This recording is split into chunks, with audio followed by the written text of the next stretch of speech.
Hello ladies and gents, and welcome to a very special race we're going to be streaming today. Streaming from 12 o'clock midday till 12 midnight. It is a 50 car 12-hour stream, and this is going out on Spa Francorchamps as well. We've got 5 RWB teams in this race today. It's, as I said, it's a bit unusual for us to be streaming and be on at this time in the morning or in the afternoon. Hello to those who are already watching. 10 people watching on YouTube already. It's going to be a little bit different how we do things today. I'll be commentating for a little bit of the actual race itself, and then I'll go off, and people with the stream access will be coming in and out and knocking on the doors. Hello Steve, hello Roland, hello Andy. Welcome to the stream, and welcome to what's going to be hopefully a fantastic race. So I'm going to go ahead and give you a little bit more information on the race. So it's the Coach Dave Academy Spa 12 Hour by GZR. This race, as I said, it's consisting of 50 cars. Practice they've done 10:30 UK time this morning. Qualifying was done between 10:30 and 11, and then they had a 40-minute break to then do some race practice 11:40 to 12, and the main race 12 UK time. I mean, it looks like they've got a 13 minute and 50 bit of a break there. Just see if you guys can see the images as well, which we've put up there. So that's the Coach Dave Academy, and that's the driver chart. That is a chart showing all the cars that are entered in today and the drivers below those cars. So looking very closely at it, you can see we've got the RWB teams. Can I actually have a proper look into this? 1 second. So the RWB teams today, we've got RWB International Bendigo, Tom Proctor, Tom Alton, James Downs and Tony Glordano in it. The next team we've got are the Racing Sim Tools by RWB International with Jake Moore, John Olsen, Dan Hughes and Zach Etler. We've also racing with the Racing Sim Tools by RWB International, Nan Jordan, Ryan Winch, Matt Hyam and Turo Nejogan. Big up the Jordan and the Winch. And then I don't know if I can find the other RWB team. There's so many teams and it's all over the place. RWB Spiffing Brits is the next team, and that's got Rich Miles, Tom Weaver, Daniel Miles and Lee Rance in it. There have been a few last minute changes to the team, but that can be explained in time. And we're just going to take a bit of a refresher and a bit of silence for you guys to study and give some shout outs and look at what's going on. So yeah, we'll try and zoom onto some drivers and give you some time.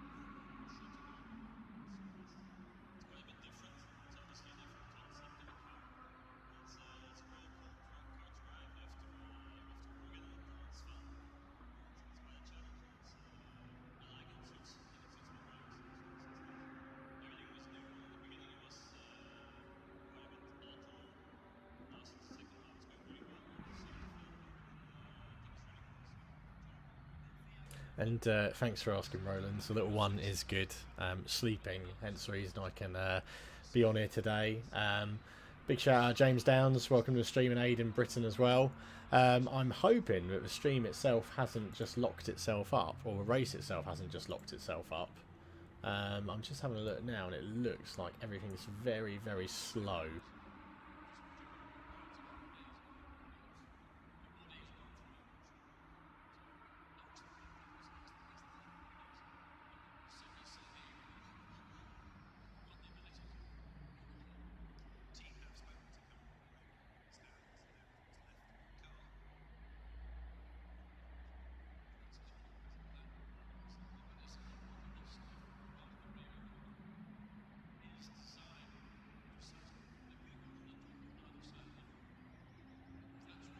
We're just getting some information back from one of our drivers, Jake Moore, at the moment. As you can see, there's some cars just paused on the track. Time is still going. They have restarted the server again, so not too sure how we're going to do this one. We might have to pause the stream and go back onto it. Apologies for the time being, ladies and gents, boys and girls. But we'll try and come back to you. You will see a blank screen for a second.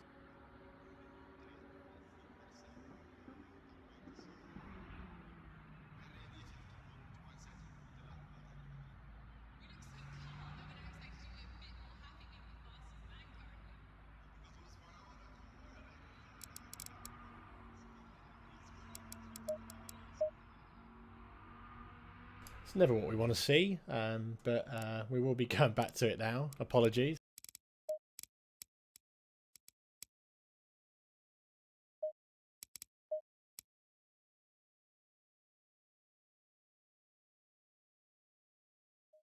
Green light, show them what you got.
So sorry for that, ladies and gents. Bit of a disaster to start with. The server did restart, and they're now back up and running. And luckily, the director and the stream stayed on. I think if we cancel stuff down, it might have been a bit of a disaster. So apologies for that. So yeah, there's a bit of free practice left. I'm not too sure what's going on with the servers at the moment, but hello to Andy, San again, and Taz and Matt. Hello as well. 5th time's a charm. Is it the 5th time the server's restarted? I'm not too sure if you guys can fish some dirty detail as to what's going on with that one.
So for those of you who have just tuned in, welcome to the stream today. Welcome to the live 12-hour 50 car race at Spa Francorchamps.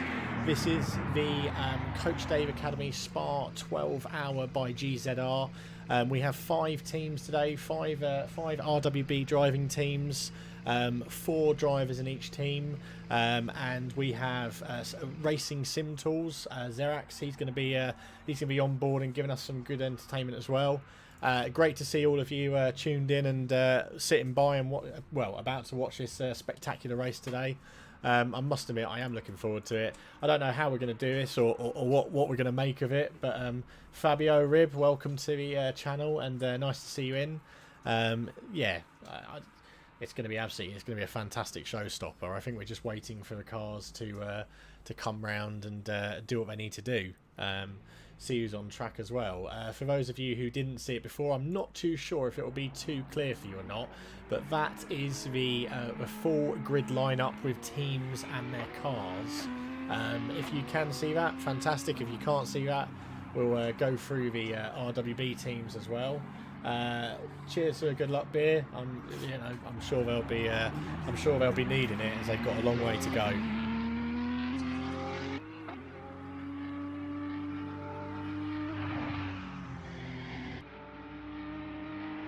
So a little bit of history, a little bit of information on Spa Francorchamps today for the race ahead of us. Spa, near the town of Francorchamps in Belgium, is a GP circuit, 4.3 miles or 7 kilometres, which provides us 20 bends, 10 rights and 10 left, 3 chicanes, 2 extended, Les Coombe and Les Fags, 1 parabolica bruise, 1 hairpin, La Source, 2 start-finish straights, and the infamous Rouge Radion climb, which we all know very well from our racing times, and we all know how technical, how insane that can be, especially at the start of this 50-person race. It is a GT3 sim racing heaven track and very popular in multiple sims. It's fast flowing and rewards smooth driving and consistency, and also bites if disrespected. This track, built after World War I in 1921 in the Ardennes region, Spa became home to motorcycle racing and long endurance races 2 years later, only 1 year after the infamous Le Mans was launched. The European Grand Prix took place here first time in 1925. The track was heavily damaged in World War II, and so it took until 1947 to make repairs and resume racing, but resume it did.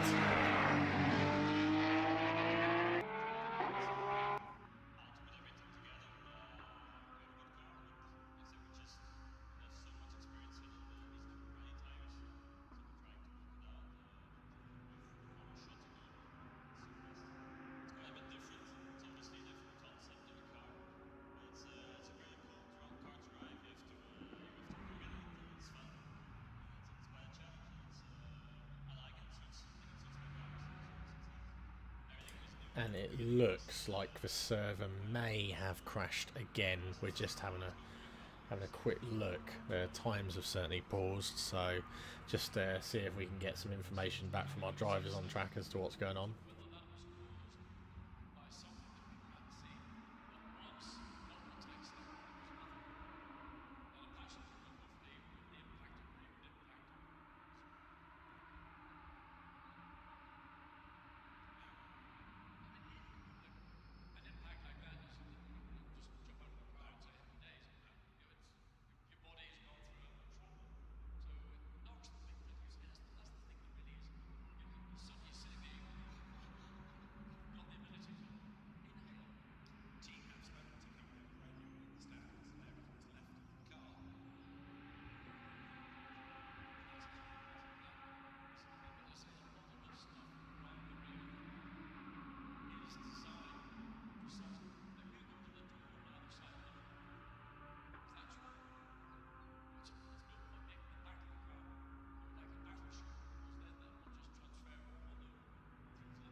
Okay, so they are restarting the server again, so we will quickly see the stream drop into my menu. I am hosting the stream today, so I apologise if it's not as smooth sailing and as nice as it usually is with a normal RWB kit.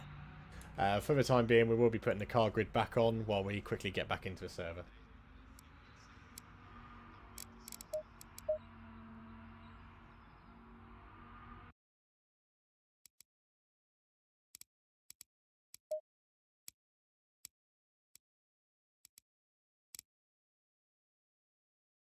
and we are just waiting for the server to come back up. And it's best we'll have a bit of comedy in this stream today as well, because just as the server's coming back up, my mum's coming over to give us some shopping as we're all in isolation here, and to visit and see the baby again. So this is quite funny. It's I thought by now we'd have been racing and we could have had it on autopilot for a bit, but obviously they are having a few issues. I can't imagine that hosting a 50-car server for 12 hours is the easiest of things to do. So we will see what's going on now. We'll keep you updated, everybody. So the server is back up and we're just logging into it now again.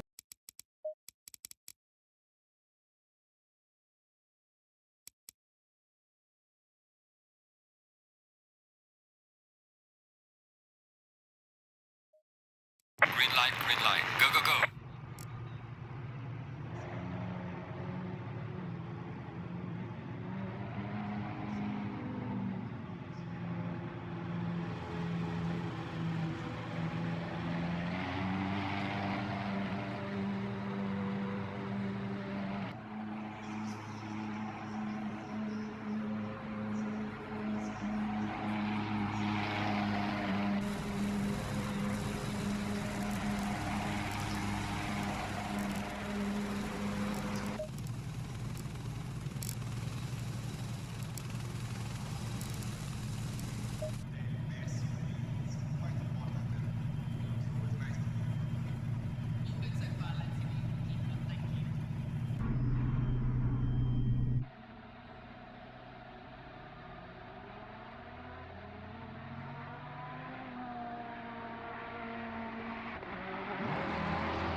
so we are ready if you have to put 1 second to the lap, but I'm quite happy.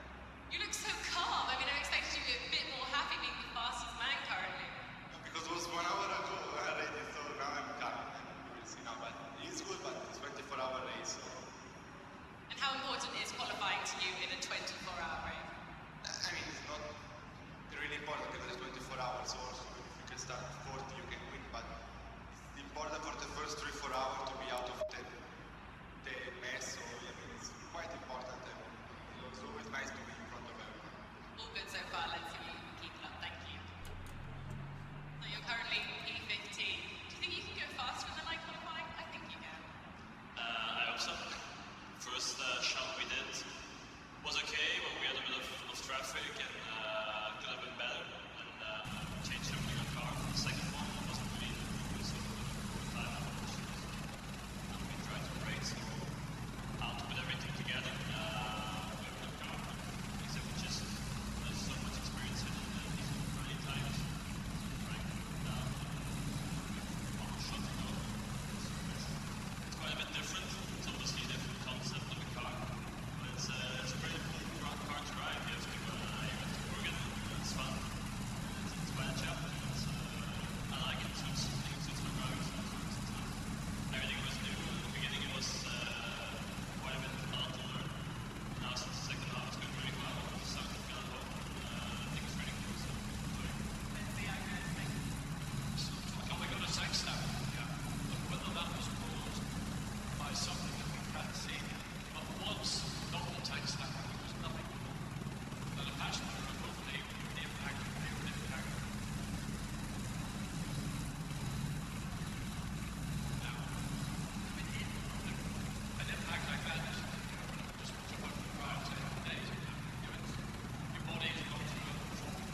Here we are, ladies and gents.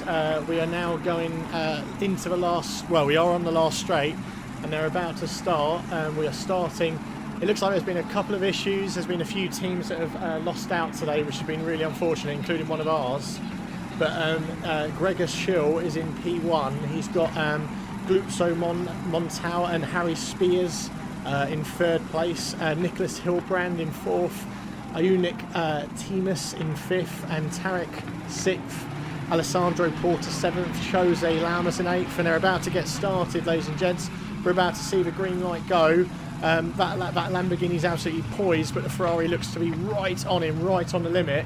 We'll go and have a look at Jake, the rest of the teams in a second, but this is it. This is what everyone's been waiting for. The 12-hour Le Mans event, well, the 12-hour Spa event has started, and they're away.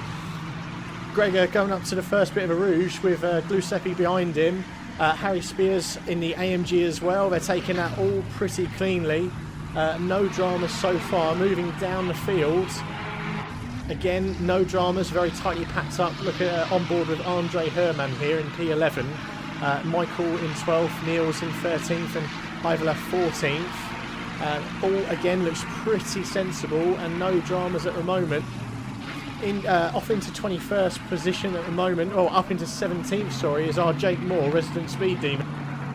He is driving the Honda NSX GT3 car, and he's got Matt Beavis right behind him, and Jean Lom for company. Jean Lom going for a lunge on the inside, but just didn't make it work that time. It's going to be a long one for these guys, so they're going to have to be patient, calm, and make sure they don't do any late dives or manoeuvres that could really restrict their race. You know, commiserations to a team who didn't get in there. You know, really, really sad, really, really massive shame to see you guys not in the running here. You know, these things happen, these server issues happen. I'm not too sure what happened, but so yeah, so here we go. Jordan, sorry buddy.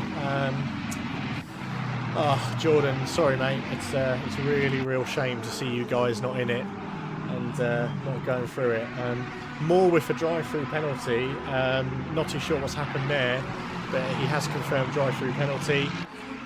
Looking down the pack as well, see if we can zoom in with some of our other RWB compatriots here. And Zero Force Racing, not Zero Force Racing, sorry. We've got Tom Proctor there, car 277, currently in 35th position, with Alexander Van der Voort behind him, and in front of him Rain Butler. Everything seems to be quite sensible, to be fair. Everyone has had no real crashes or incidents. And they are, this is to remind you all, this is a 12-hour race, so they've got 11 hours and 57 minutes going on. Now, what we're going to do now, ladies and gents, is we're going to go over to the autopilot, auto camera on this on the game now, and I'm going to go away for a little bit, as there's, as I said, we've got 12 hours of commentary, and I'm certainly not going to do 12 hours, but I will be back very soon. I've just got some personal stuff to take care of, and I'll leave the commentary box empty for the lads who want to pop in as and when they can. So we'll see you in a bit, and we hope this autopilot works well for you guys and gives you some entertaining footage.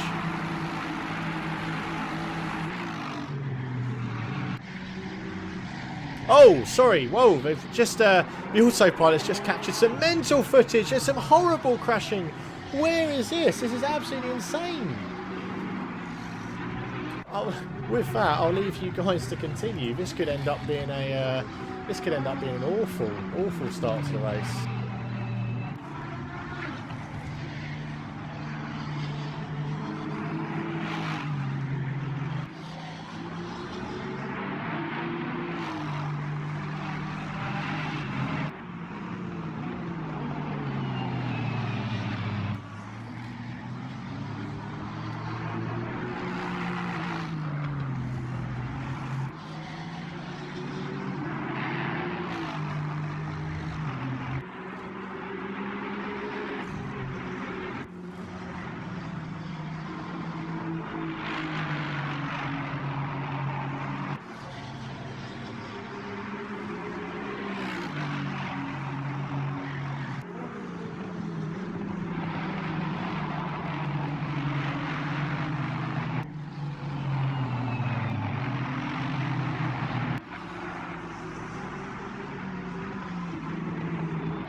bug.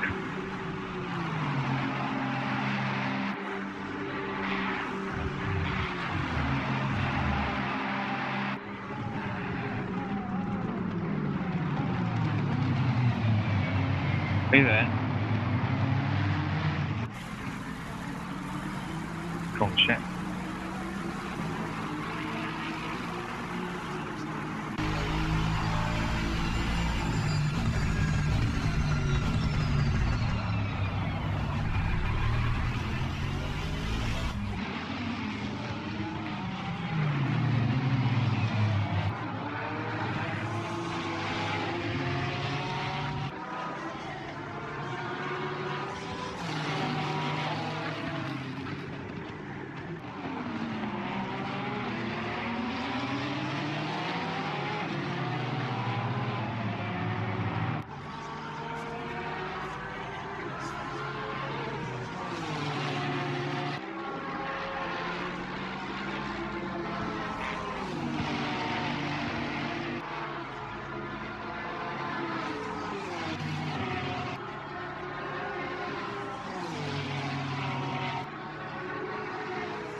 Debug.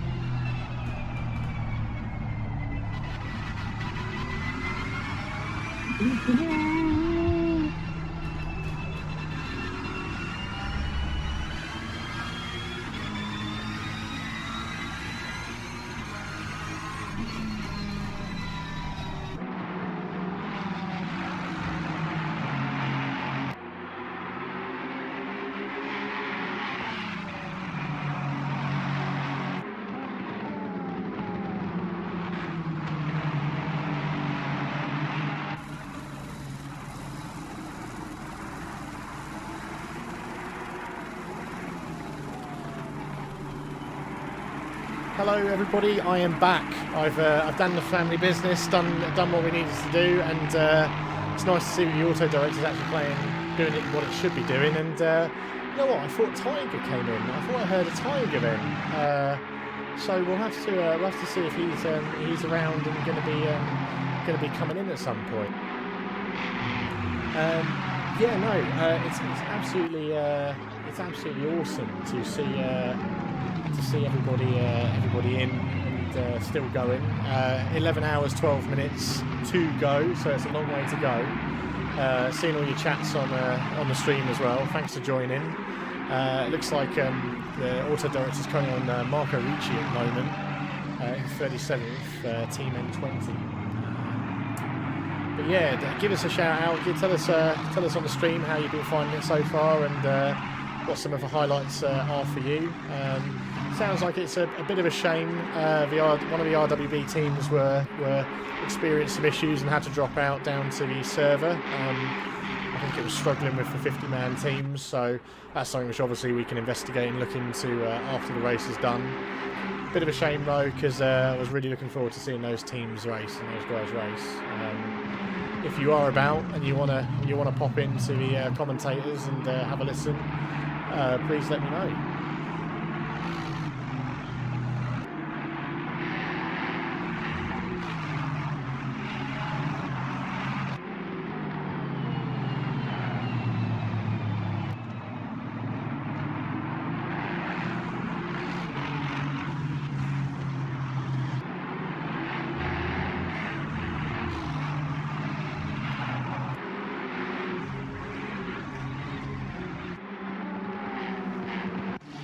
We'll quickly go on board with Jake Moore at the moment, who's running in 20th position.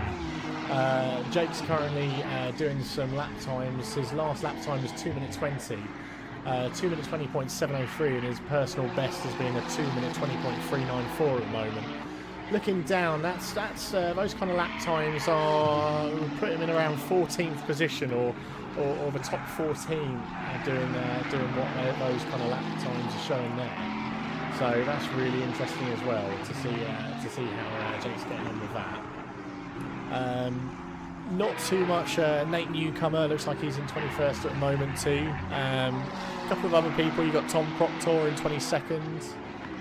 Some names which we're all familiar with. Oliver Curtin. He's currently in 26th position. If we ride on board with Curtin, he's got Andre Dead Cake. He's got him in 25th in front of him, 3.6 second gap, and behind him he's got Kieran Hudson at 1.4 second gap. So Kieran's closing down on Oliver, which is in the Bentley GT.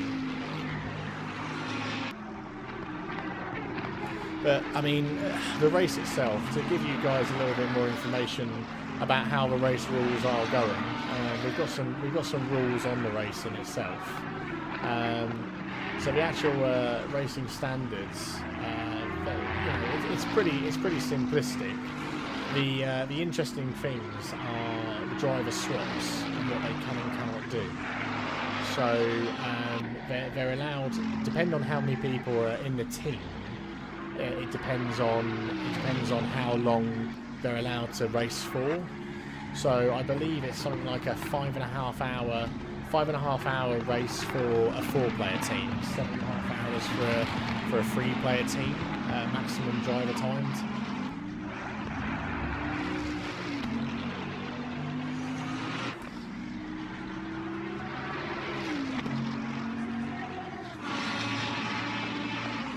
Ah, thank you, FX. Appreciate it. Shout out to Sean, Danger Dave, Steve, Ryan, FX, Ryan in helmet, and Jordan. A real big shame and commiseration again about you guys not being able to put in your racing here. As I said, any of you guys or anyone which wants to talk who is currently in the race and you want to take a break and talk in the commentary panel for a bit, let us know. Let us know how your drivers are doing. And yeah, again, if Tiger's listening in, come back in.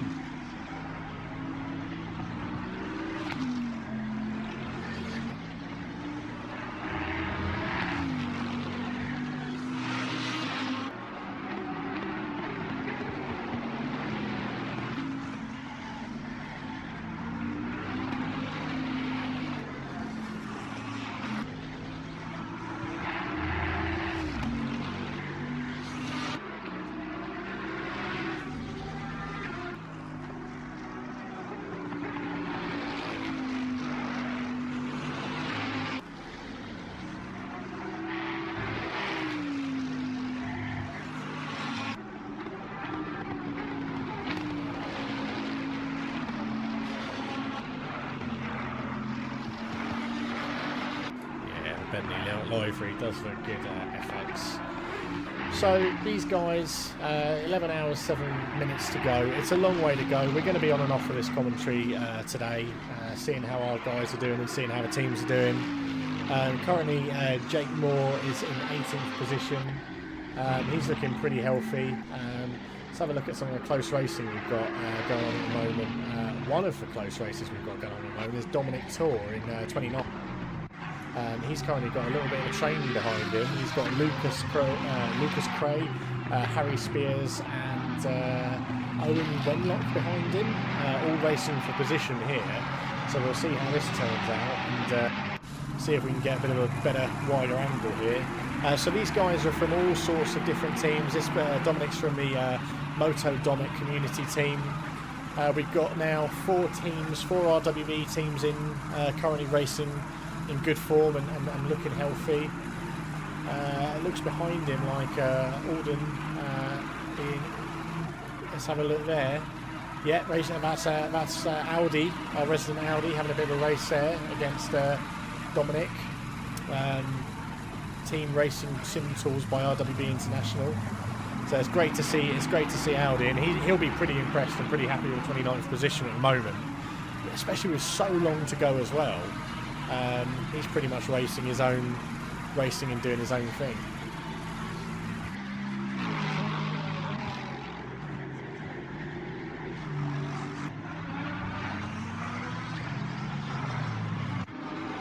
Just having a look in front as well. The current lead driver, Samuel Ratz, in P1 position. He's got Nicholas Hillebrand in P2, Gregor Schill in P3, Tariq 4th, and Ayunuk Timus in 5th. These guys are currently in the 2-minute 18, 2-minute 19. So if you take on board what our Jake Moore is doing at the moment, our resident speed demon, he's doing 2-minute 20s and 2-minute 21, so quite a bit ahead. So whether that's strategy or something else playing into hands, that's pretty impressive right now, to be fair. He's got Nick Hillebrand 1.7 seconds behind him at the moment.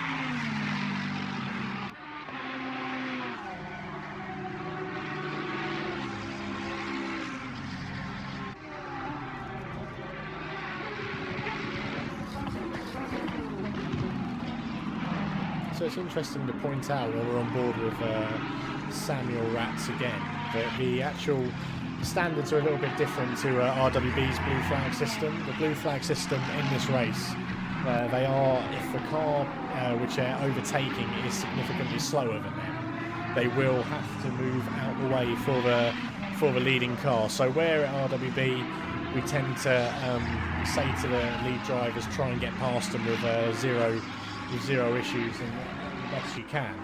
On this actual race, the blue flag cars need to get out of the way. They need to back down and move out of the way.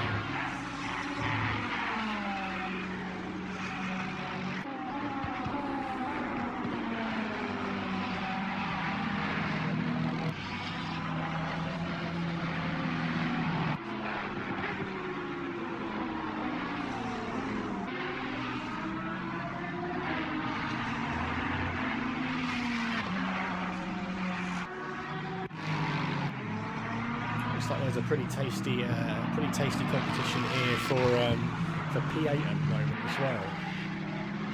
We've got Rich Miles and Philip Matzik and Andre Herman all racing for position here. Rich Mills in the Lexus GT car, and then he's got a Bentley GT and Ferrari GT behind him as well. I'm not too sure really, maybe something which the viewers can answer for us at the moment, what the best put together car is really for this track at the moment, because obviously we've got two Ferraris in front and a few Ferraris behind them, and the Lexus is we're not seeing a lot of BMWs on track. I don't know if there's any BMWs actually, but you know, all that information, if you guys have got it to hand and might know something which we don't in the commentary box, that'd be great.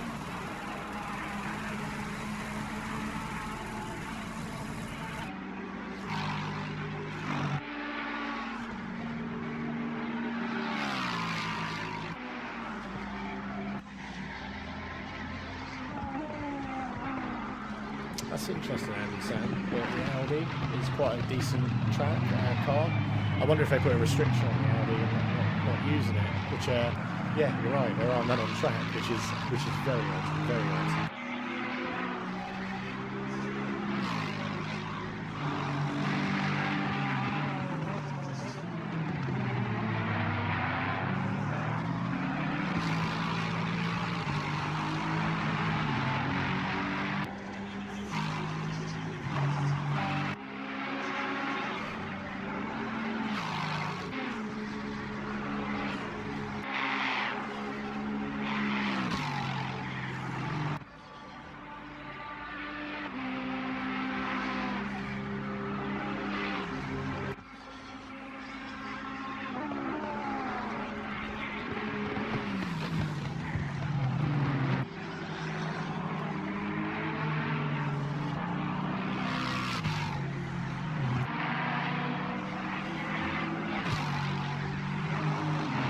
So Rich Miles currently in the RWB Spiffing Brits team.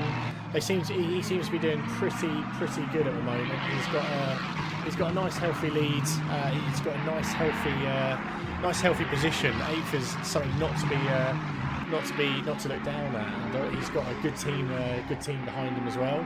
So we'll see how Rich can do in the following races, and see, well, following a few hours, see where he can get up to and where he can sit at. Meanwhile, we've still got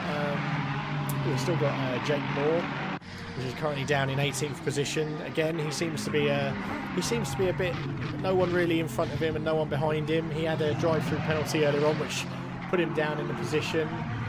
We've also got for the RWB boys, we've got, is he around?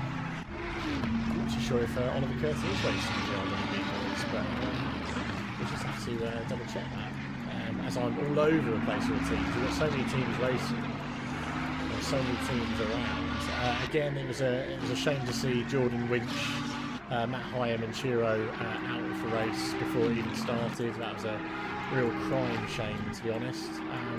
The other team who's still got in as well is Tom Proctor, Tom Alton, James Downs and Tony in the RWB International Bendigo.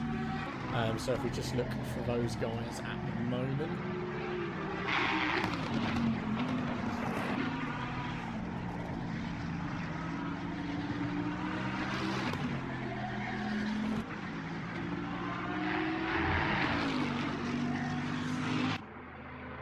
we've got. So our resident Audi seems to just be coming out for bits now. So that is Alden Sean just out of the pits.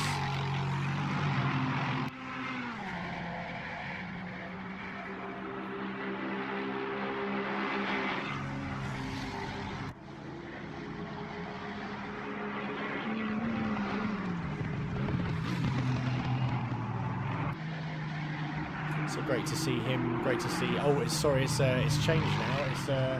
It's Justin Madley. So Justin Madley's taken over.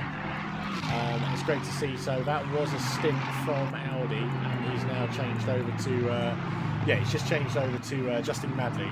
Then we should see Greedamy after that, and Sean Rowe. So see what Justin Madley can do from 41st position. I'm sure he will be raring to go and loving it.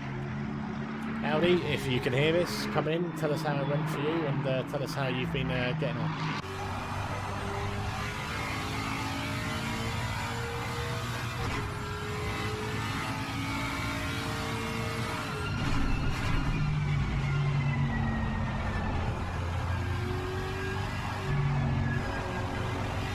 John Hall, cheers for shout out, buddy. Nice to see you as well. The lads in RWB are actually in the Invitational 12-hour race, as you can see, and we're on board with Justin Madley at the moment. Currently in 41st position, and seeing what he can do in his. He's currently on the second driver to do his stint.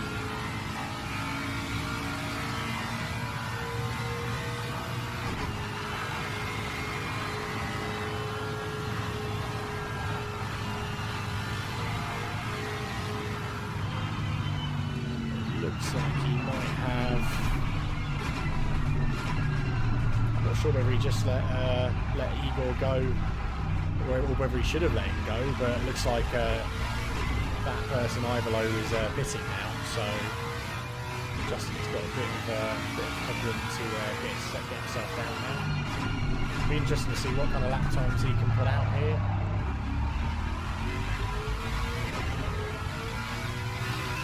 See where that puts him. I don't know whether Justin might have some issues here, because that was redlining then.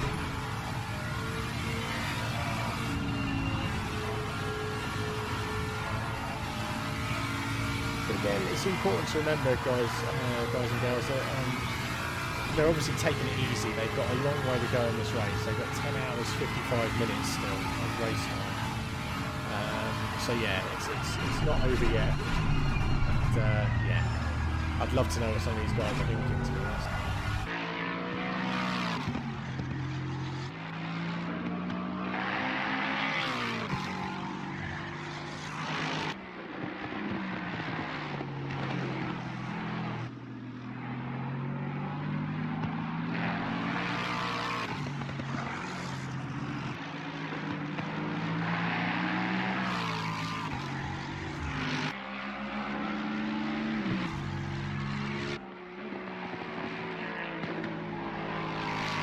So we're going to go on to Auto Director for a bit, ladies and gents, and hopefully see if we can get any more tasty racing going on. It looks like the lads are doing pretty good. The lads are in pretty good positions. Justin Madley's got to get his head down now for the rest of the racing and see how he can get on. We have got Tom Alton. Great to see Tom out there in RWB International Bendigo. So Tom Alton, he's got a nice little stint ahead of him. He's in 33rd position. I believe Tom has swapped over, so he's one of the new drivers, getting himself fresh and ready to go. Looking upwards as well, we've also got. There's a lot of races we've got which usually drive for us as well. I keep going to Oliver Curtin, but he's in Flying Skulls. Nice to see Jake Moore. Not too sure what's going on there. He might have done a driver swap now. Actually, he was down into 14th position, but he's now down in 18th, and it looks like we have got a driver swap from Jake. Be nice if Jake could come over and chat to us so far about the position on the race and what happened maybe with the guys and why we've dropped the team. But that was Jake Moore doing a stint. He might have swapped over now by the looks of things, and we'll soon update on the directors and tell us who is now in that car. I mean, it could still be Jake, so we'll hold on and once he clears the pit, we'll see who it is.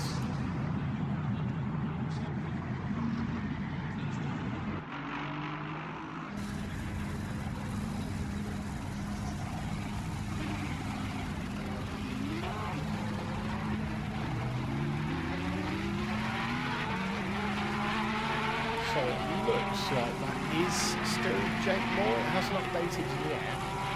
So whether he had an issue in the pits or had an issue with his car that he had to sort out, not too sure on that one. I mean, there's loads of things. There's loads of things that could be going on. We've unfortunately not too privy to all this information. That's why we're relying on you guys on the stream to maybe be able to fill us in, especially if you're currently racing in the actual event. So as I said, we're going to go over to Auto Director now, ladies and gents, and I'm going to take a little break, get some tea, and tend to the family, and hopefully we can stay on board with Jake and see how the rest of them are doing. But thanks for watching so far, and I hope you continue to enjoy it. Any questions that you do have for the YouTube stream as well, we will try our best to answer it. I'll be overlooking it as well from a distance, but enjoy.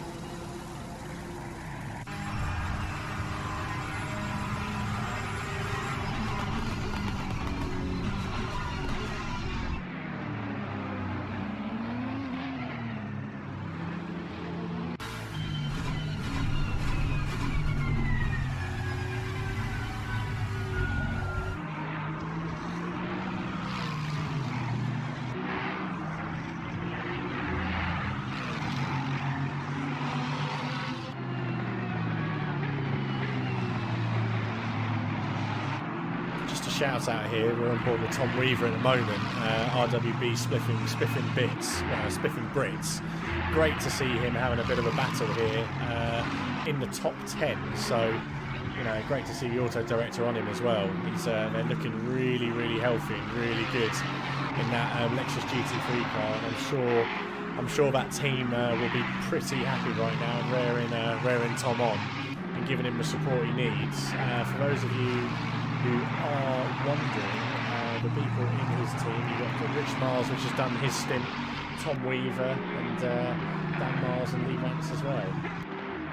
That may have changed over, because I know that we did have a swap over this morning from one of the teams, so be interesting to see how Tom can do, and the Auto Director's obviously got some love for him because they're staying on board with him at the moment.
Audi, how are you? Hello.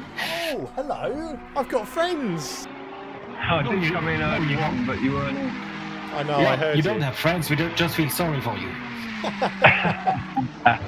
Oh, how's it going, lads? We've been trying to follow you as well as we can, and I was starting to get worried when the stream started because with the amount of server restarts, I thought no way Auto Direct is going to keep up with this, but it has done, and it's running well. Anyway, you guys talk. Tell me how it's all been going. It's looking fantastic. Well, for us it went really well. We managed to stay away from the carnage at lap 1. That's the best thing about starting last. So you could say it was a sneaky strategy of us, even though I just was bad at driving. Yeah, that was a big old crash on Eau Rouge into Radion there. And our team is quite lucky. It's very split down the middle. So we've got, one exceptionally fast driver, and then, actually two very good drivers and 2 very normal drivers. So we qualified really well in 35th. And then we got caught up in that nightmare, 30th, sorry, and we got caught up in the nightmare in Eau Rouge. That put us down to 40th. Our number 1 driver, Oliver Curtin, then went balls out and was putting in 218 as a race pace. 218. It's ridiculous. And literally climbed from 40th to when he pitted, which was 13th.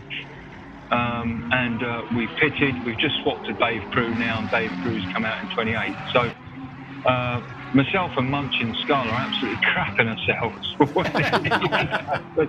There's no way we're going to be putting in 218s and Dave Crew's 219.6 that he's just put in. We'd be lucky with 220, 222. 222 lows is pretty much race pace. Yeah, no, we were lucky. We qualified 46, and I think we were 30 when we pitted. We're down to 39 now. I don't know how it is. What I do like is the race control is on top of it and dishing out drive-throughs and stop and goes right, left, and center. So it's looking good. I'll tell you what, I'm looking at Dave Crew now. He must be papping himself because he's got Vulture or Volta. I can't even spell his last. I'll say his last name. But he's got him all over him. Vulture. Yeah, he's all over him at the moment, isn't he? Yeah, and Dave Crew won't give him. They're fighting for position, so he won't give him an inch. But old Vulture there is faster because he's gone 1.8 seconds over a lap and a half essentially. So Dave Crew will extend it out and we'll make him work for it. But obviously, under the way in which we work, it won't be smashing into it like that. Nice. And how are you guys finding the race? Oh, have you raced yet, Tiger? Have you been in the seat? Or? No, don't be daft. No. You don't want me. You don't want me at the beginning. No, I've put my originally actually old Munch and Skull was going to be going in now in position 2, but we said because of that pile up on Eau Rouge at the beginning there, we're pretty much trying to fight and drive our way up to where we're sort of comfortable amongst the sort of runners. And I think we're still making positions, So right now we need our fastest men out there, and that's Oliver Curtin and Dave Crew. That's not me and Munch and stuff. Oh, amazing. Audi, you've obviously been on track. How's it been for you? Yes, it's been very well. We've been doing the survival mode. That's our only goal with the whole race. It's survive and try to get out of it with our dignity in place. So we're not fighting for any positions. It's still in the first hour of the race, so I don't care about fighting for positions. If there is one guy coming on behind us which are actually on a fight for position, we just let him through. Yeah. We're not giving him the place for free, but we are not fighting for it. I saw that. And it must be pretty unique. So for those people who haven't really participated in these team events, I'm assuming you guys are egging on. You're essentially almost like a race engineer to the guys racing at the moment. Can they hear you? Yeah, so we're in the same channels with them. You have to be careful not to over-talk, which is difficult when you're someone like me that was born with a talking gene that just was on hyperactive mode. But yeah, you know, they are racing, and what they want to do is focus on their position on the track and their racecraft. What they don't want to be doing is flicking their eyes around all the different data systems on the screen. A lot of racers prefer to have nothing on the screen at all. The way we've got it at the minute is everyone has it however they want to, but you know, we only really pipe up if it's words of encouragement, especially after a mistake. There's nothing worse than going, "Oh no, can't believe you've done that." You know, Oliver had a couple of mistakes on the first couple of laps, and you know, he was mortified. But the best thing he could hear from us was, "That's fine, don't worry. You know, carry on. You know, jump into the pits," which he had to do on lap 3. So, yeah, you try and stay off the comms as much as possible. Every team has their own sort of ethic, but inform when it's appropriate. You know, simple as that. Yeah, when the leader is behind you and closing up fast, just like things like that. And as you say, encouragement. Yeah. Nobody does a mistake. We just have a mishap. That's our motto. It's all about getting in the goal through the race without doing something stupid. Yeah, and it's quite this little race with Dave Crew and the gentleman behind him is starting to get a bit heated because Dave's also caught up with 27th position as well. So I'm sure. Yeah. I mean, what does he do there? Sebastian Kunz in front of him.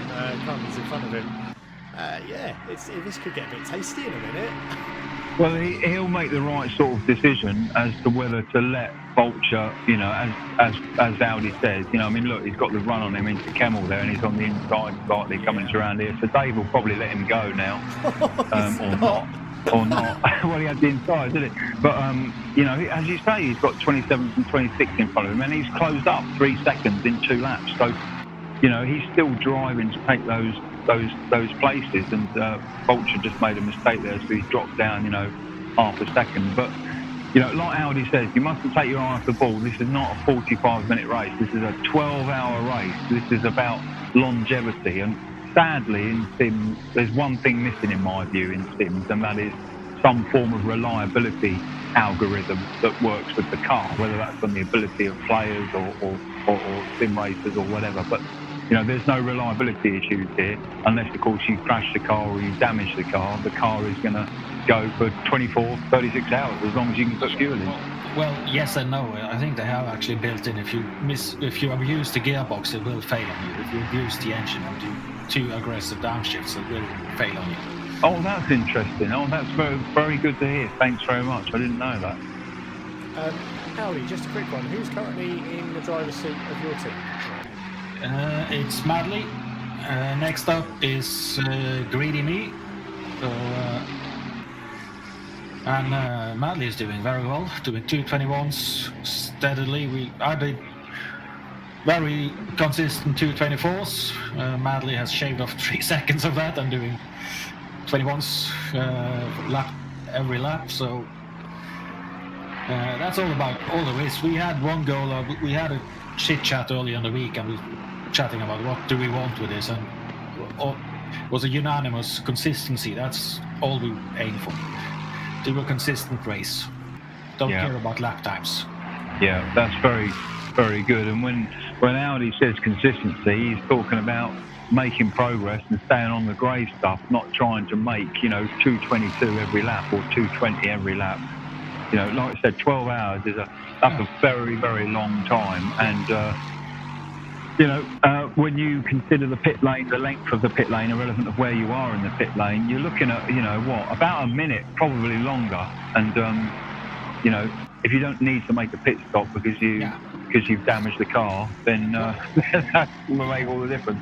It's also the stupid thing as doing too many corner cuts. So if you get a drive-through, that's, I think I'm talking about 90 seconds just to drive through it. Yeah. So that's a minute and a half. So, and if you then get a stop and go, 30-second stop and go on top of that, that's a lap. So you just lost a lap. Which that happened to Speed. That happened to Speed. He got a drive through. Yeah, at the start. Oh. Yeah, so that was. And you only have to do some. You only have to do some basic math here. You know, if you went round here at 2:30 and the race pace was between 2:18 and 2:20 for the top fellas, which it is, then, you know, if you avoid a drive-through, then you've essentially, you know, staying ahead, you know, some, you know, what, 10 laps? Yeah. 12 laps, you know, as a result of that drive-through. So, you know, and that's at a pace of 2:30. Now, I don't think anyone out there is doing a 2:30. You know, people are. I think, you know, I think I'm the slowest one, the 2:24. So well, that's only because I haven't got on there yet, old friend. Don't worry about that. No, I shouldn't worry about that right now. You can hold the flag right now, but I'll take it on you later. You know what? It's really nice to see, because one of my biggest issues today is trying to keep up with what you're all called in real life compared to what your nicknames are in game. So, and obviously you've all got your real names in here.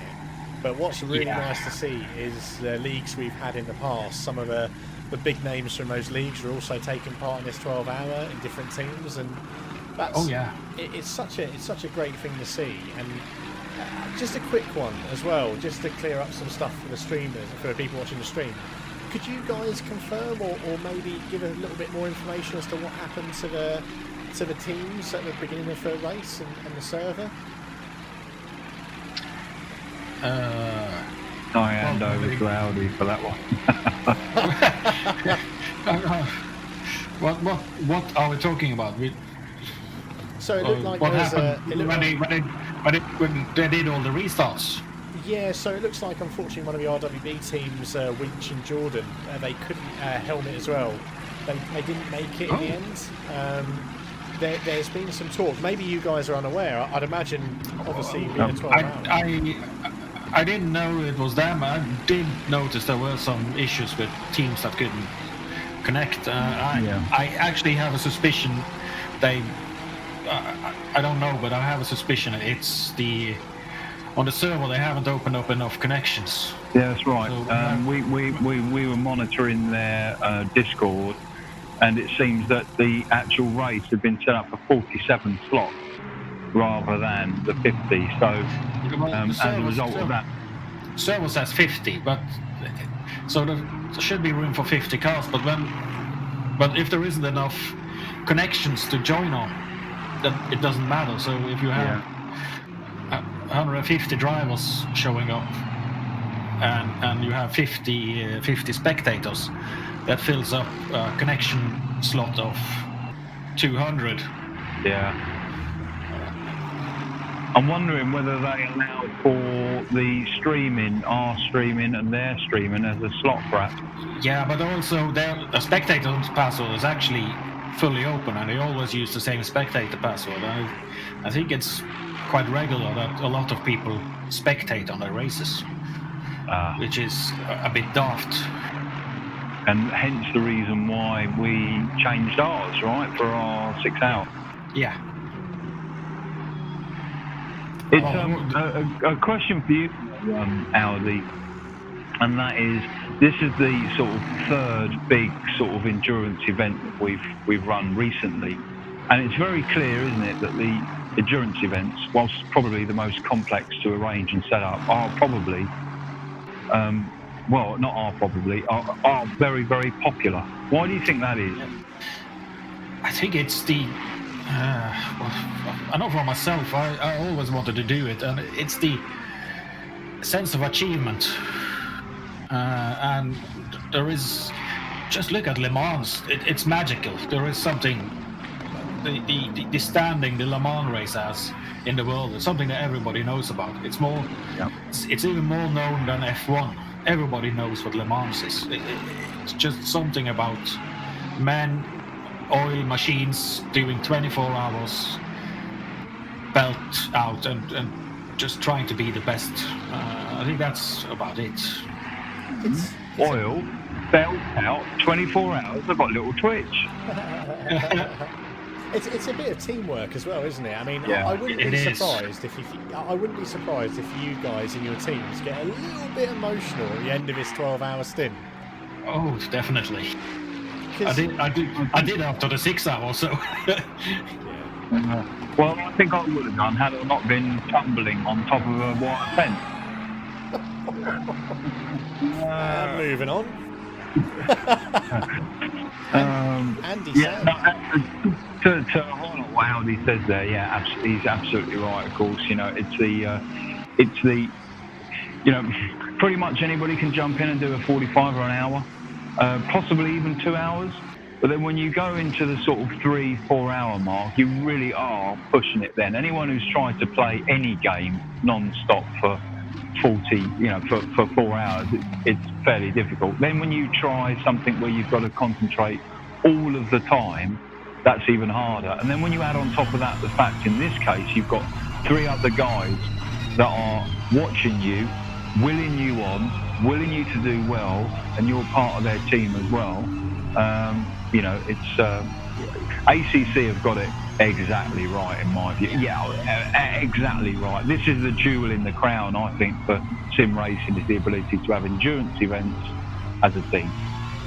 Yeah, it is. I don't know if you've seen, I think Netflix has, or is it Amazon Prime, has a film called Gentleman Drivers, where they actually talk about the GT3 racing and the possibility for, I'm going to say, anyone to join in and drive. And that actually explains everything about GT3 racing. Yes, you can be a pro racer, but at the same time you have to share track with normal people. Well, not normal, because you need a lot of amateurs. Yeah, but it is amateurs. It isn't professional drivers. They do have another job at the side, and that translates very well into sim racing. So, because it is regular people with a regular job doing their best on track, because we don't have the money to buy our own GT3 car. Yeah, and that's a very pertinent point, actually, gentlemen racers, because we shouldn't forget the fact that the whole premise of motorsport was born and founded on essentially aristocracy and gentlemen who had a lot of money and very little to do. And what they done was they invested all of that money into engine and car development and creation of teams and so forth. And actually, if you look at our Formula One gents now, you know, the average age of the Formula One driver, by the way, is 23. 23 in 2020, whereas in 1982 it was 38. And that says it all. You know, you look at the PlayStation generation, as they call them, and then probably the sim racing generation, and the fact of the matter is that the opportunities have been opened over the years to the very youngest of us, and that's as a result of gentlemen drivers. Yeah, it is. And also what they jumped into in that film I saw is that GT3 racing wouldn't survive without the gentleman drivers. That they are the reason the professional drivers can drive.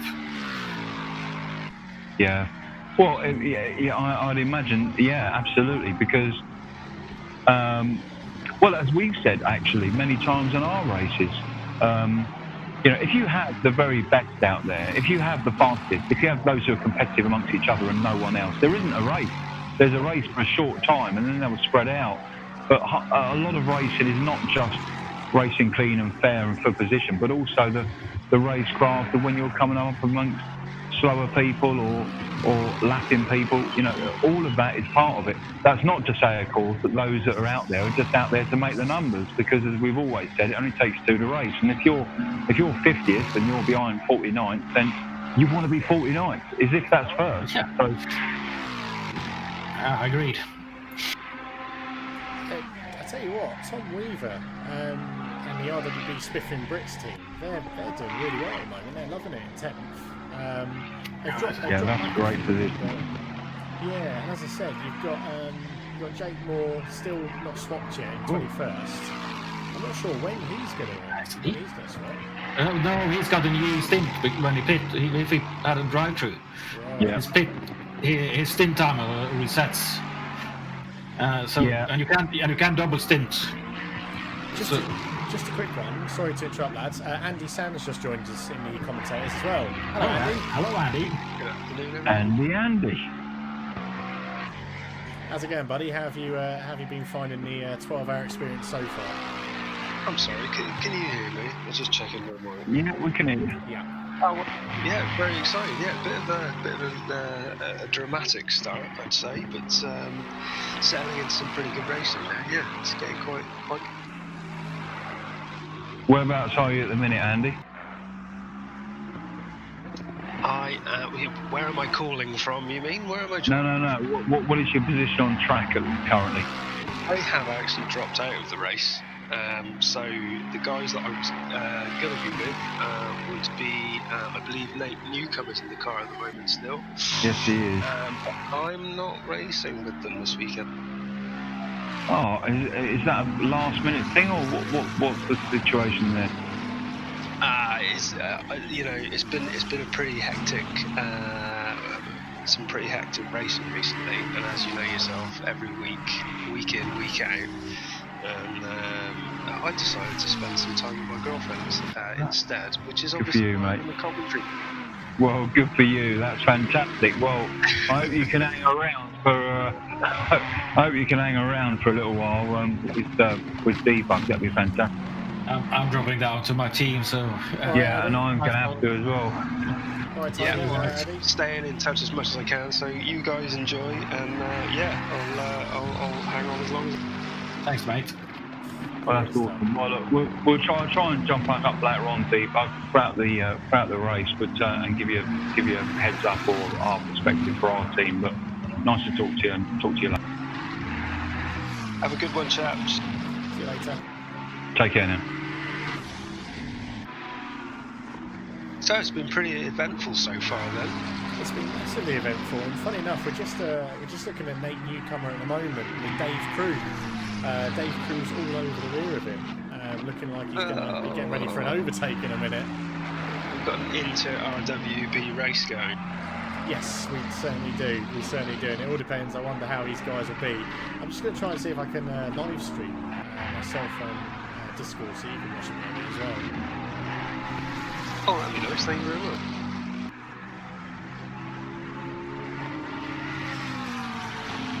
So I've not been able to keep up with it 100%. So I'm not sure out of these two guys who's got the better pace at the moment. I know Nate's been doing pretty well. Yeah. So. But yeah, I'm not sure how. Dave Crew is absolutely flying. He's almost a second and a half faster lap time wise than Nate at the moment. Nate's doing 2-minute 21.9s and Dave's done a 2-minute 20.2. So, and fastest lap at 2-minute 19.6. So it'll be interesting to see what these guys can do. How they can. Well, I think are they going for it? No, Dave's still behind him. It's quite an interesting part. I know Nate's been doing pretty well recently, and this is his second stint, if I'm right. And so I don't know if he's kept the same tyres, because that time difference. Yeah. I'm not too sure myself. I'll be honest, I've not been following it overly because 1 minute it's I'm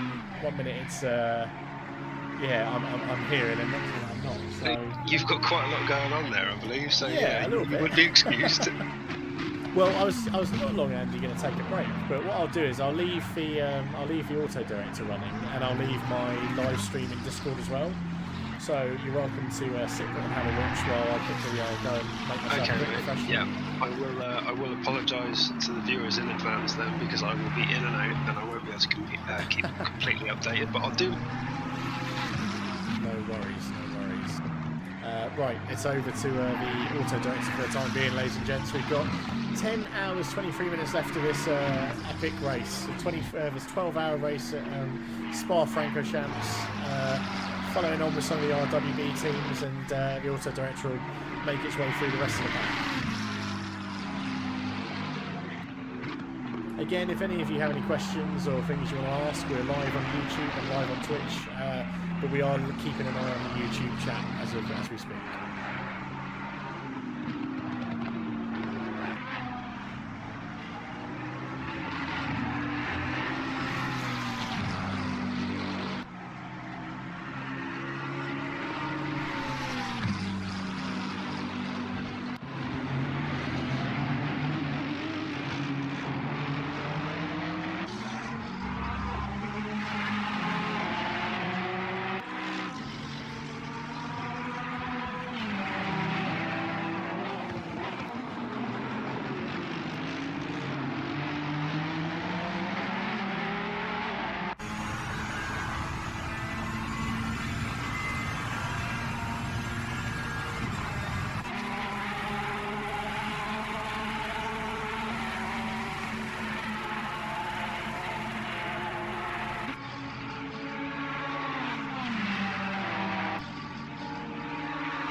Hello, ladies and gents again. Just me stepping back in. I've got Andy standing in the commentary box with me as well, if he's around. Andy, not sure if you're around or not still. Or... Hello. Hello, mate. Welcome back. I've just made myself a cup of tea, put some quiche in the oven, and ready to have some food with the missus at some stage. Ready to settle in them, lovely. Yeah, exactly. And hello to Charger, who's joined the stream, and FX. I hope that the volume's a little bit better now. FX was saying that people are struggling to hear us in the stream with the engines and the cars going on, and the yabbing away that we're doing. So I don't know. Looking at it, it looks like Nate Newcomer's still managed to keep Dave Crew behind him at the moment, Andy, which you'll be pleased about. I am pretty pleased with that. Yeah, he's holding on pretty well. I'd like to see a little bit more coverage, though. That'd be nice. We did just see there's one hell of a battle going on for second place between Schill and Hillebrand. Yeah, I saw that too. I saw that as well. It looks pretty tasty. Yeah, Schill does not look like he wants to stay where he is, so it'd be nice if we could get a bit of that back and see what's happening there as well, because it's getting pretty aggressive. Quite exciting. Let's have a quick look at Schill and Hillebrand. Yeah, the gap is still pretty tasty. Looking at it, yeah, there's still half a second between Nicholas Hillebrand and Gregor Schill. Gregor in the Lamborghini GT3 car and Nicholas in the Ferrari GT. Andy, have you? I take it if you've been doing some practicing, is there any real differences between these cars, or are they all pretty much on par with each other? No, there's quite a few differences with the cars, I'd say. I'm quite familiar with the Ferrari. I'm only just getting to grips with the Lamborghini. What I can see between this fight at the moment, it looks like the differences are in the cars rather than the driver's pace, because they're both fast on different parts of the track. So it's interesting to see that the Ferrari's getting the drive through Rayon, for example, and then the Lamborghini Acacia coming up through Lecum. That's displaying exactly what I've been seeing in testing as well. So this to and fro that we've got, it seems like the driver's skill and pace is pretty evenly matched, and the difference is actually in the cars.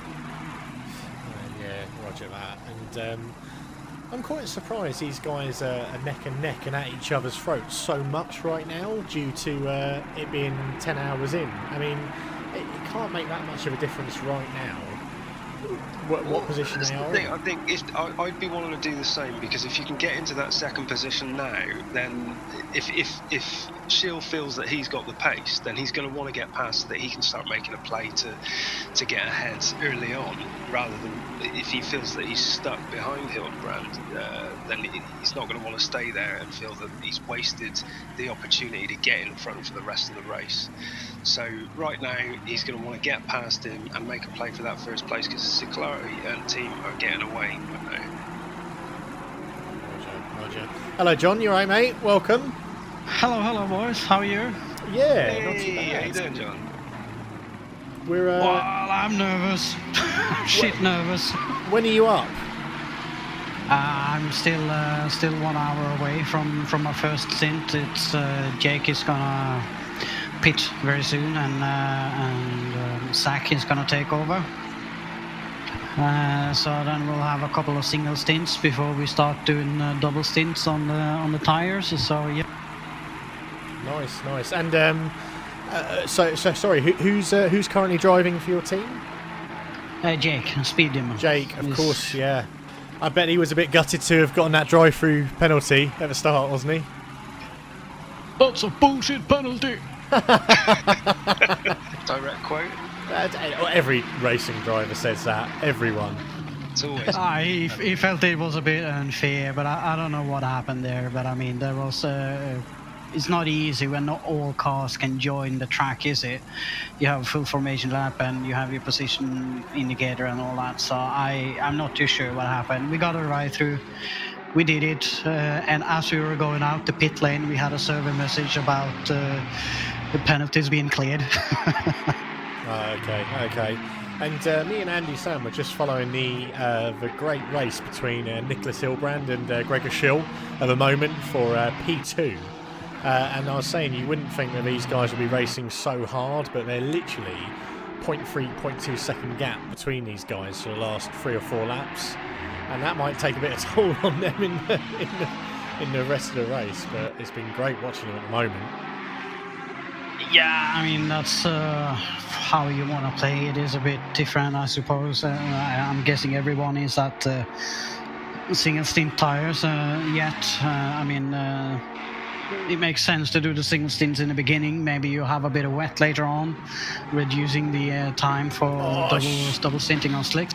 And that was Schill just going for the lunge, and he got the lunge done, but they've had contact. That was spun him. Contact, and that's taken Nicholas out of that Hillebrand's position. going to be hitting his steering wheel, and there's going to be some cursing going on right now. Yeah, was that? I think Hillebrand closed the gap on Schill, not realising that Schill was right there. Yeah, I just watched it in Speed's mirror. I mean, with the car that was being lapped by them at the moment, so I just saw that blue and white car going sideways in the turn, and that's obviously not the desirable position. Right, and we'll just go on board with where is he? Nate Newcomb in 25th. Obviously, having a look at Nate because he is in the team with Andy Sand, but Dave Crew's still right behind Nate Newcomer, and these guys have been fighting for 25th position now for a good 20-30 minutes, and it's fantastic to see. Did they have some sort of accident? I don't think they did. Yeah, I've not seen anything myself. Because we were overtaking them, and not many laps after we were passing them with a lap. Okay. And it wasn't such a huge. I've got a feeling that he's double stinting these tyres because his pace dropped quite a lot. But I'm not 100% sure if his pace did drop a lot. So double stinting the tyres, I'm assuming he's going for double the amount of time he would normally, or he was planned to do, is that? So he would have only done a fuel stop and kept the tyres, yeah. Roger, gotcha, yeah, okay. Seems a bit of a strange time to do it in the race, but I was just wondering why his pace dropped so much after the first stint. Yeah. Probably has to do with the tyres, but I mean, it's not a bad idea to do it in the beginning, maybe, but I mean, we chose to do it later because... there's always rain and wet tyres. Exactly, yeah, that's what I'm thinking, because I would have done the same. I don't think I would have wanted to do a double stint at this stage of the road. And John, we were speaking to Audi and Tiger earlier on. How's is it quite nice to be part of this 12-hour endurance event? It must be quite. We were saying there's no doubt going to be a little bit of emotions at the end of it, because you guys will be working together, talking to each other, and relying on each other, I guess. Yeah, it's definitely a bit special, yeah, and but it was kind of a messy start. It didn't look really pretty in the first couple of laps, did it? So it's been a lot of swearing over at the GZR Discord, I see. So there was a lot of stop and go. There was a lot of drive-throughs, etc. within the first 5 laps. So I'm sure there's quite a few gutted people, isn't it? Yeah, it's a passion, really. You've all been looking forward to this. You've all been really tuned in and ready to go. And then, I mean, unfortunately, Helmet, Jordan, Winch, and the other drivers, they didn't even get a chance. They didn't even get to start the race. So I can imagine the adrenaline and your passion of what you want to do steps in, and you may say stuff you don't really mean, but. Yeah, it can be a bit stressful, I can imagine. Yeah, it must have been stressful for the organisers as well. You're sitting there and you've been testing all weeks, everything's fine. All of a sudden, you can only have 47 cars on the grid. They kept restarting, but every time it was the first 47 that managed to get onto the server. There were always 3 randoms left out. Right. And at some point, they just decided, all right, we're going to do a final restart. Sorry for the 3 that don't make it. And unfortunately, it looks like 2 of our teams didn't make it, so that's a bit sad. Yeah, absolutely. I hope it's not down to the streaming people watching, because if it is, I will never forgive myself. They claimed that was not the case. There were several suggestions about, removing spectators and doing this and doing that. Yeah. But I mean, yeah, when you're sitting there trying to make something work and Yeah, the adrenaline is going quite high in the organisers, that's for sure. It can't be easy. It can't be easy. And just a quick shout out as well to Beans, obviously watching the stream, Charger, and FX again. I just wanted to give FX a big shout out to the auto director, because those settings are absolutely spot on. They're really working well when it's on. So we'll just go down a little bit more. We'll go and have a look at how Jake Moore's doing in 15th. He seems to be, I don't know, I mean, he's doing a 2:21. Whether that's because he's behind traffic and or whether he could be struggling a little bit with tyres now and the actual stint. He just lifted to let Schill pass. Right, I've got you. Okay, that makes more sense. But he's looking pretty confident. Again, it was a shame about his drive-through. Tom Weaver is in 11th at the moment for an RWB team. And obviously we know Dave Crew in 23rd, behind Nate Newcomer in 22nd. And we've got our other team, if we can find them, down the order. Tom Alton, 36th. And I'm not sure who else we've got. I'm still awful with names, so I'll be doing a bit of research later on when we're on Auto Director and getting the teams properly attuned to who we need to be watching. Is Kevin Cox with us? I think Kevin Cox is... I don't know, actually. He might be. It's a very familiar name. They were in earlier. Kevin was doing the first stint. I'm not sure he took over the second one. But I mean, there is only... He's currently running in 31st. Yeah, I mean, there is only 2 Hondas, isn't it? It's ours and Kevin's. Yeah, and we just had a word that Nate Newcomer might be pitting on looks of things. Oh, okay. That's interesting. Let's see what happens there then. Yeah, no, he is pitting. He's in the pits with Rommel as well at the moment, and that's Dave Crew giving a bit of a gap. So will that be a pit? I wonder, to do a driver swap maybe. At this stage, well, we're 2 hours in, so yes, I would think that maybe he'd like to get himself a sandwich and a cup of tea by now. And a wee. I wasn't going to say it.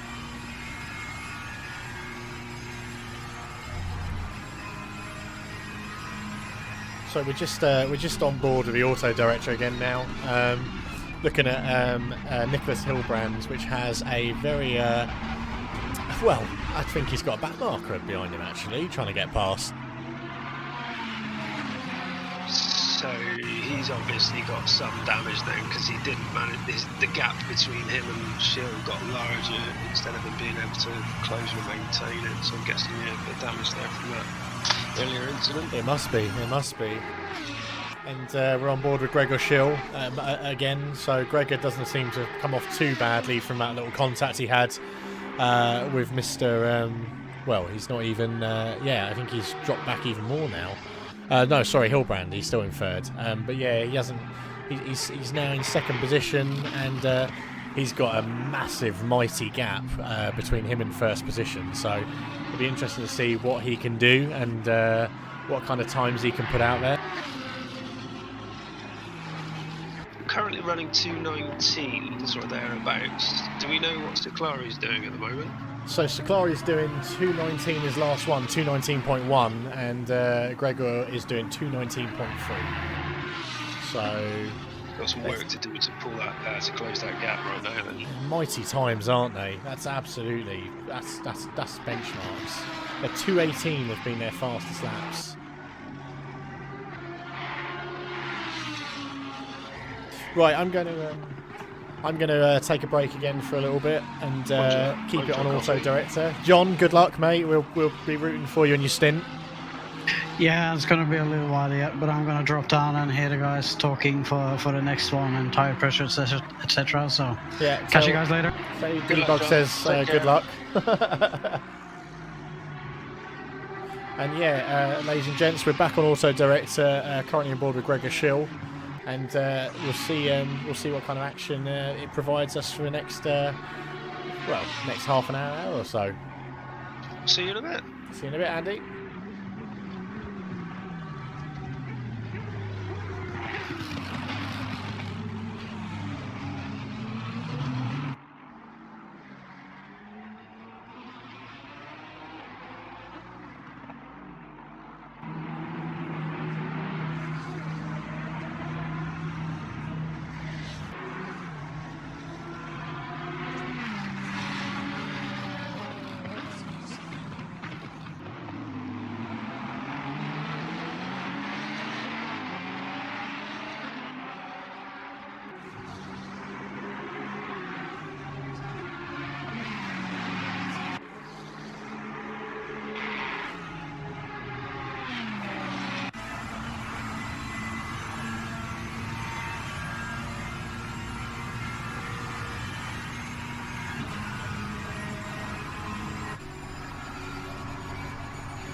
Hello, ladies and gents, and coming back to you from a little quick lunch break I had with the other half. If you're just tuning in now, you're live today watching us, RWB teams. We're all part of a large 12-hour endurance event, the Coach Dave Academy Spa 12 Hour by GZR. This is a 12-hour event that started at 12 o'clock midday UK time. There's 9 hours, 26 minutes of the race, and there's 47 hard racing drivers. 47 hard racing teams that are signed up to this and currently driving their little hearts out on track. We have got some of our... do you know what, FX? FX is absolutely right in stream chat. We do have a lot of Betty Swallows today. It is hot. It's really hot, and I should know it's hot because, as I was saying to FX, the old PC started getting a little bit hot temperature-wise in streaming. So, note to self: don't block the air ducts. So we're just going to have a look and see how our RWB teams are doing. We'll stop the autopilot from broadcasting, and we'll have a little look down the times at the moment. There's been some great fighting with Kevin Ciari. Actually, no, there's been no fight with Kevin Ciari. He's been all out on his own. But Marek Shins, Richard Schaefer, Marcel, Matt Beavis, all these great drivers have been going absolutely crazy to try and get some overtakes done. We're just having a quick look. We've got Zach Etier. So Zach Etier, RWB sponsored by Racing Sim Tools. This has been a truly awesome little grouping today, and we've been watching them pretty closely.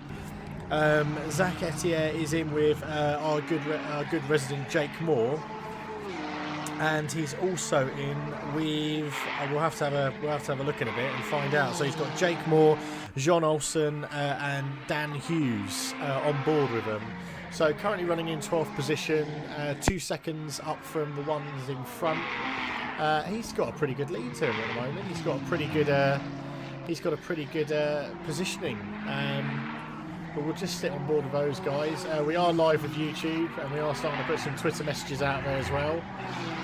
Who took over from C-Hacks? I'm guessing, my friend. Again, it's been so difficult for me to try and get all the teams sorted. I believe C-Hacks. Well, I'll have to have a quick look in a minute because it's no good me trying to guess. It could be Dan Mills. We'll just have a look and see who's out and about, because C-Hacks was a really good position up. So we're just having a look down the board now. I think he's lost out a few positions, to be honest.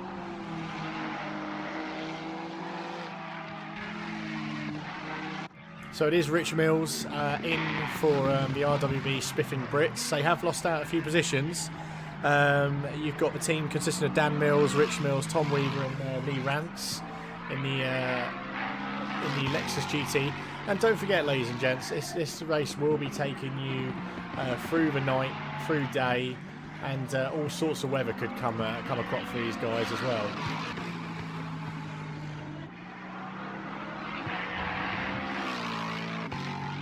So that's so you got Zach Etier in 12th, Rich Mills currently down in 18th position. Following on from that, we've had a few other changes. Scot-free in the last-minute races. It's nice to see him out and about racing at the moment. He's done a few pit stops. And Jack Skull in the Flying Skulls. Now, I know Skull and Tiger are quite nervous getting in the car. They've had 2 of the faster racers in so far in their stints, and Jack Skull's currently putting in what he can out here. But he's not doing too bad, to be fair. He's got a few people around him, and he's got someone trying to take him. But I wonder if the RWB guys are aware of the blue flag procedures. Like they will be, the difference to it compared to a normal RWB league race. Obviously, if blue flags are raced, it is the driver's responsibility to move over. And that's not good. That's not good. The car behind Jack Skull did just lose out a little bit there. Lost the back end under braking, and never good that. But we'll follow on with Jack Skull for a little bit longer. And how's everyone getting on watching the stream? We are 2.5 hours, just over 2.5 hours into the race. These guys have got another grueling 9 hours 21 minutes.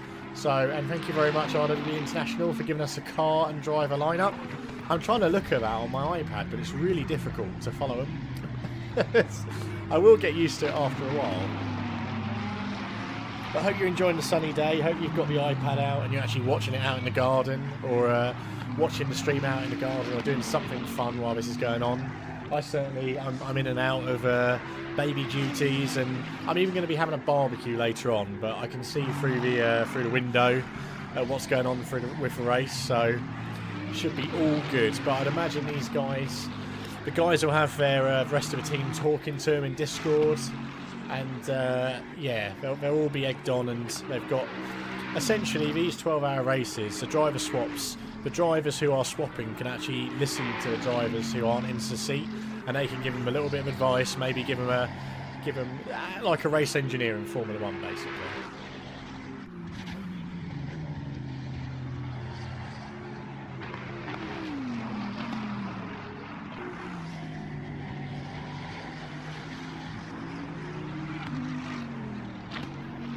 Yeah, mate. Oh, hello. Afternoon. How's it going? How's it going, Dave? Tariq, Dave? I'm not sure. How do you say that? It's not even my name, just Dave. Oh, brilliant stuff. Brilliant stuff. How's it going anyway, mate? Yeah, we're doing all right. We got a little bit wrecked at the start, and what are we on? Third stint now. Skull's in the car. Oliver's done one, I've done one, and now Skull. So Tiger will be fourth one. So yeah, I think we're on the is still. So we were 40th after that, so we had to pit first lap. So we lost a lap straight away. So we're doing well to be where we are, really. Absolutely, and I think Tiger's papping it a little bit, isn't he? So when he yeah. comes in. It is nerve-wracking, I can assure you. Well, the thing is you've not just got yourself to blame, but you've got your team as well that will be watching you directly. So no pressure or anything. No pressure. Trouble is, you put a lot of pressure on yourself, so it's because you don't want to make that mistake that costs us another pit stop or something. So, but yeah, no, so far so good, I believe. I just can't get in the game at the moment. So, oh really? Yeah, the servers just won't let me in. There's no servers at all for ACC. Can't get a connection at all. We've had that issue before, and I think it's just a case of, as you said, it's just coming out of the game, coming back into the game, coming out of the game. I think on the last endurance event, when it locked us out on the practice, I must have done it about 10 times before I could actually get in. Yeah, so I'm just going to keep trying. I just thought I'd come and have a little chat with you, then I'll have another go before I throw my toys out my pram or something. No, it's great. It's great. No, it's nice. It's nice to have you come in and have a chat. To be honest, it's nice to have some. It's nice to have some company. And yet, as we have, that was coming in and out of game. So hopefully, as Taz says, restarting the game should sort it. I had to restart mine about 10 times, and finally got it. But hey, Jack Skull, he is looking pretty good actually. He's looking pretty stable out there. Yeah, no, he was quite nervous. He didn't want to do the second stint in the end, so I jumped in on the second one. But what I've heard on comms and that, he's doing great. So it's he was worried about his pace and that, and it's like, well, it doesn't matter, just constant, pace is almost irrelevant, it's too long a race, so you just be consistent. Exactly, and we're seeing some real clumsy mistakes up in the top 10. They're racing hard, and it's there was a massive clash between second and third, and it really spoiled one of the races. So shout out to Kai Banks in the chat. Hello mate, welcome. Hello mate. How's it been for you anyway, Tyrion? I suppose driving wise, pretty sensible drivers out there, or? Yeah, it was okay. It was only at the end of my stint I came across someone, but I was racing people for position, and I had one or two that wanted to one lap that were obviously quick and were not where they really should be, I guess. So it's trying to let them go, but not give too much to the guys you're racing and in and around. And then you've got the leaders wanting to lap, and so you're trying to do a lot. And although Spa's quite big, it's very particular about where you put the car. So you know, there's so much rubber out there with 50 cars that you don't want to go offline and be on the marbles, or, you know, because it's really easy to spin out there. So, you know, you just want to try and keep it sensible. But, it was good, though. We made a few places. I mean, our guy who did our first stint, Ollie, he absolutely cracking, kept his cool after being in that sort of crash at the start. And he got it back to the pits sort of thing, kept it going. He put in an absolute blinding stint, went from 40th up to 11th at one point as the pit stops panned out, you know. It was just like, whoa, hang on. Obviously, we still had to pit because we pitted out of sync, but nonetheless, that's put us back in a good midfield fight now, so it's looking good. Fantastic. Yeah, it'll be great to see. I think we've got I think our other boys are slowly getting there. We've currently got Zach Etier in 12th position, and slightly lower down there's Rich Mills 18th, and it's so difficult to try and identify who the other people are, to be honest. We're getting there slowly. Yeah, I was having a good race. I think it was Nate Newcomer. Yeah. Before we pitted and that, we was having a good little battle, so that was all good. Yes, we've got Greedimi as well, currently in 35th position in the Lexus. So, yeah, we got some nice racers out there, and we got some good runners. Just for the people who are watching, if you're new to the channel and you're new to RWB, feel free to hit us a like and subscribe to the channel. We do regular streaming on league tournaments. We're on Twitter, soon to be Instagram as well. And you always feel free to and welcome to visit us on our RWB website and come into Discord. We're pretty friendly, we won't bite. Cos is always there to greet new members. So, yeah, hello to everyone out there watching. Pretty awesome. Did you get to watch the quali? Did you see the lap times? I didn't, unfortunately. Tell us about it. Well, 2:16s I think they were doing at the front. 2:16s. It's mental. And what kind of pace were you setting? I think Ollie did the quali as driver number 1, and I think he was 1.8 off, so he did cracking, you know. But yeah, 2:16s, that's fast, like serious fast. Yeah. But if it's keeping that consistency, I'm looking at P1 now. And the top 5, you got 219s and 220s, so that's not far off from what Zach Etienne. Yeah, I mean, I was doing 220s on my stint, sort of average, I think. So was Ollie. So it's we're on pace because he had to pit obviously out of sync. First place and second place and third place came round to lap him on that stint. And he was staying with them, you know, and thought, hang on, it's like your pace is excellent here. It's like, you know, they were just creeping away, tenths here and there, you know. It's so they're obviously, you know, used to endurance racing where the consistency is king. So, so I just have to laugh because just had a shout out to Speed Demon, who's currently in the YouTube channel, and then Zin as well. Zin, I don't know who you are, mate. Tell us your in-game name. But he said, hey, Debo, just finished my stint and it was absolutely terrifying. I can feel for that. But that's the thing. At the moment, you don't have to go too crazy. You can just keep, you know, just keep a steady pace and race your own race at the moment. Yeah, I mean, there's I think there's a 30% chance that the weather's going to change at some point as well. So, I mean, that's going to be a big mixer up of that, isn't it, if it chucks it down. So 100%. On one of this, obviously they had to restart the server a few times. There was issues with people getting in at the start. And one of the restarts, it was wet at the beginning. It was like, no, not the start.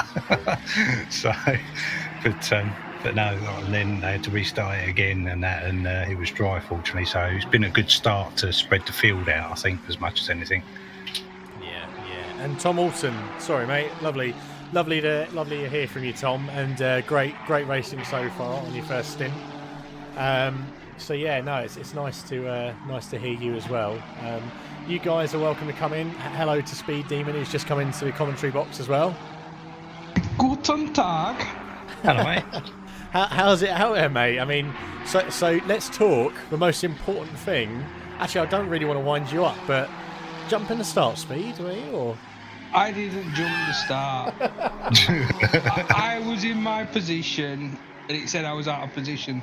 Obviously, when we on the grid, I was on the right-hand side of the track, and when we came to start the race, it told me I was on the left-hand side. So obviously, someone in front of me, and not my. Obviously, it must have been the other Aston team. Must have not been able to get on the grid.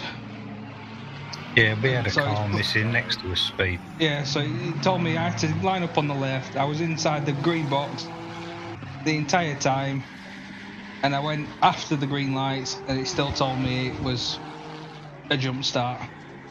So I wasn't best pleased. Did you have to serve a penalty? Yeah. Oh, Christ. We were up to T. I think we was inside the top 10. You know, after the first couple of lap crashes. We were just behind C-Hack's team. Yeah. You know, I don't know the names. But we was right behind Mills and that, and we was right behind them, and we overtook them in the Days of Thunder moment, cutting up old Rouge Radion. and then I thought it was. I was told to come in the lap before to serve the penalty, but I just wanted to make sure that I didn't waste a pit stop and that it was going to serve the penalty. Yeah. I know sometimes I was cycling through and I obviously missed the pit box. So when we came around to do it, there was some fucking clown, you know, trying to get into the pits, you know, coming from the last corner. So he's literally like driving 90 degrees to the pit entries, and he just literally blocked the, you know, part of the pit entry, and ended up giving us 12 seconds worth of damage. Oh, Christ. Which was about a second a lap in the first stint, from what the pace that I ran in the second stint. Yeah. So, but we've done a good job to claw back the. Well, we're 11th now. I managed to get us back into like the top 15, which was a good job. And I think all we're aiming for is a good top 10. Because obviously we're really suffering with the NSX around here. We've just not got the downforce, and when you get a little bit of aero damage on the front, it just really hurts. But Zach's doing an amazing job at the minute. yeah, yeah, he is actually. We've been keeping a close eye on him. And yeah, just a quick heads up for those who are now finished your stint. You're more than welcome to come into the commentator channel, tell us your woes and tell us your feelings on how it's going so far. Speed even seems to think he didn't jump the start, but I think we all know he did. Only joking, Speed. Only joking. So hello to Tom Alton as well, mate. Absolutely fantastic driving out there so far, buddy. How are you finding it? Stressful. Very stressful. It's I mean, I'm probably the slowest of our four, so yeah. Consistency is the main thing, mate. I think the main thing that it's something I've never had to do before is deal with passing quicker drivers and people trying to unlap themselves and all that sort of thing. So that was quite exciting, trying to work out the right spaces to slow down and relax. Yeah, absolutely. And just a quick one, going back to, well, all of you. So in RWB, we have a slightly different way we handle blue flags. Are you guys aware of the blue flag situation in this current 12-hour stint? That it's up to you guys to obviously move to one side to let the faster cars pass you?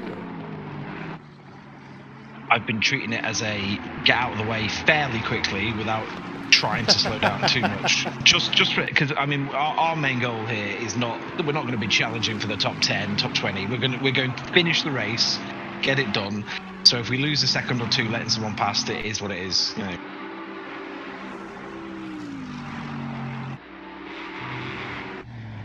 Gotcha. No, fantastic. So we're just on board with Jack Skull at the moment, currently in 25th position. He's got a couple of faster cars behind him, and quite sensibly he's just letting them pass, to be honest. It's 9 hours, 7 minutes of racing to go. And when you see that figure, guys, in the commentary box with me, do you get a bit worried that you've got a whole 9 hours left? That's a long way to go. Not really. I think you just take it a stint at a time. It's a long time if you think about it, if you're doing it on your own. But when there's 3 or 4 of you, it's done. It passes actually quite quickly. Yeah, I've only got 2 hours. Like I felt so that comfortable in the car. I think I could have gone for another 2 hours. As I said, I did. So it wasn't that. It was just the fact that you have to give some drivers some other time. You can't hog the car to yourself. I'm just pleased that you only passed me twice, Jake. Yeah. Because obviously you messaged me saying it looked a bit sketchy. It wasn't sketchy on my side. I was fully aware that you were there. Oh, I had to go over the bus stop, but the guy who actually hit me, he got a warning. Because the guy behind you was obviously trying to race you at that point, and he came barreling and hit me from behind as I was sitting on off the track. So that was good. Yeah, I know. Second, when I had second and third behind me for my entire last stint, towards the end, the cat started catching me, and I know third place. I don't know if third place took second out or someone else did, but I looked behind me and I had like another 2 seconds gap. It's been some really good I wasn't crashes. complained with. There's definitely a difference in the aggressiveness of some of the drivers in this race. There's a lot of people who are giving people time, and we were getting lapped by someone, and they were still really cautious lapping, making sure. And then we've had someone else fend it from like a second and a half back into the corner. Yeah, I think you get them people that just don't want to lose much time. It's like I said, I came out just in front of first, second, and third after the first round of pit stops. And obviously, I let first go because he was a second quicker than me. But I actually pulled away from second and third. It was only until I caught up, the cars in front of me hit for position, and we started battling that, the second and third place caught up. And then I let second go once he caught, he got right up my ass. I didn't see the point in me losing so much time when we're on similar pace. It's 10 hours of racing left. You're just dwindling down the laps, aren't you? You're not really going for position. The position fight comes in the last hour. Just a quick one. Zin just had Simon De Lorenzo say it's good to hear you, Zin. If he didn't have so many children, he'd be all over this race with you. Good old Simon. Yeah, we've all Tom Proctor did our first stint at RWB with you guys. He's got us all into this, and we used to drive project cars and stuff together just as friends. So it's nice to do something with some organisation and great. It's great. It's really good fun. I was even quite nervous this morning. I wasn't expecting it. I thought, I'm not going to be nervous, and I'm sitting there going, bloody hell, I've got butterflies. Yeah, it's great. It's just nice to be able to see how you can do. I mean, there's some guys in this who are so fast. They were 2 minute. Tyrion was saying they were 2 minutes 16s or something. Yeah. In one of the practices, Harry Spears got a 2:16.1, and that was at like 8 o'clock at night on track as well. So it wasn't ideal temperatures or anything. It was ridiculous. Pretty easy this game. The ideal temperature is a cold track. So something around 10-15 degrees. If you can get the temperature into the tyres, you'll just blitz your lap times. Right. I'm with you. It's quite good. I like the fact that the weight of the car with the extra fuel in really does seem to make a difference, especially to you sort of through those like long sweeping corners. Really noticed the difference with the big heavy run.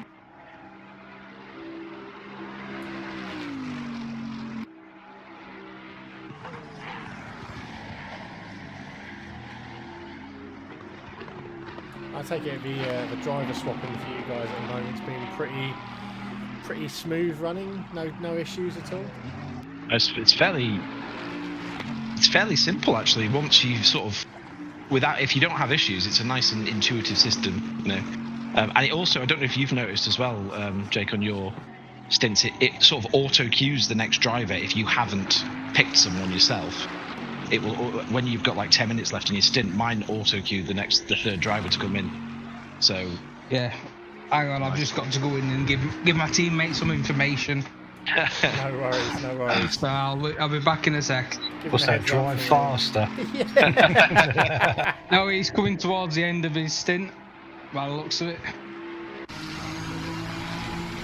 The stint timing thing's been really impressive as well. It gives you a 10-minute warning telling you that you're coming towards the end, and then at 5 minute it starts to warn you need to pit now, so you're not going to forget, which is good. I noticed that because I was wondering actually who's timing my stint, and then I realised there's a little countdown clock. I was actually starting to get a bit worried about it. I thought, hang on, it's got to be, you can't go over at all, you know. I tell you what though, I'm glad I didn't do that first stint. That looked absolute carnage, that first lap or two. It was at the top of the roof, wasn't it? Or yeah. Was that where it was? People just don't seem to get first lap, first few corners. It's all going to go slow. It's a shame to see because of the level of racing you guys have got out there. You've got some amazing races, and I guess it's that hunger for it as well. It's a bit different when you're in a sim. I think you're going to go for gaps which you're not necessarily, or you shouldn't be going for. But when you're driving something in real life, a proper, you know, hundreds of thousands of pounds worth of machinery, you're not going to go for it. But trouble is, 12-hour race, what is the point of that one position on turn 3, you know? It means absolutely nothing. It's, you know, it's just crazy, really. But there you go, it happened, didn't it? No, absolutely. So I'm trying to think, if we got some, we've got Christoph Mackles, the eSport Performance Racing team. We've got some big names here, actually, looking at it, across the track. So it's nice to see RWB in such a mix of drivers, really. Maxi Hacklander, he's one of the, I think he races in ADAC Masters in real life. He's quick on this as well. Awesome stuff. And we have a speed demon.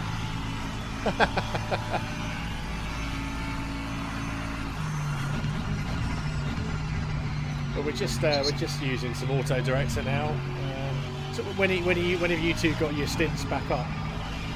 About an hour's time. We've got one more driver swap left. Get our fourth driver in, Gunpowder. He's gonna give us some American power to add to the British steel. And then I'm gonna be jumping in after that. Hopefully without any rain or anything to look forward to. So I'm going to jump out, mate, because I need to let them know I'm back in the game and that, all right? No worries. I'll talk to you later, no hopefully. Cheers, mate. Have a good one. Good luck. Yeah, good luck, guys. So the auto director's just going through different cars on track at the moment. Looking at Stian Verstraeten at the moment in Scuderia Schumi Skins. Currently in 22nd, and he's got Scott Free behind him, and Mr. Skull in 24th. And he's got Mr. Handler in front of him, currently in 21st position. But as expected, these endurance races, they kind of start stretching out quite a lot.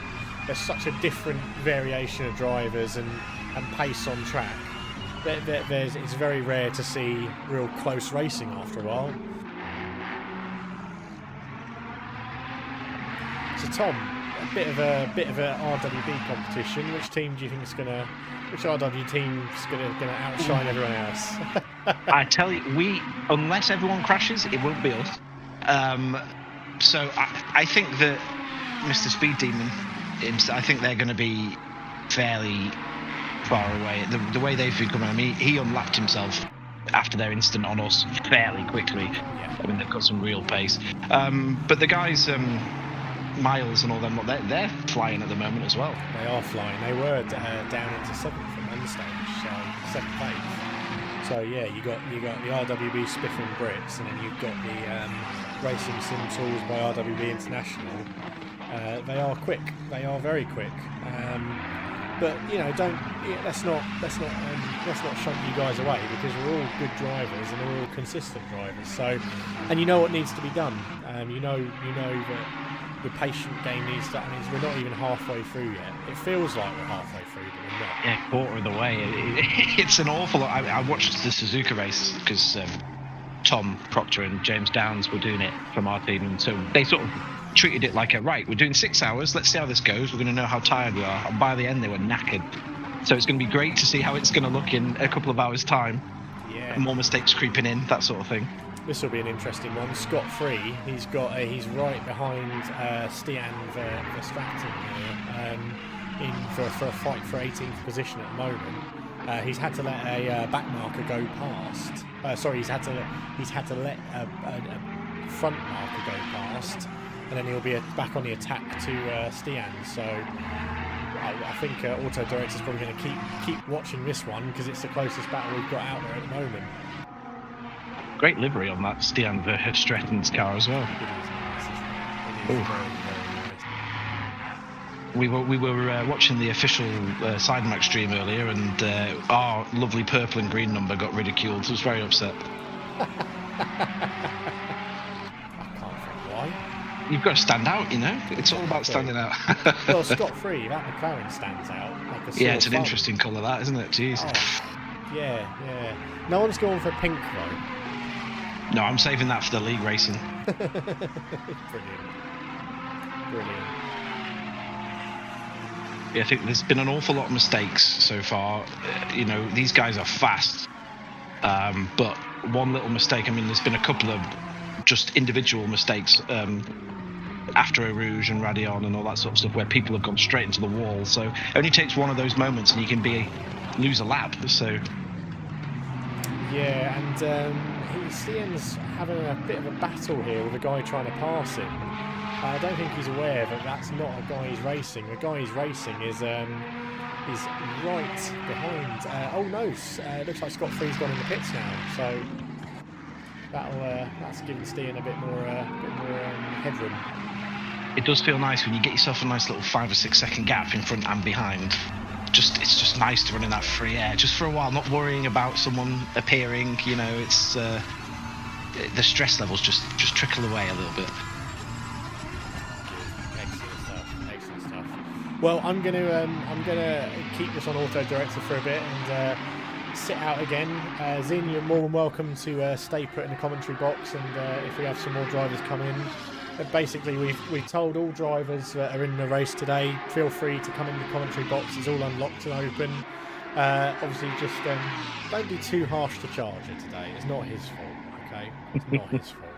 But yeah, no, happy to have you all in today. But for the time being, I'm going to leave this bad boy on auto director and take a break myself. Take straight to the garden for half an hour before the next stint for me as well. Good stuff. Cheers for talking to us, Tom. And, cheers, mate. Catch up with you later.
Bugsville. Hello, hello. You're right. Yeah, I was just doing some bits and bobs, and I heard your voice. I just thought I'd come up and say hello. I'm just going to have a quick ciggy, and then I'm going to be popping in about 4 laps. You're actually racing in 4 laps, are you? Yeah, about that. Yeah. Hey. Yeah. No stress. No, none. To be fair, the team are looking really strong at the moment. They're looking in a good position to be in, mate.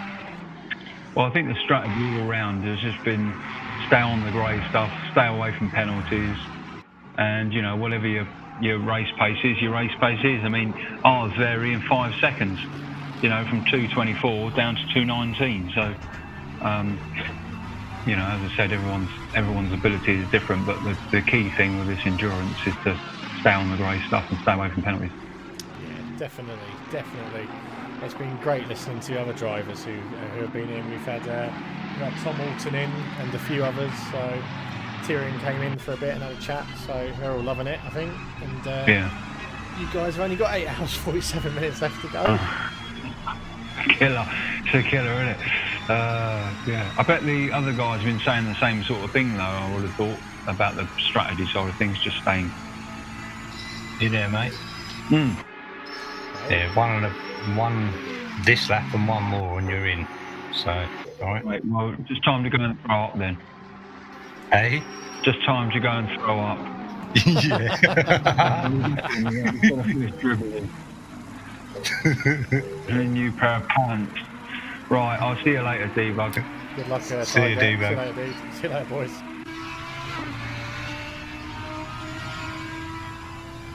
So we'll be following Tiger in a second and seeing how he gets on, or will we? That's commentator's curse, actually. We won't follow Tiger through this stint. We'll carry on watching some of these guys. Fabio Fanni, what a name, Fabio Fanni. Good to see you. Good to see you around, and yeah. Good luck with your stint as well, my friend. He's currently running in 39th, having his own little race to himself, which is nice. Yeah, quite a distance away actually. But yeah, so big shout out to Tiger, who should be stepping in soon and getting his hands dirty.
Hello, Debug. Hello, who's that? It's Greedy me, man. How are you? Ah, awesome stuff. Yeah, not too bad, Greedy, not too bad. Enjoying the racing? Very much, man. This is fantastic. It's an experience. I'm jealous. I'm genuinely jealous of you guys because I'd love to be out there today, but yeah, family life permits it not. I completely understand. Single? Well, not really single. I got a girlfriend, but no kids, so that helps. Excellent stuff. So, racing been good so far? Any dramas or problems for your team or anything? No, I think we got tied up in some lap 3 stuff. I think it was lap 3 or lap 2 at the top after Radion, and that's really about the only misstep that we've had, and no fault on our team. Just wrong place, wrong. Excellent stuff. So, is it Tiger who's just taken over from yourself? Is it? No, Sean. Yes, of course. Sean Wright. Yeah, fantastic. Oh, brilliant stuff. Well, I'm just currently we're taking a bit of I've taken a bit of an interval at the moment, and I'm just having a look at some of the close battles we've got going on. So I think James has just come into the chat as well. So I'll leave you guys to chat for a bit, and if you want to watch the stream live, just click on me and you can watch it. But I have a little one to tend to, so I'll leave you guys to have a little chat about how you're getting on, because we're all racing for teams, so... Yeah, sure. So yeah, James, how are you guys running right now, man? Not bad at all. I think we're doing okay. Our pace is pretty slow, but it's being consistent. We haven't had any major accidents or anything like that. Managed to stay out of the accident first and second lap. How about yourselves? You are quite quiet. I could barely hear you. Oh, really? That's better. Oh, my mic was down. We did all right. The second lap we got from 44th to 24th, I think. But oh yeah, that's fantastic. We're slowly falling down from there because people have caught us back up. Our pace is pretty slow, but at least we're consistent. What kind of lap times are you guys turning right now? Between 220s and 223 fours. Yeah, that sounds about where we're at. Where are you guys at on the grid right now? Let's have a look, see. We're currently 37 out of 41. So how many started? 47, so 37 out of 47. So Giordano, is that driving right now? Yeah. Gunpowder Therapy is driving right now for us. This is his first proper endurance race, and he's jumped into a 12-hour one. That he was nervous when he took over for whoever. Well, to be fair, it's Tom Alton's first one as well, and me and Tom, the other Tom, we've only done Suzuka last week.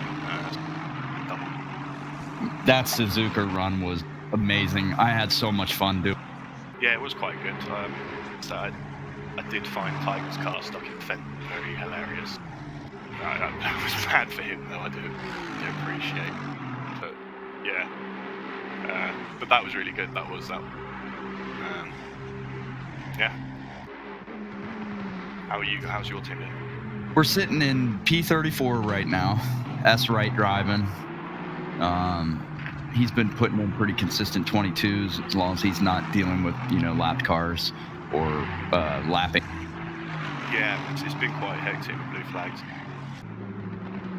Some of the front ones really don't give you much of a chance to break out and lane.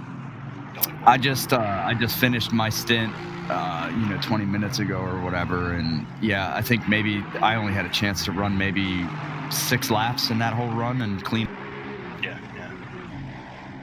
Yeah, I've just finished mine about 10 minutes ago as well. But I went over. I dropped bloody drive time by 30 seconds for a drive-through, so... oh, that earns a drive-through. Okay. Yeah, I'm blaming the team for that. They didn't tell us today. Yeah. So did the next driver have to serve that, or did you serve that? No, I served the drive-through and then came back in the next lap. But we didn't lose any positions, so that's fine. The nearest person behind us is like 2 or 3 laps behind us. Not too fast. It might rain or something later anyway. We maybe have to pick up some more positions. So. Yeah, have you guys had to have you double stinted any tires yet, or are you holding off on? No, we wait until later till it cools down a bit. Well, that's the plan.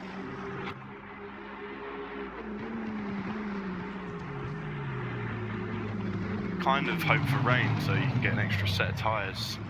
The wet tyres. Exactly. So we shall see. Rain might be dangerous once the track's rubbing up quite a bit. We'll have to see. But We just got really lucky. We almost got tagged by a car that spun off in the bus stop. was it a blue Mercedes by any chance? No. It looked like it was P9. It looked pretty kind of dicey. I did have a purple Mercedes trying to kill me at times. Oh, yeah, I know the purple Mercedes. Yes, yes, the one, yes. Come back round, just let it pass, like, a bit dangerous. Come back round a couple of corners and it's always spun at the bus stops. It's like, oh, no. But I think he's been given a warning.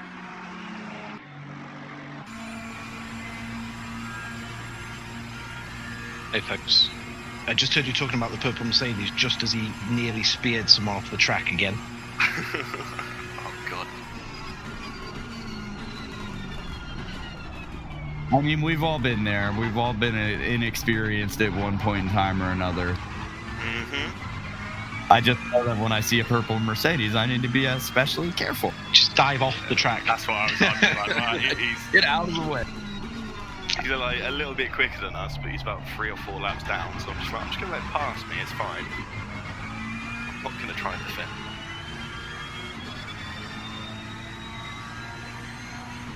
But yeah, apparently lots of people have left as well. Not great. Yeah, there's been some cars we've lost. Apparently. Because obviously it's still new, the whole endurance timing thing on this, so people have had disconnect errors and things, but then obviously we lost the 3 at the start, including one of our teams,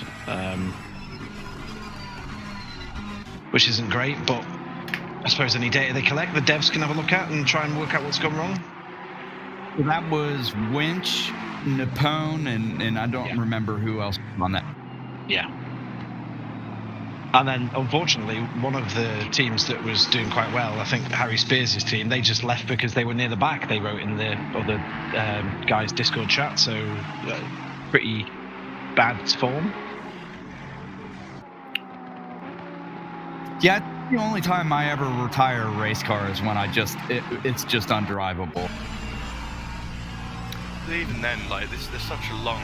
There's still 8.5 hours left. Yeah, exactly. Anything can happen, like...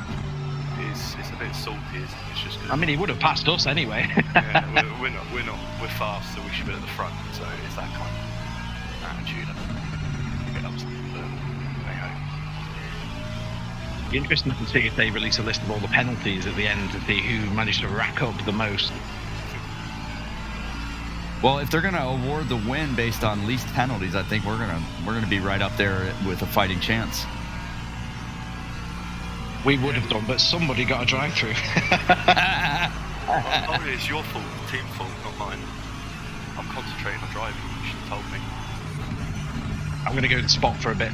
Catch you in a bit, guys. Cool. Yeah, I'm going to go for a bit of a rest. Yeah, I might do the same.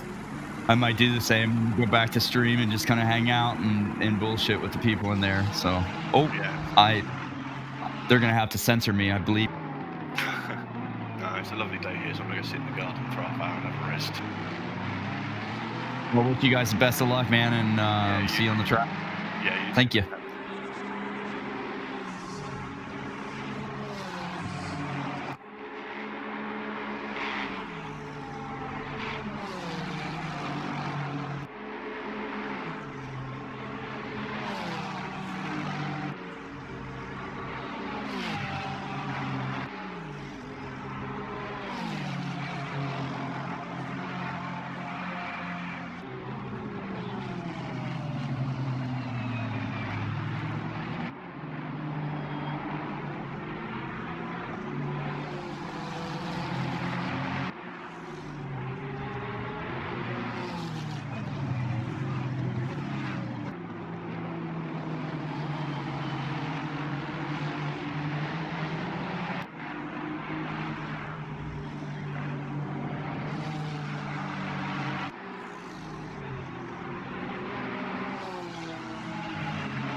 Gabsy, how you doing, buddy?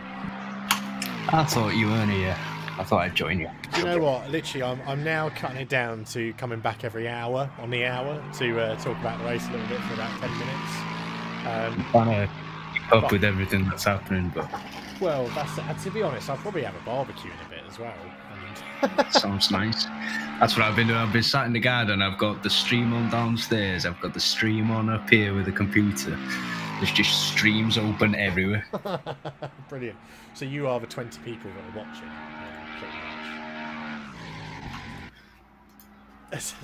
much. So for those of you who have not long been tuning in or watching, we're currently we've got 8 hours to go. 8 hours to go of this epic 12-hour Spa endurance race, which some of the RWB have formed teams and are going into. They've got four players to a team at the moment, and we're just on board with Daniel Miles, which is racing for the RWB Spiffing Brits, and those guys have put themselves into 18th position at the moment, and they're pretty much. Oh, he's a big moment. Commentator's curse. That is not good. Got a bit of damage there, I think, as well. Yeah, I'd say so. And he's going to need all the support he can get right now from his team, because a shunt like that will really, really put pressure on him. Yeah, he's been out a while though, so I'm guessing his stint isn't done, so they might just bring him in now and change drivers now. I don't know if they can do that. I'm not too sure. But yeah. It would make sense to do that. It would make perfect sense, to be honest. I'll tell you what, there's also someone we wanted to talk about, but I'm just trying to find what position we're in, and I feel awful. I feel like we've done the commentator's curse here by starting to talk about him, but we're also going to try and find Tiger, because he was really nervous about his stint. And yeah, he's in 28th. 28th position. Mick Isted. There we go. So Mick Isted in the Bentley GT. He's been really nervous, but he's out in 28th, and he's doing his team flying skulls. Well, a good duty by getting out in 28th. Just don't bin it. He's got a faster car, trying to pass him right now. I'm sure he won't take long to get out of the way for him. But yeah, he had a terrible race last week. I felt sorry for him. I was in the race, and all I could hear was, "I can't exit the game. I can't exit." He couldn't do anything because his game locked up or something like that, and I just felt so bad for him. But he's going well today. Awesome stuff. Awesome. Gabs, what's your take so far on the race? Have you been keeping an eye on it and watching the other drivers out there? I've had it on in the background more than anything, but what I've seen is it's been pretty good. We've got a couple of guys in the top 20. Don't think we've got anyone in the top 10 yet. I know Jake Moore had a terrible start, not a terrible start, but he had a drive-through, and then they've just had another drive-through in the last 10 minutes, 15 minutes, which dropped them down again. So, yeah, I think they're in 19th, and then you've got Miles 20th. I'm not sure with that 15 seconds, does that add on at the end, or is it 15 seconds in the pits? I'm not too sure myself, to be honest, buddy. I would imagine it might add on at the end. That's what I'm guessing it will add on at the end, but yeah, I'm not too sure myself at all, to be fair. Yeah, I can't really. The stream is. Your sharing screen isn't very good. Oh, it's pixelated on this one. I'll just go back on the stream on YouTube, so I'll be delayed a bit. Excellent stuff. Just having a look at John Olsen for the RWB sponsored by Racing Sim Tools team. It looks like he's gotten past. I'm not too sure whether he's gotten past someone or whether he's coming up to someone now. Could be Aston Martin in front of him. He's 2.1 seconds behind on the Aston Martin at the moment, and he's got a car looking to overtake him. But I think the RWB teams are looking pretty healthy out there and doing not too much of a bad job at the moment. No, not at all. I think everyone's settled into the race quite nicely now and just finding their own pace. and just going from there, keeping it safe. That's all you need to do. I'm a bit jealous of helping out because I'd love to be part of something. Well, to be honest, I was thinking, I should have done this, but then I'm just sat here now. The sun's beaming in and I'm just sweating sitting here. So I'm quite glad I'm not racing. Oh, too true, too true. And sorry about my mic, people. I keep my mic. I have to be quite close to talk into it. So yeah, my bad. It's one of these stupid mics which come off the desk. It's a Yeti, so I wish it was a headset now.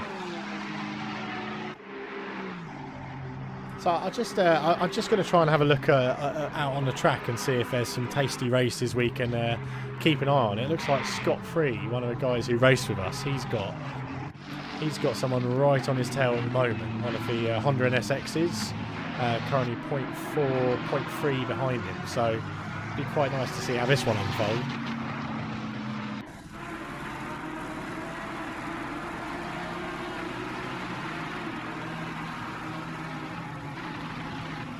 And again, if you're new to a chat and you're new to the stream, or if you're guys waiting in the pits to do your run, feel free to come in, make your way into the Discord channel. Tell us how it's going. Tell us how your race is going.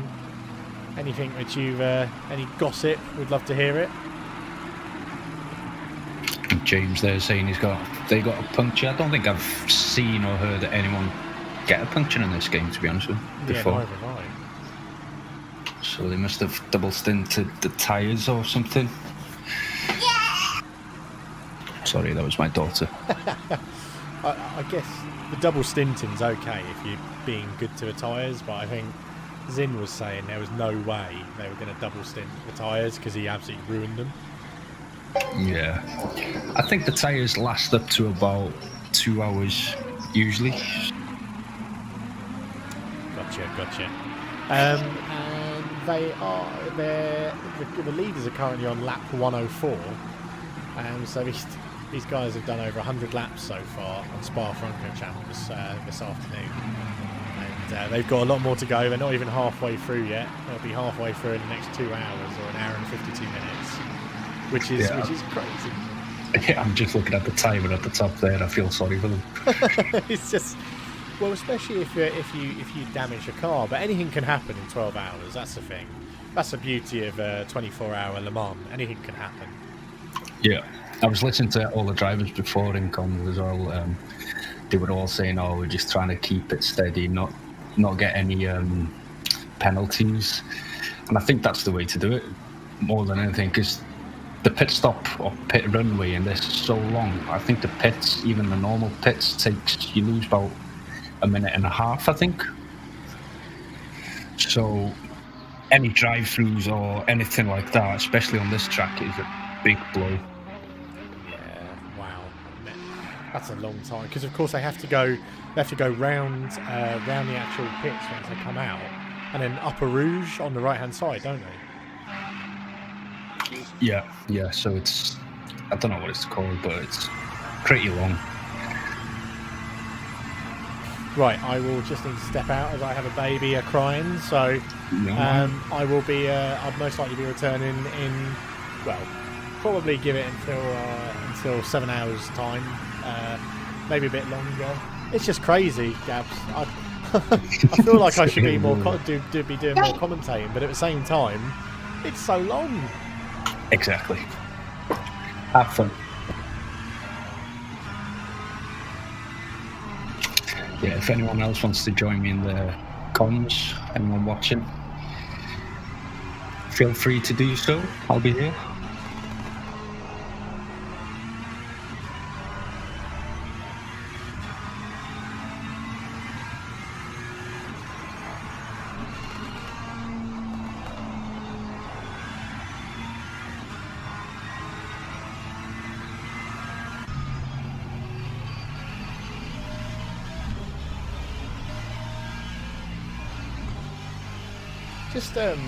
Just back, I noticed it might just be out of chance, but Christian Bianchi's no relation to any of the Bianchi family, are they? I got a bit excited when I saw that name in race.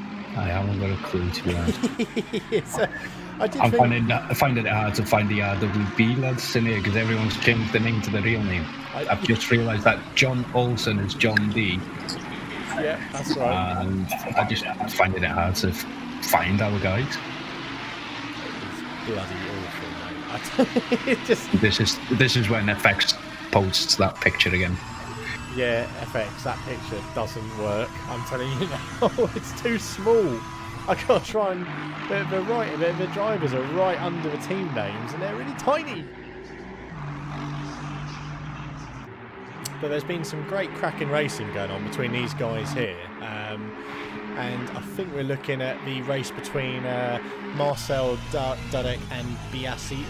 Oh, I can't even pronounce their surnames either.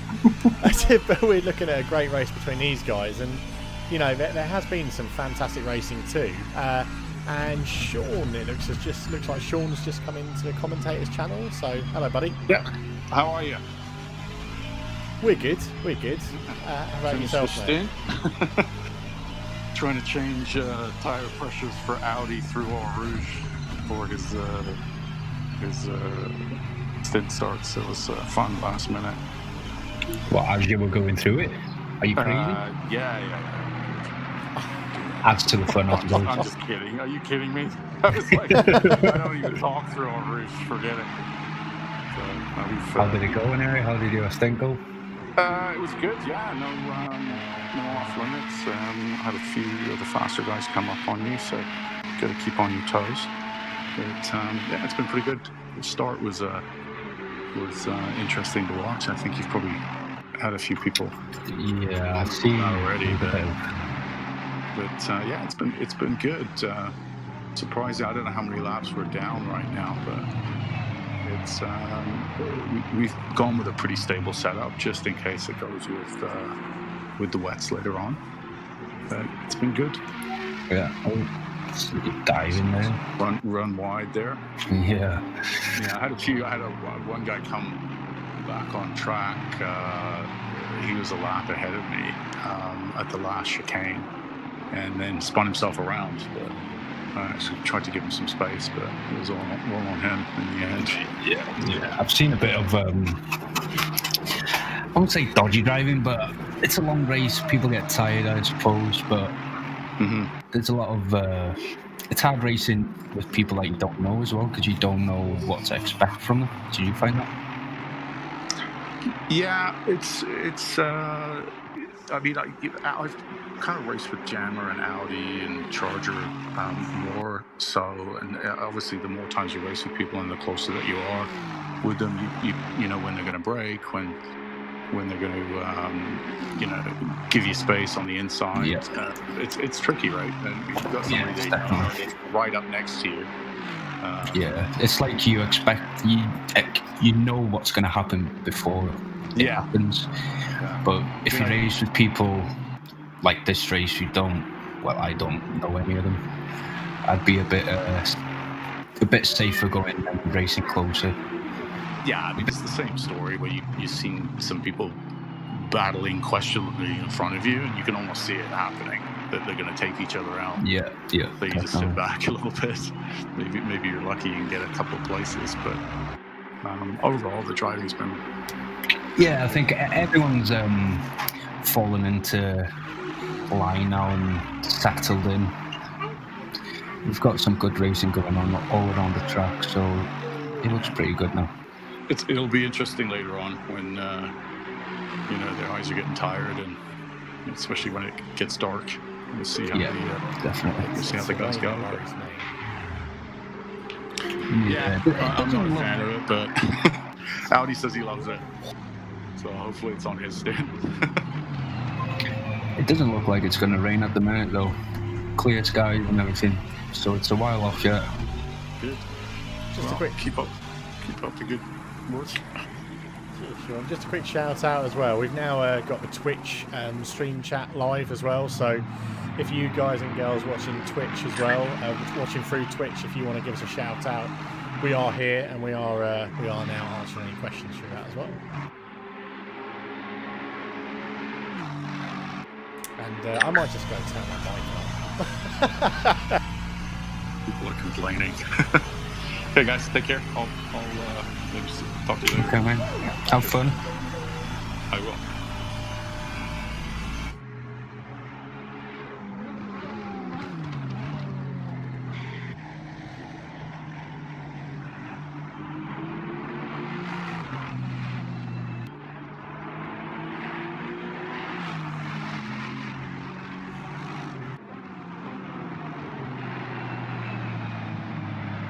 There we go. That might be a bit better, Gabsy. Your sound for me was fine, to be honest. I don't know what was going on. Maybe they're just being fussy. But check out this race between Hillebrand and Vanak right now on the stream. Ferrari and Aston going side by side. Yeah, I'm watching. So close. It looks like Hillebrand. Hillebrand was obviously one of the front runners, one of the leaders earlier on, and he's slowly making his way back up. He's now got P6. And he had a bit of an unfortunate shunt with one of the guys, I think it was Shins at the start. Yes, I've seen that. He was fighting for second place, I think, wasn't it? That's correct, yeah. And it was the last corner. Last corner, they had a bit of a clipping. So it just shows, I mean, these even the pro guys, which are doing 2-minute 18s, it can happen to anybody, really. Yeah, it only takes a little wheel spin, a little bit too much gas, and something like that happens. It happens to the best. It's such an entertaining and great racing at the front, though, because you've got these Astons, Vanak and Biazio, whatever. You've got these two Astons racing hard, and the same again. He got a little bit out of touch, didn't he? And, see, the thing is they're going to take it. It looked like Vanak was extra cautious then, but I guess he doesn't want to bin it and he doesn't want to total it, because then he'd have to get the car round a total lap before pitting, and he's letting his team down as well. Exactly. That's the thing with this. That I like that added pressure. The first endurance race I did was last week, and the extra pressure you have just because someone else is relying on you to do well is crazy. Yeah. I didn't think it was. I was like the day before, I was like, all right, it's just another race, blah, blah, blah, blah. Then you turn up, and I was literally nervous, and I was like, oh, Flack, because I was rated with Flack as a teammate, and before the race, and I was like, oh, if I bin it or if I crash the car, I'm sorry.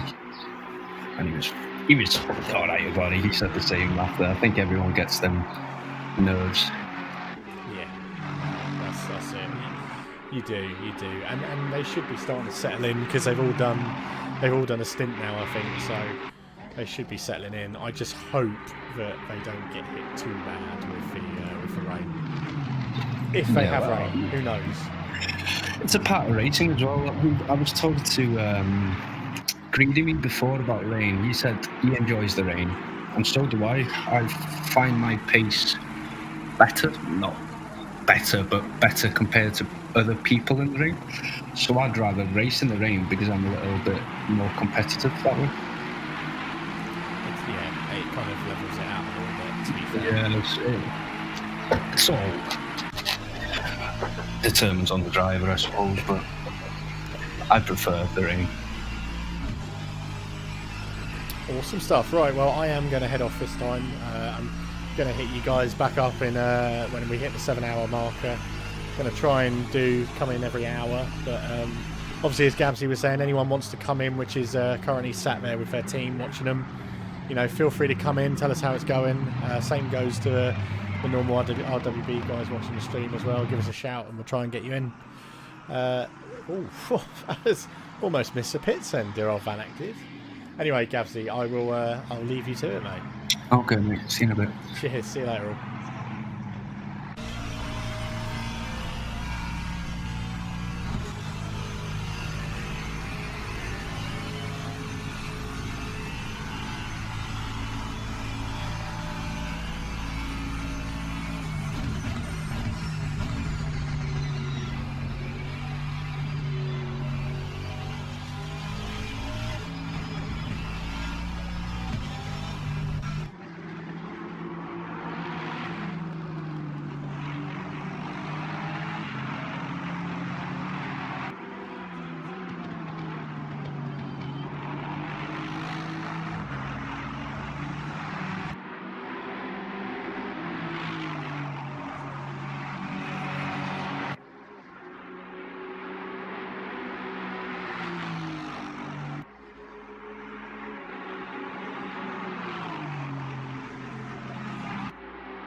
Greetings.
You there, Bug?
Hello, one and all, and if you are still watching, you are absolutely right to the person who just said 7 hours to go, RWB International. It is 7 hours to go, and as Charger has just said, if anyone wants to jump into race comms, tell me how you're getting on, tell me how your stints are, that'll be perfect. So, I've kind of been with the stream, I've kind of not been with the stream. I've kind of lit a barbecue outside, and we're going to be making some barbecue food, burgers, sausages. I'm so sorry if the guys who are racing is listening to this and you can't really leave your racing side with your compadres. I apologise, but I'm going to have a barbecue and probably some cider as well. Anyway, listen, ladies and gents, if you have just tuned in, we are on a 12-hour, that's right, 12-hour endurance race at Spa-Francorchamps. This is an invitational event which RWB have been invited to. There were 5 RWB teams which had 4 players in each RWB team. They all have a certain limit they can drive for, and then they have to swap over and let the next person drive. A nice little feature in ACC, which we were just saying, they've pretty much cracked it. They've got it spot on. We've got James Downs, Charger, FX, Cos, Tom Weaver. We got all the bunch watching the stream and supporting their team. And we're currently on board with Tom Alton, RWB International Bendigo. But what we'll do is we'll go back to the auto director for the time being. Just a quick shout out to the lads, because we do currently have Jake Moore in 20th position. We've got Dan Mills in 25th position, Oliver Curtin in 26th position. I wonder if that'll be a bit of an interesting race soon between those two. And a little bit further down, we have Tom Alton in 38th, and I think, is there someone else? We're trying to find him now, but I don't know where the other guys are currently at this time, but they're not too far off as well, to be honest. In fact, they might be a bit further up, and I've just totally missed them. Oh no, that's Curtin in that team, which is 26th. But let's go back to the autopilot, auto director, and any questions or things you have to ask, just feel free to ask them. We're just going to go on to auto director now and see the close races it picks out for us.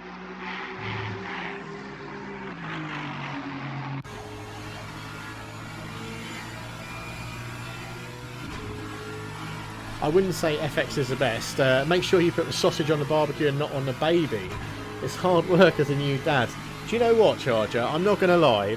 I've really appreciated everyone who's come in today, because I'm running on fumes at the moment, and you're probably wondering, Debug's not that chatty, but the reason I'm not that chatty today, or I'm not actually on it, you know, saying what the drivers' names are and how far each one is, it's just because I'm so tired. I literally am running on fumes.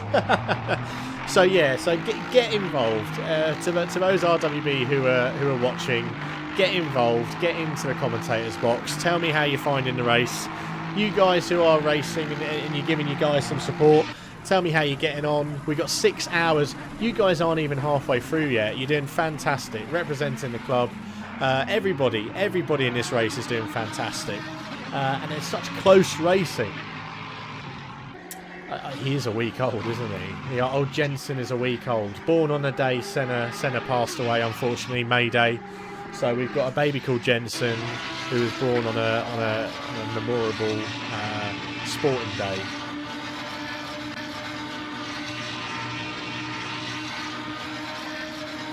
And just a quick reminder as well, we are following Twitch chat and YouTube chat. And Debug is trying to make sure that he doesn't put anything else on top of his computer to block his radiator fan from actually blowing out the air and dispensing the air, because the computer got a little bit hot. Audi in 29th? Yes, Audi is in 29th, and he's doing bloody well, bless him. Oliver Curtin's 26th, as we said before. Jake Moore is in 19th position. We're on board at the moment with Slavomir Majanik, and he's got a car. Has he got a car? No, he's going quite wide. I don't think he's loving his race at all right now. He's definitely not loving his race. He's got a car, I think, looking to lap him. That's definitely not a Ferrari behind him, but yeah, he's running his own race, bless him. That is from the USB Bumblebee drivers. That's a good name and a half, isn't it? So what's been your highlights? I think the highlight for me, and to those watching right now, the highlight must have been the crash near the start. That brought F1 memories back to some of the most famous crashes there. It was pretty epic.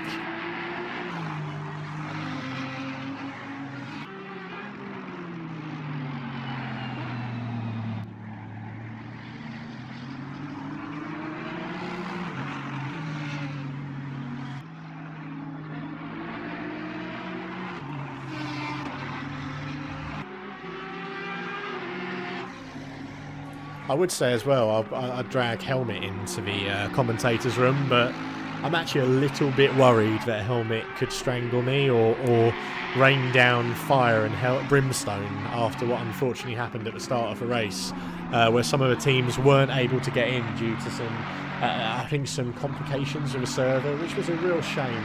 Real shame, because you got to remember the frustrations are there, and you can't blame these drivers for being frustrated. They've practiced weeks and weeks in advance. You know, they've sat there with their race teams, they've sat there with engineers, they've sat there and tuned and modified the car to each other's likings, and they've gotten it just right. So for that to have happened is a real shame. It looks like we're on board with Gregor Schill. He's pretty much been in P2 this entire race, and he's dominating it quite nicely in the Lamborghini GT3.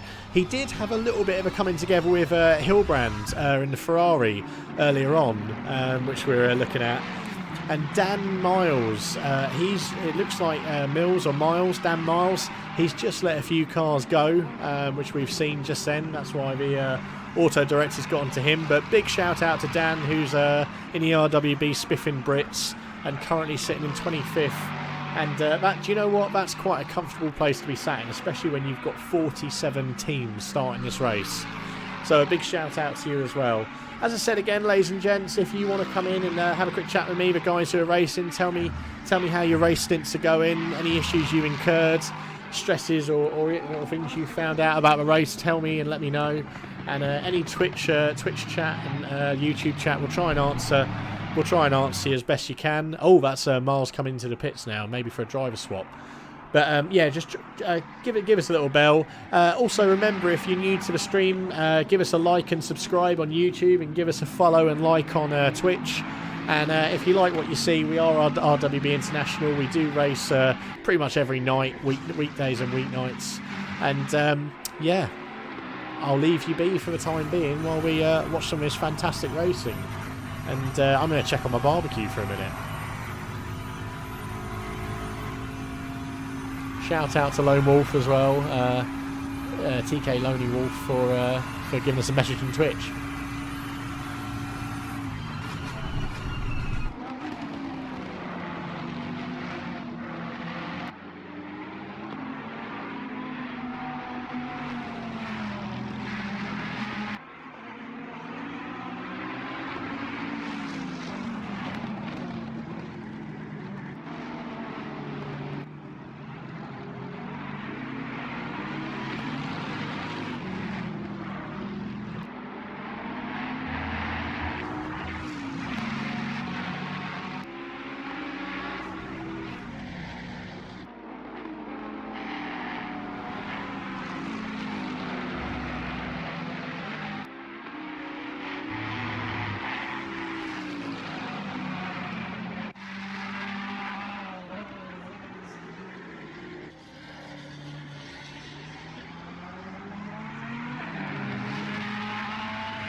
You should be in commentary, TK. Have your curry in your beer, and join me after I've had my burger and sausage, because I like a good bit of sausage.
Yeah, mate.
I missed that. Great lap, Ollie.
Hello everybody, and welcome, well, I say welcome back to you guys and girls.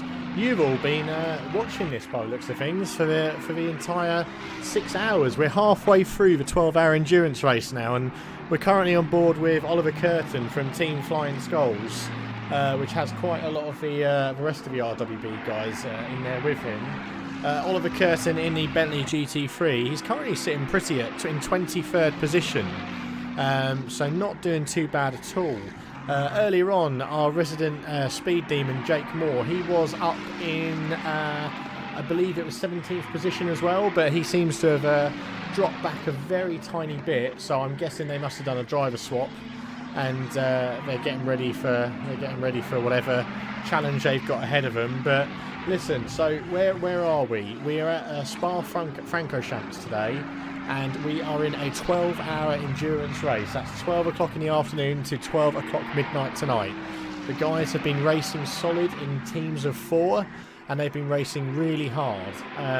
It's currently 19 degrees outside, 21 degrees on track. It is still sunny weather, so there's no signs of any weather to change or any kind of issues to come about.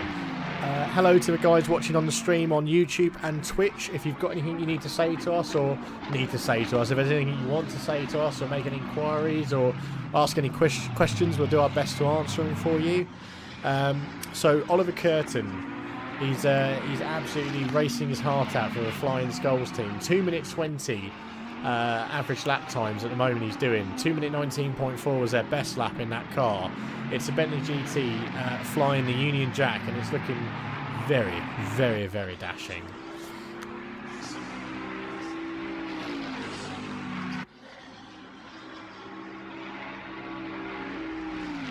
So Oliver Curtin, Jack Skull, Mick Isted and Dave Crew. Sorry Mick if I've said your surname wrong. But they've all been in the car for a substantial amount of time now. And you know, I think they need to give themselves a pat on the back and be pretty damn proud of where they are, as it's not easy. It's not easy to continue this constant pace, and everyone must be getting a bit tired. I know, just simply me sitting in this commentary box and talking to you guys and girls, I'm knackered. I'm knackered, to be honest. And I was going to say, to make a quick announcement, this will be my last commentary announcement for the next 2-3 hours, because I'm going to get my head down and get a little bit of sleep, believe it or not, and come back on towards the end and see how we're doing. So it'll be the last you hear from old Debuggy. Tiger SO23. Hello, welcome. Unless that's actual RWB Tiger. If not, if it is, well, alright. So who have we got in chat? Rain will bring the pain. I don't know if it is going to rain, Charger. I mean, it might do. It might be sunny at the moment. And then it might die down as it gets darker and then start raining. Hello to Admiral Bushido. Welcome to the stream, buddy. Welcome to the race. If you've been watching it, or if you've just tuned in, it's a 12-hour endurance race, invitational event that we've been lucky enough to start. Coach Dave Academy, 12-hour by GZR. So, yeah, first kind of proper 12-hour the club's done on the famous Spa-Francorchamps near the town of Francorchamps, Belgium. So we're currently watching Oliver Curtin. He's literally flying the flag for RWB and looking pretty good at the moment. He's 22nd now, so he's moved up a few. Obviously some other people have pitted, and he's currently 1.8 seconds behind Mr. Van der Wold. So he's looking pretty healthy here, and he's a mighty driver, Curtin is. He's geared himself up for this, practice for this, and he's looking really strong right now, especially coming down that long straight after a Rouge. Get the maximum speed he can out of this car.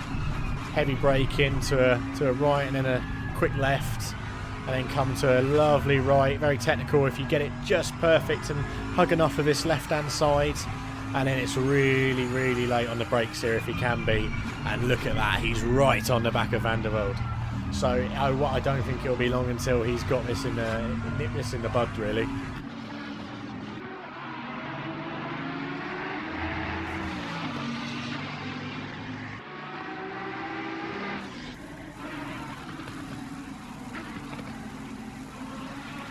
just look at the speed he's got on this guy. He's absolutely craving. He wants to get past, and no doubt when he gets past, he will be cheering, or the team will be cheering. So dynamic. Oh yeah, Charger's just answered you. It is dynamic weather out there today, so it'll be interesting to see what happens.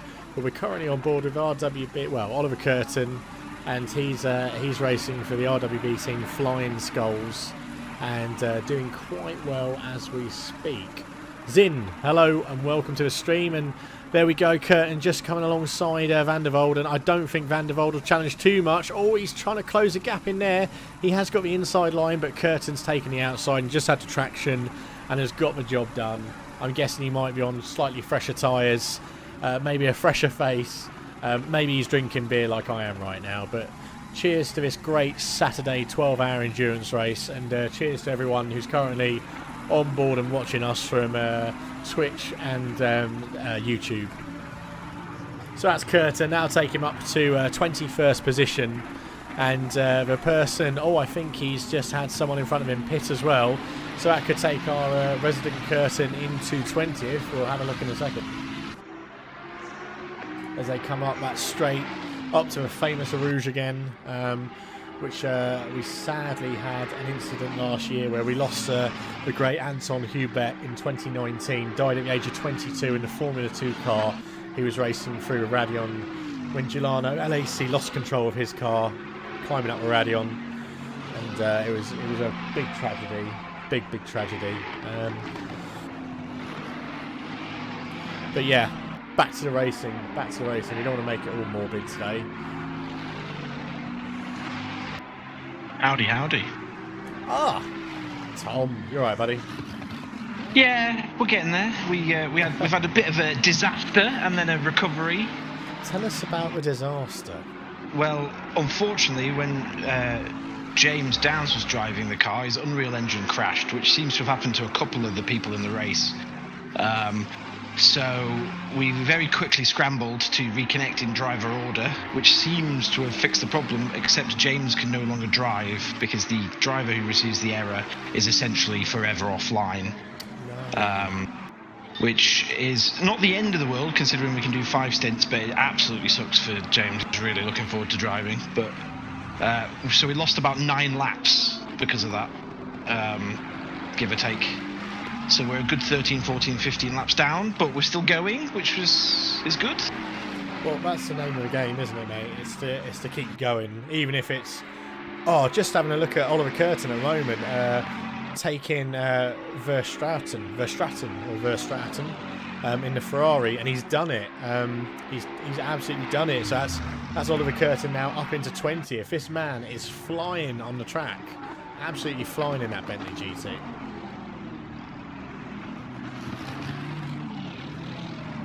So who's left out of your team now, which is still able to race then, Tom? Well, we've got Tom Proctor's doing a nice little long stint now, probably a double stint, just to try and make up some time, because he'd actually only done the first stint. He took a nice afternoon off to look after his family.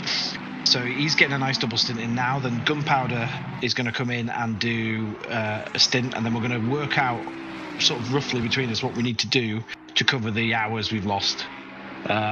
But we should be fine, barring any more crashes till the end.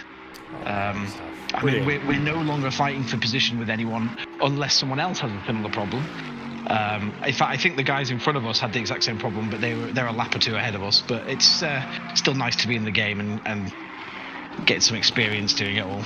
Absolutely, and that's the main thing. It's then look, you've got 5 hours and 49 minutes to go. Again, anything can happen. Yeah, we actually said for the first time ever we're kind of hoping it rains. Well, look, I'm going to tell you this now, and I don't know whether I'm allowed to say it, but I will confirm that the weather has changed on the circuit. It is now indicating light clouds. The track temperature has now gone down to 20 degrees, and it's an 18 degree ambient temperature on track as well. So very much cooling. Who knows what's going to happen in the next 5 hours' time? It could rain, it might not rain, it could just get bloody cold. But we've had a good look at Oliver Curtin. He's now quite a distance from Kovac in the Lamborghini. So another one to give a shout out to is 24th. Zach Etier for RWB, sponsored by Racing Sim Tools. These guys have been absolutely awesome. They had a bit of a horrible start where Jake Moore got a drive-through penalty, but they've come back strong and they've not stopped so far. As I said, he's currently 23rd, and he's got the other NSX in sight. He's got him for. No, actually that's not. That's Royal 4 seconds behind Verstraeten. But Etier is hopefully on the way up, and we'll have to see how far he is in a bit. But he's doing an absolutely fantastic job at the moment with Dan Hughes, Zach, John Olsen, and Jake for that team. A massive shout out to those guys. And we will try and, while this is my last stint for a while in the commentary, we will try and stick with the RWB team just for a little bit. And speaking of this team we're watching at the moment, Speed, how are you, my friend? Oh, we're alright. How was yourself? Tired? I'm not surprised. The idea of this was to just put it on auto direct and hope my machine doesn't crash through 12 hours. But instead, it's hard not to walk past every 10 minutes and see how it's going. Yeah, it's definitely entertaining. I know we've been some barrels of entertainment. I don't know if you missed it, but we had a slight accident up our Rouge Radion not more than 15 minutes ago. Did you? So, yes. Who had that accident? Was it Zach? He passed in a car for position, and he just went a bit too tight into a Rouge, and our car doesn't like the tight line. It just kills us instantly. And obviously, he spun up the track, and then literally at the last minute, the rear end clipped the barrier and killed our rear aero. So we had to do a drive around, get to the pits, get repaired. It's changed our strategy around. So I hope John's listening, because he's the next one up in the car in a couple of hours' time. We've had to completely swap the strategy around. Right. Okay. So I'm pleading for John to turn up. So, but to be honest, we're doing a good job. After the drive-through I got at the start, John got a drive-through for us, because we exceeded the amount of track limit violations. And then this repair, we were still only 2 spots behind where we qualified. Right. Okay. That's pretty awesome then. And but I mean, one person which I think's doing a pretty bad job, awful job, is Audi, really, isn't it? Oh, Audi. Yeah. It's horrible to try and pass, even as a back marker. He just stays. Oh, they're all in now. We got John D as well, everyone. We got John D, Audi, Speed Demon, and Zin. Tom. Hello. So my plead worked. John turned up. Yeah, but I'm in my underpants, I'm ready to go in the shower, and I have my TV saying I need to be ready. If you say his name 3 times, does he appear? Oh, that's epic. Yeah, epic. Zach's doing a double, as planned, and then you're in. So the interesting thing here is I've been treating it like a proper endurance event. I've had the barbecue outside, I've had the beers, the TV's been angled so I can watch it from outside. And sorry, but am I still doing a double stint? Yes. All right. In how long a time? Probably an hour and 40. Plenty of time. Yeah. Okay. I'll be ready. So as we were just saying as well, the track conditions, it seems like they're slightly changing. The temperature's gone down to 18 degrees, track temperature 20 degrees, and light clouds. It's gone from sunny to light clouds above the skies of Spa. So it'll be interesting to see what it brings us in the next few hours to this epic 12-hour race. Cold track temperatures, I can guarantee it. Yeah. Rain for rain. Come on, thunderstorm. Soon as that sun goes behind them trees, that's it. The track temperature's just going to plummet. It will be a tsunami you'll be going for this time. The first ever tsunami. That's not even possible. I don't think it's going to rain. There's not enough cloud on in the server at the minute for it to rain. No, there's no wind either, is there? So I don't think... Right. It's just stagnant. So once the sun goes down, the track temperature is just going to plummet, pretty quickly. Right. So, what does that mean in the end for you then, Speed? 3 stints? No, double. It happened just on the 6-hour mark. So Zach's doing like a 2.5 stint. Alright. So he should take it just after the 4 hours to go mark. And then you should take it down to the 2 hours to go mark. And then I'll just take it to the end. Alright. That's a way too tactical. I know, yeah, it's just throw someone in the car, hope they don't crash, everything. Well, that's what I thought it would be, to be honest. That's what we do. I mean, well, Tiger, that sounds about right, doesn't it, mate? Jesus Christ. Oliver Curtin is a machine. Oh, Isn't yeah. He's a machine. We've been watching him. He's been tearing up the track. I mean, and no offence to yourself, Speed, and that, but he is kind of ahead of you guys in the team at the moment. You're currently 20th and you guys are only 23rd. I've got no comment for that. He's a machine. He's a machine. He's on his double stint, and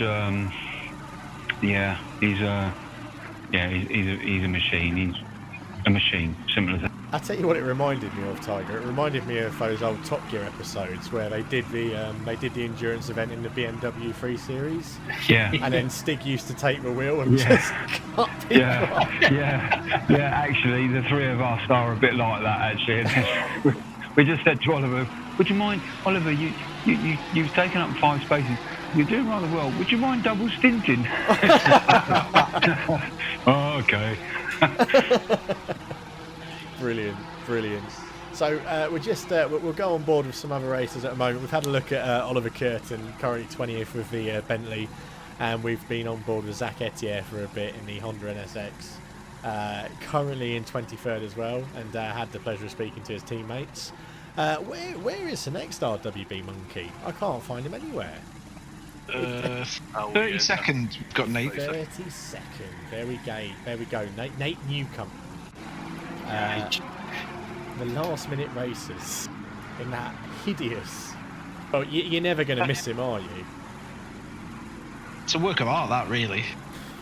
Not good art, but art nonetheless. Is Nate Newcomer? Is the last minute races? Is that actually an RWB team, or is it a different team? Oh, it was. It is our RWB team. Okay. So we're looking at Nate right now. He's got. He's just in front of Sean. And Sean says hello, by the way. Yeah. Oh, hello, Sean. But he's in front of Sean. He's currently got. Yeah, he's kind of running a race on his own right now. He's got a few people trying to pass him, and but he's looking good. He's looking good in 34th. You can't sway that at all, to be honest. Oh, watch out, Nate! Watch out! Don't worry, as long as that 848 Mercedes is nowhere near them, they'll be fine. Oh, bloody hell!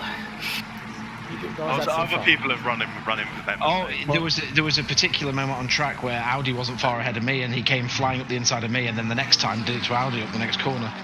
Ridiculous. I don't know how many drive-thrus they got. Yeah, crazy amount. Yeah. I was letting him pass. Has anyone experienced with a 147 Ferrari? Yes. We've had a couple of run-ins with him. He spun us in Le Mans, and then he nearly put Zach in the wall upper Rouge. I don't know if you remember, about an hour ago, Jake, there was 3 of you, and I pulled over in the bus stop to let you through. There was enough space for 2 of you to go through, and then the other guy could have gone through, and instead he decided to barrel straight into the side of me without paying attention. I was like, great. Overall, though, it has been pretty good racing. It may sound pretty dire right now. Oh, it does. It is. No, it has awesome. been. You can tell from the front of Nate's car there just how good it's been sometimes. I mean, to be fair, the Auto Director's been picking up some cracking battles on track, and yeah, when you think about it, you've got 5 hours 38 minutes left, guys, and you know the battles have been pretty intense. You kind of sit there and think, why are you doing that? But it is racing at the end of the day. It's endurance, but it's still racing. I had a moment with a couple of laps before I pitted now where I had the leader behind me up Eau Rouge, and he decided to try and pass me up on top of Radio. And I think number 2 is 2 laps behind him or something like that. Yeah, he's a while back. Why are you doing things like that? I would let you by on the camel straight. No, he wanted to pass me on top of Radio. Yeah, there are some strange decisions out there being made by some people on where to pass, and I've never been flashed so much in all my fucking life. Oh yeah, ridiculous. Some guy was flashing me from about 3 seconds back. Yeah. You could see it in the glint in the mirror, like, what are you doing? I had a guy unlapping himself, flashing like hell. We're just seeing Nate Newcomer come into the pitch. None of you need to go, do you? Just making sure. I'm just making sure there. I wonder if they're back up to 18th. Wow, I need to go and massage his shoulders. I wish you well, all of you. No worries, Tiger. Poor fella. Hard to get us up there, and we're going to fucking ruin it. Simple as that, isn't it? Oh god, it's going to be in the next 5 minutes. Ollie, would you like to stay out? I think he's run out of time. How much driving time have you got left? All of it. Excellent. Keep going. I think he's used it all up now. I think that's it. He's done 1 single stint and a double stint. I think that's it. You get 5 rounds. Yeah. 45. Oh, okay. Well, sod him then. He can stay out. I'll go and deliver the good news. Feed him an orange, off he goes. Right, very quickly, Tom, did you want to quickly give for people watching? We're looking on board at Tom Proctor at the moment with the RWB International Bendigo.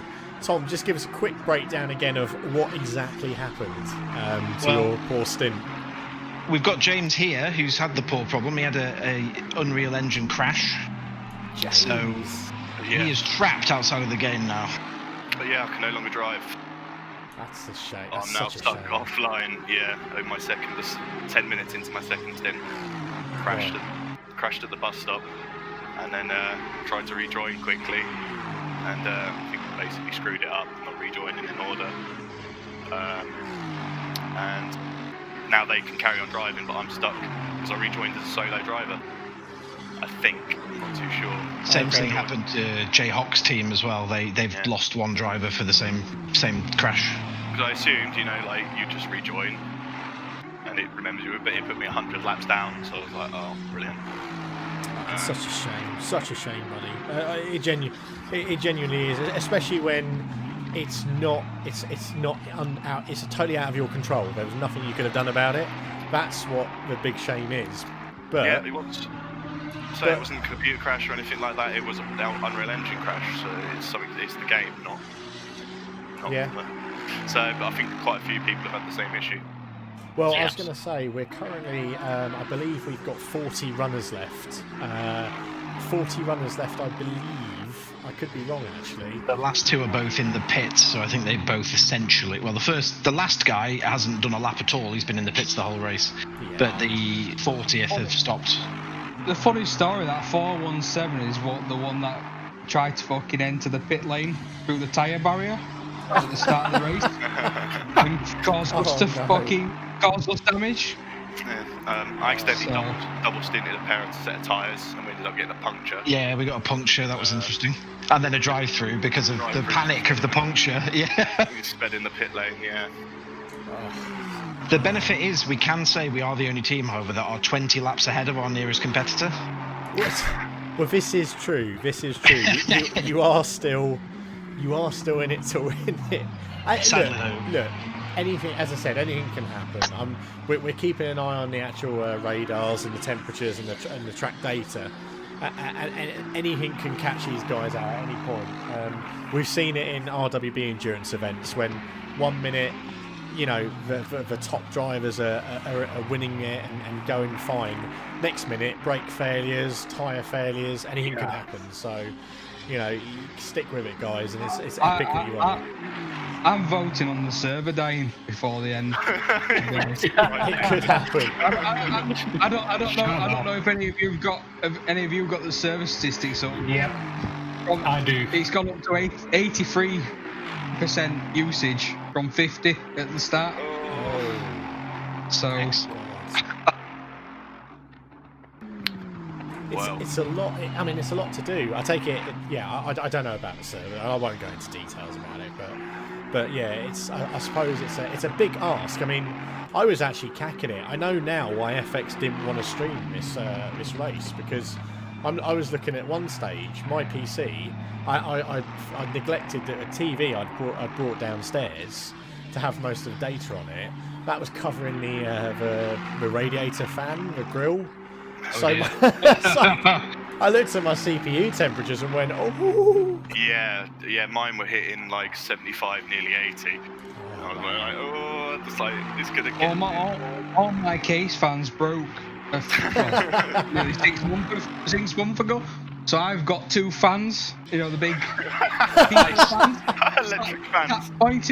One pointing at pointing directly into my PC, and the other one on rotation, so it fans me and the PC. That is how the fastest RWB driver does it. What you want is to train. I need to train my 2 kids to stand there with those lovely little handheld fans, just aiming them directly into the view. Fantastic. Fantastic. So, just having a look. This is a taster of how we can do our own RWB races. It's going to be really exciting.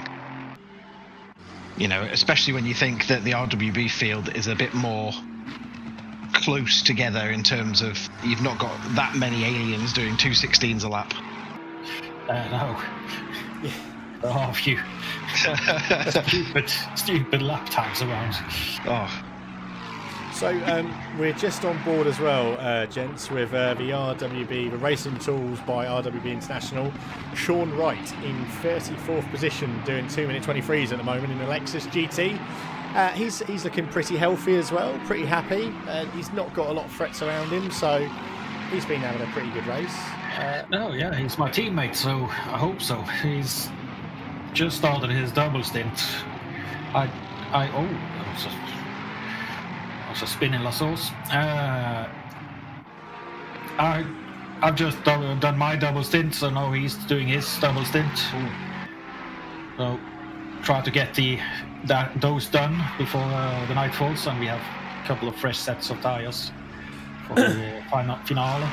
How are you all feeling about the night stint? Because that's going to be, I would imagine, because even though some of you have obviously tried to switch off for a bit, deep down you wouldn't have switched off at all. It's a bit like me in this stream. I've tried to stay away from it, and I will stay away from it for a couple of hours, but deep down it must be on your mind all day. So are you going to be good for the night? Well, I don't have any problem running at night, and I don't think either of us have. We got one problem, and that is Madley is struggling a bit with his computer, so he's actually disconnected now, and he will try to reconnect in a while. So we don't know if he's able to reconnect. If he can't connect, we need to do the rest without him. Right. But the plan is actually that I'm finished with my driving now. So I bet you feel great. Dodged that one, didn't you? Well, I'm the slowest one, so better get that out of the way. Can I have you back, Audi? When I was racing with you and I let you pass because you were like 4 laps ahead of us, it was the best time I've had because I actually stayed with you for a lap or 2 and it felt like I was having a race. Well, same to you. I mean, I felt like a moving bus stop. We have found out one little caveat to this whole disconnection issue is that because we had to reconnect in order, we've actually got 9 sets of tyres left. Back, all our tyres have reset. Wow, brilliant. And all our penalties as well. And all the penalties. Not that we had that many. Not that we had any, but yeah, they've all gone. So maybe it's worth a sneaky disconnect towards the end if you're having some issues with your tyres. Yeah. No, we've actually been very lucky. We haven't got any penalties. We've been keeping out of trouble. I had a bit of a kerfuffle on the camera straight on lap 2, but nothing much. And that's it, actually. Well, we had 2 drive-throughs, a puncher, and disconnect issue. Which, you know, it happens. You know, over 6 hours, that's not bad. Drive through was actually my team's fault because they didn't tell me to pit. Just to give the guys an idea who are watching the stream as well, did you want to give us? I mean, give us a rough idea, because I'm watching all of you racing, and you're all pretty spot on with your lines, and obviously there's a little mistake here and there. But how long have you guys all been putting in practice-wise to gear up for this 12-hour event? I'm not sure I want to tell you. I did one double stint just to check how the car felt double stinting, and I have maybe half an hour on Monday and Tuesday, so about 4 hours max. I don't think I have that much, 3 hours maybe. Yeah, 3 or 4 hours maybe for me as well, but similar. Although all that practice hasn't worked out well, because I think I got my times down to nice 2:22s, and in this race I've not touched it. Yeah. No, I think for me, I came to a point on Thursday and Friday. I think if I do more now, I had a 6-hour race on last Saturday, and I was pretty spent after that one. So I didn't do anything on Sunday, or almost nothing on Monday. We had a chat on Tuesday. Christ, hold on. It sounds like a Craig David song you're singing here, mate. Thanks, mate. Some real talent there. Where's Kranz? So yeah, but you can't. You come to a point where you can't put in more time practicing. You just ruin the flow, so you get overspent, and so I just needed to relax. So I've done some mud running instead. Nice, excellent stuff. And while we're here, we'll just have a quick look at Tom Weaver, who's currently in 29th position for the RWB Spiffing Brits. So a great position there, Tom. Keep it up. Excellent work. But I just wanted to quickly announce as well, while you're all here, hello, well done, Zim. You're now an RWB member, apparently. Yeah, thanks. Fantastic. Well, on all of you, I think. Welcome to the madhouse. Did Cos agree to this? No, Charger sent me a really lovely long message and some pictures. Of what? What's oh no! It's all private. It's been grooming again. Oh dear. That's fantastic. Invited you round, has he? Hang on, he said I was the first one he sent them to. Outrageous. Oh Jesus. Today, first one you sent today.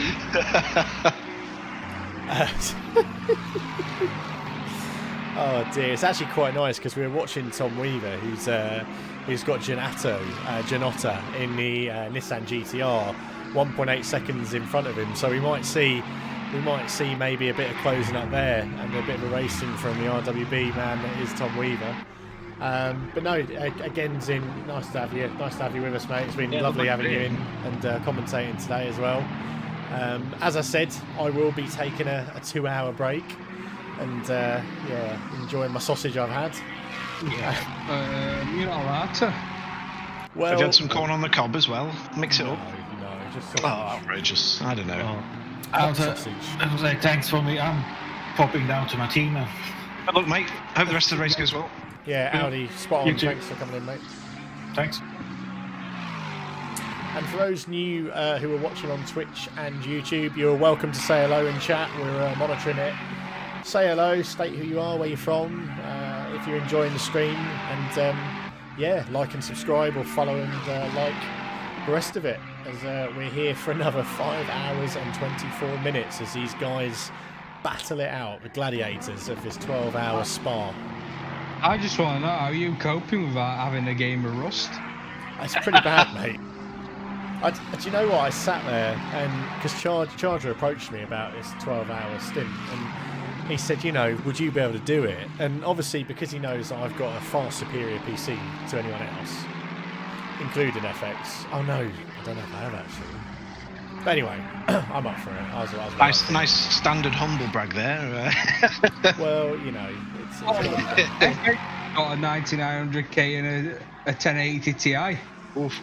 Yeah, mine's fairly good. I'm not quite sure. I've got all the new AM stuff. I think the streaming PC's a 9700K and a 1080 Ti. Well, that's not bad for a streaming PC, is it? Oof. That's fine because I've got a 9700K and a 2080. So. Ooh, well. Now I feel bad. I've only got a 3800X and a 5700 XT. I'm behind the times. Yeah, well, AMD I went full AMD route this time. Nothing wrong with that. Apart from the AMD days where it gave Charger in Project Cars. Do you remember that speed? Yes. So basically, he's in. I've been told from Charger we're not allowed to speak about it anymore. Doesn't matter. She gets sick and tired of you. He can sick and tired of you. So there was some weird thing with the AMD chips in, right, where the FXs, for some reason, there was some odd. If you put a certain multiplier rate on your FX 8350, it made you about 10 seconds faster than any other car in Project Cars. Great, fantastic. Was that the only the 8350? Because I had a 6300. I should have done that. I think it was only the 8350. I'm sure Charger had that. Oh yeah, no, he said on chat he had an FX 8350. But it was weird because one day Charger was just flying past people, going, "Oh, I'm really quick tonight," and then he finally realised. We all investigated it because we were like, "No, Bill, you can't be that quick. There's no way you can pull away from us like that."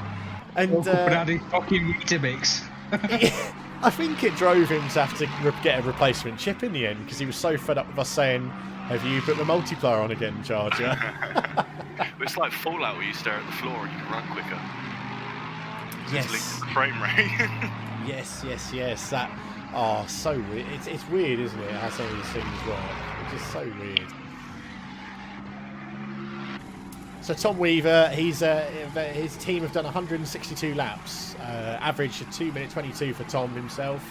He's currently in 29th position, and there's a 4.1 second gap now from Janotta, in front of him. I don't think we're gonna see any action from these two, and a 49.2 second gap behind him. So he's definitely not got anything to worry about behind him. So he's running his own race. And relaxing and chilling quite a bit. Just going up the rankings as well. I'm sorry if I've missed anyone. Please tell me if I do. But Jack Skull, we're currently looking on board Mr. Jack Skull. He's in the Bentley GT, and he's got some people around him to play with him a little bit. I think that could be. Is that Jankovic right behind him? No, it's not. It's not Jankovic right behind him. He's 21 seconds behind him. There's Skull letting one of the front runners past, and he's got an Aston Martin to play with and try and catch up. But 26th, absolutely fantastic run from Oliver Curtin, which put them into below the 20th marker. So I think that's Oliver Curtin's stint done now. I think he was saying. So yeah, that's it's down to the lads now to put in some good results and stay on it. Oh, do you know what? Charger said that he did have to do a complete rebuild and upgrade to get away from that Project Cars issue. We've just had Tom Proctor's just started his second part of his little double stint thing here, so he's going to be getting sore hands soon. Fantastic. Do you guys wear racing gloves? Well, I do. James does. Marigold. At least did you get the nice black ones that look like quite manly from Tesco rather than their standard? Fucking Dayglow. Fantastic. Dayglow Marigold, son. Dayglow. Are you pink fluffy bunny slippers? No, you don't. Shut up. And fucking nice dressing gown. Onesie. I want a picture. You put a picture up of that speed, I'll give you 50 quid. If you're wearing a onesie today, you're a madman in this weather. He's running around now, putting it all on for his 50 quid. Oh, dearie me. It's not worth the effort. Also, I don't think I've got any pink body slippers. I don't think I've actually got any marigolds either. Nice shot there with Jack Skull going up a rouge. down the main straight. It looks like he's now 7.8 seconds. Probably won't be playing with the guy in front that much. But 18 degrees outside at the moment. Track temperature of 18 degrees as well. Light clouds. Yes, I am a weatherman as well as a commentator. And everyone's kind of settling in. The sun's setting, and it'll soon be getting dark on the Spa circuit here, and the drivers will be swapping, and that'll be the toughest time, I think, for the guys who have been around since 12 midday to keep an eye on what they're doing and keep up the pace. It's 11 o'clock. Not since 10 o'clock for some of us. Aye, with qualifying and practice, yeah. So 10:30 qualifying, wasn't it? Yeah. Qualifying, isn't it? Yeah. Qualifying started at 10, well, 10:30. Right, I'm slightly... Oh, practice. Yeah. I'm slightly gutted, however, because I wasn't meant to do any nighttime driving, and now James has had his issue. I've got to do some dark driving. That's going to be fun. So are you guys all good for timings? You're not going to overstep your times? No, we're all good. Because James did his stint as well, I think every driver has to do a stint, so if it had crashed before his stint, we'd have been in trouble, but because he's completed a stint, or been in and out of the pits at least once, we should be okay. Yeah, you have to use your max. Well, if he did an hour and a half, really, so we should be fine. We've got plenty of leeway, because it's 5 and a bit hours each, isn't it? So yeah. Apparently my car... It's nearly 6 hours, isn't it, you've got each? Yeah, roughly, so we've got plenty of time. It's just trying to use it trying to do it so that we don't have too many pits where we don't need it, but... I don't think it's going to gives you a rest outside the car for a while. Exactly. Well, I've had a nice rest now since about 5:30, and I won't be in the car again until about 9, so I'm having a nice long break. You're a 3-man or a 4-man? 4-man, but we've had to go down because of James's. Oh, you're a 3-man. Yeah. You're a 3-man. Yeah, so I thought you dropped down to a 2-man. No, thank goodness. Jeez. I mean, there's still time. I feel sorry for the 2-man teams. You're that lead button. Yeah, exactly. Yeah. Oh no, I'm not able to get back on. You'll have to do the night driving. Terrible. Such a shame. Oh dear, brilliant. So we're on board with Zach Etier. I mean, how long has he got left of his stint, Speed? I think he's got about 15 minutes left of this stint, and then he's obviously going again on the same set of tyres. Okay, will that give him any issues, given the temperature drop? No, it should be alright. We've planned it to be towards the end of the race. We do the double tyre stints. Okay, right. Yeah, that was what But obviously these are the set of tyres that he spun on up for Rouge.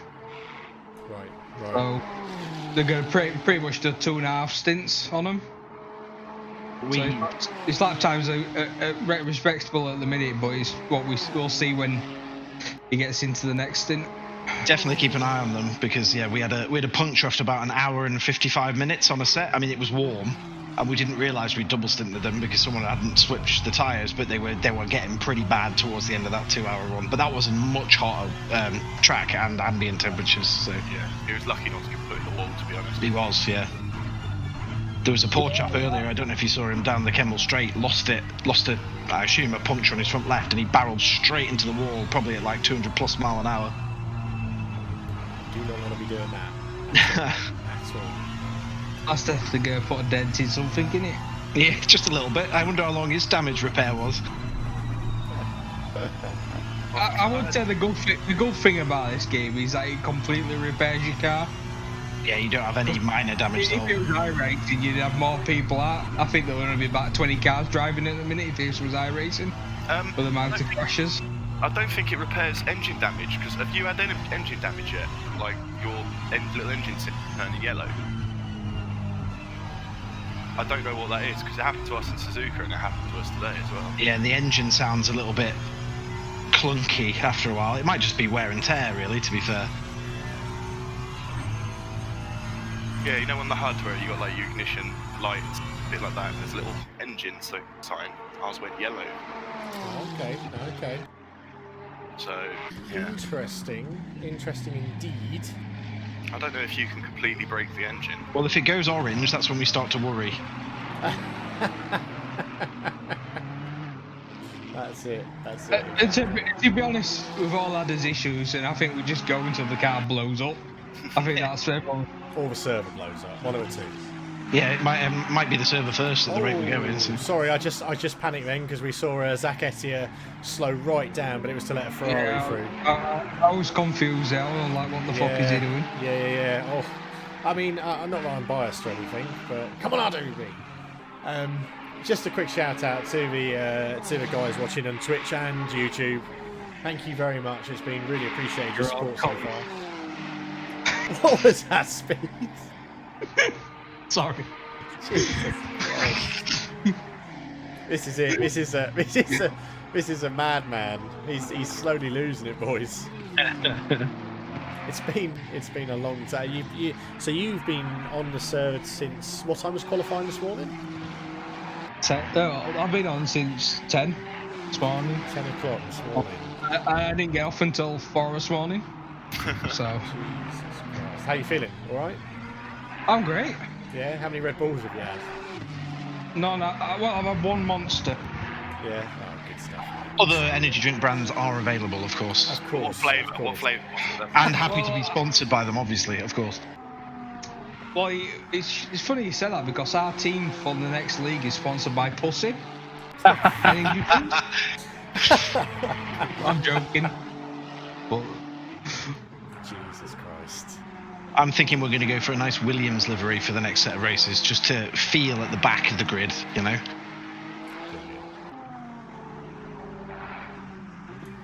We've got a nice chrome pink car with like some red and white highlights.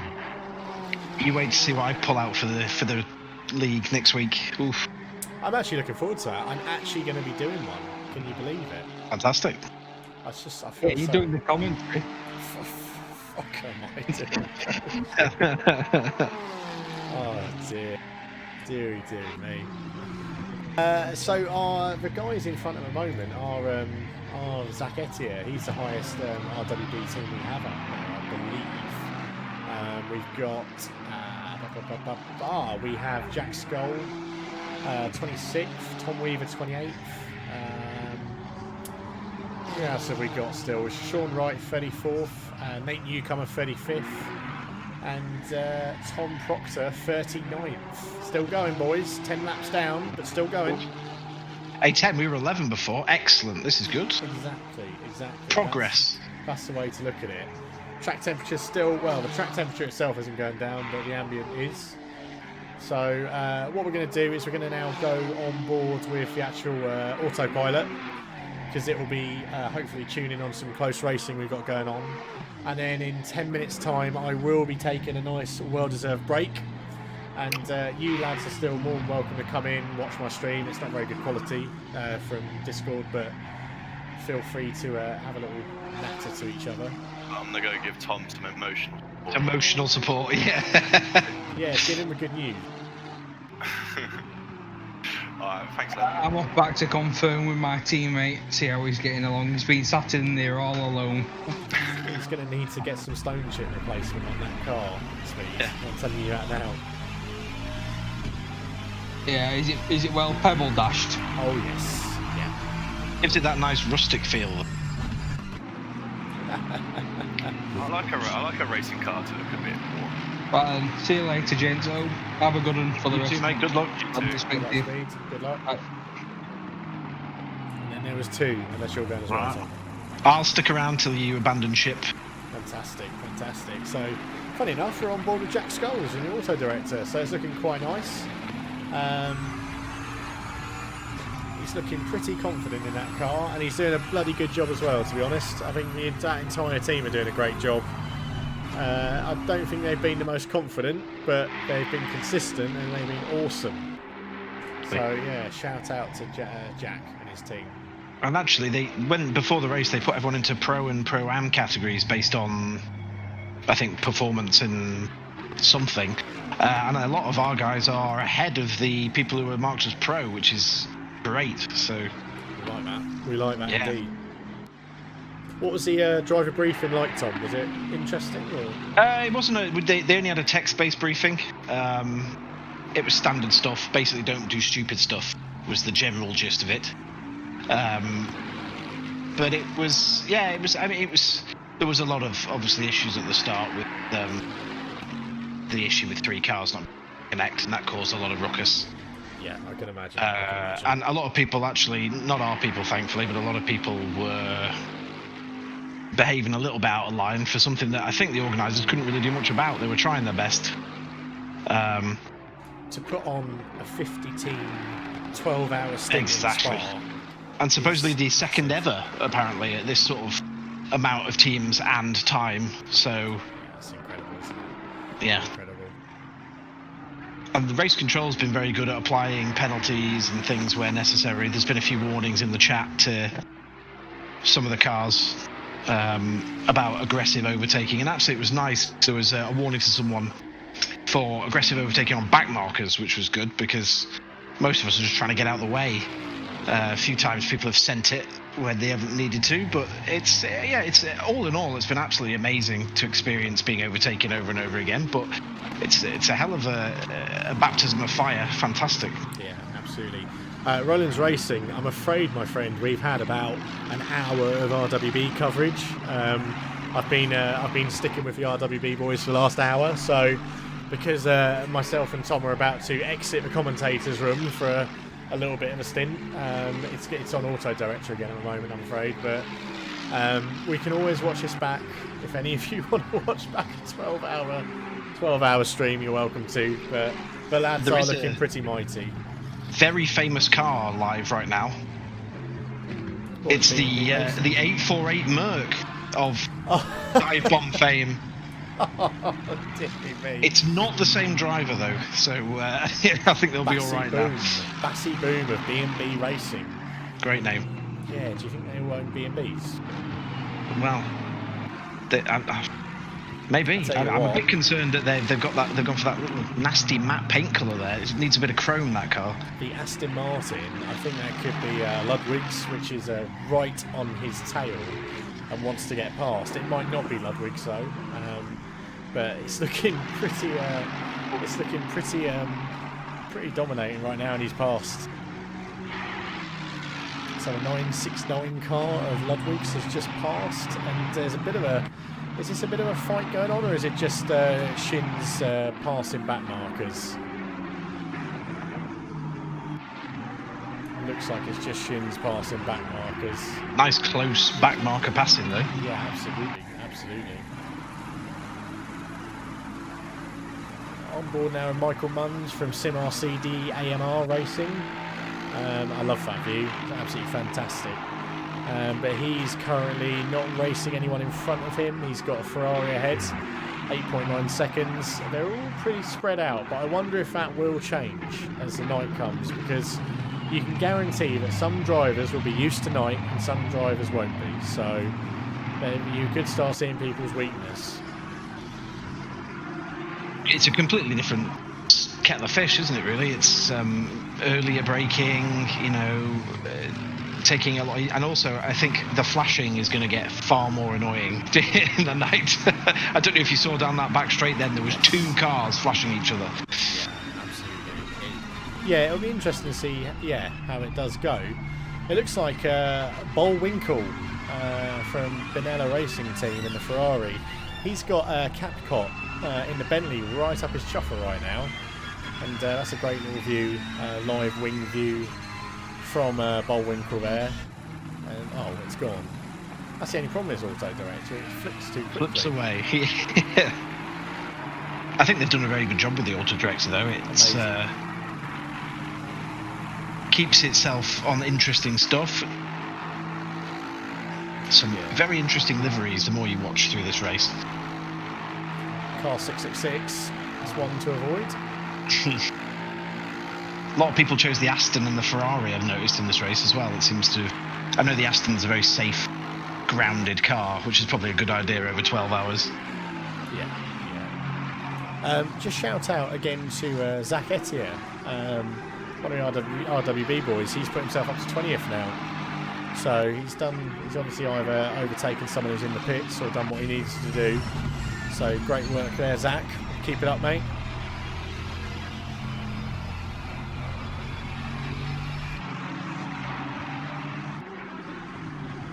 It's a lot of very amazingly.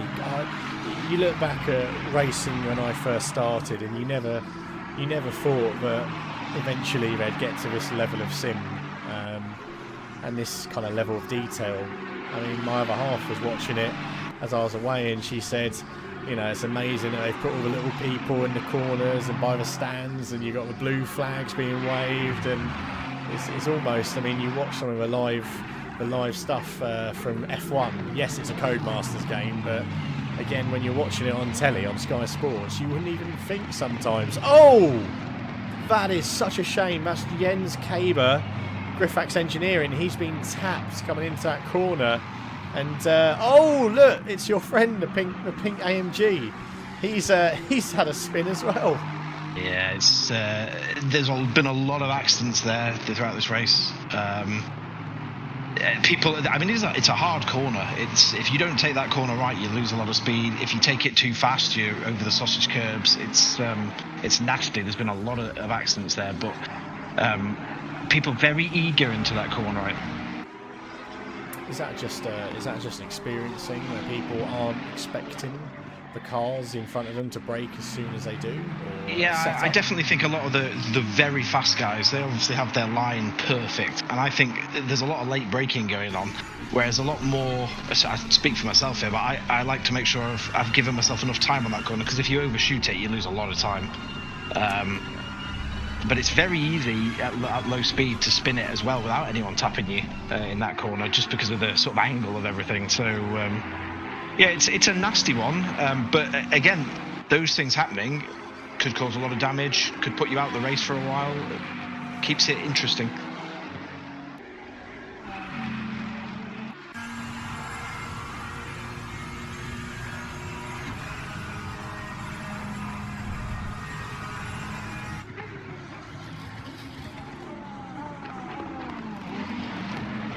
So we're coming up to the end of my stint, really, of commentating for a bit.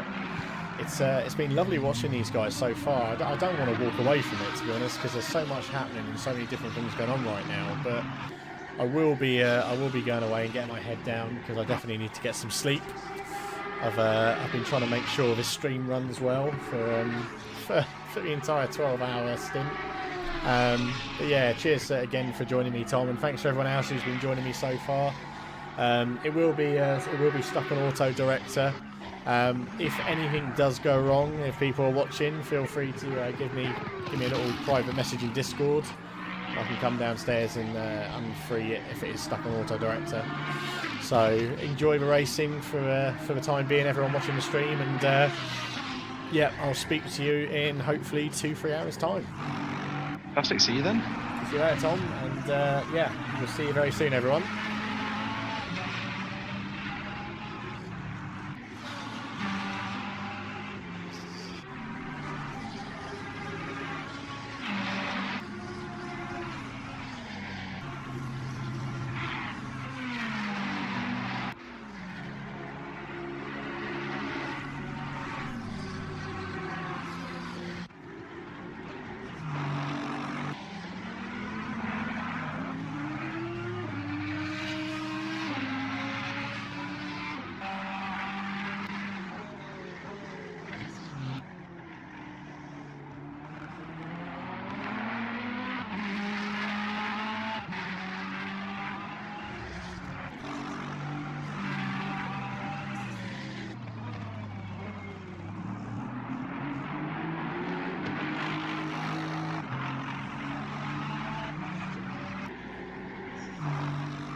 Hello.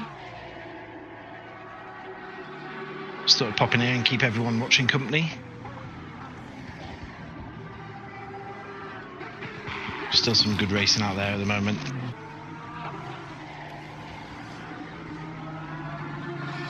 Watching number 2 right now. He's a couple of laps down on the leader, but he's still on the same lap as 3rd, so there's a lot to fight for. Nice little livery he's got as well. Not quite as garish as some of the other ones.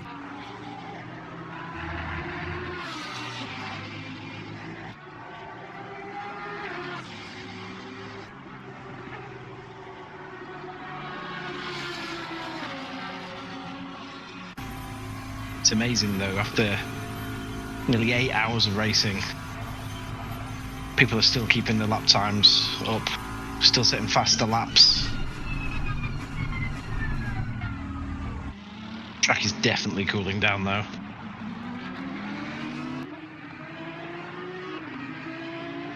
Yeah, that is a Lambo. It's there's quite a lot of Lambos in this race. All I've ever heard is don't drive the Lambo, it's crazy, but there's a lot of them doing reasonably well. 2nd and 3rd are both Lambos, I think.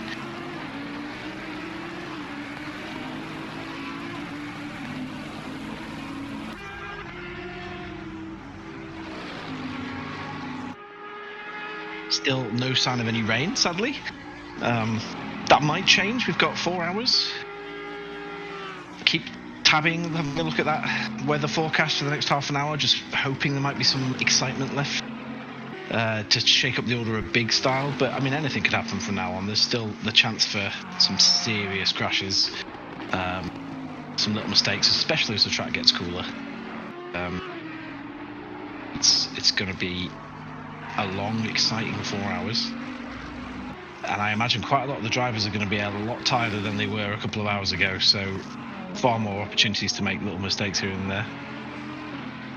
Yeah, you're probably right, Charles. It'll probably, I'm thinking thunderstorm in the dark.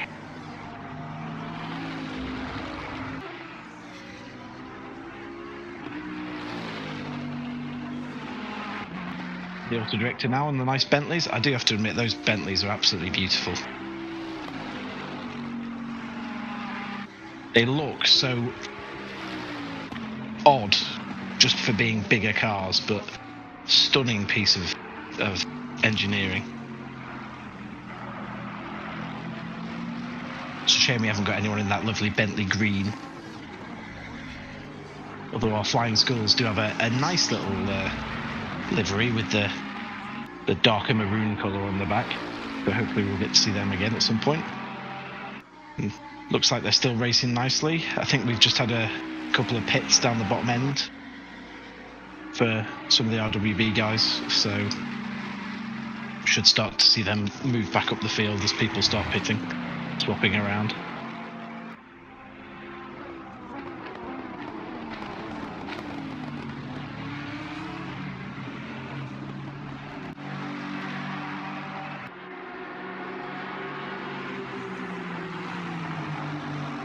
If anyone wants to come in and have a chat, I'll pretend to be as good as Debug.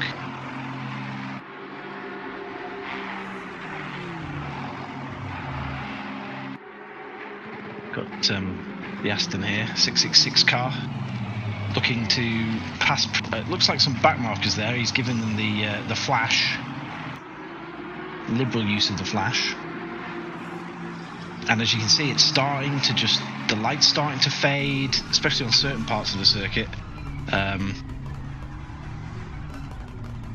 So it's going to start getting nice and cold and dark and hopefully miserable. And we're going to see some interesting things here. We're on board with Bullwinkle from the Spinala Racing Team. Absolutely love that name, by the way. Fantastic. It makes Sebastian Vettel proud. I think he's actually following Tom Proctor in our RWB car, so we'll probably see him overtake him soon, so we get to see if Tom can cope with the force of a Ferrari coming up behind him. But still, there's some nice close racing here. A lot of people not afraid to unlap themselves as well, which has been interesting at times. Never been quite used to someone unlapping themselves at full dive down the inside.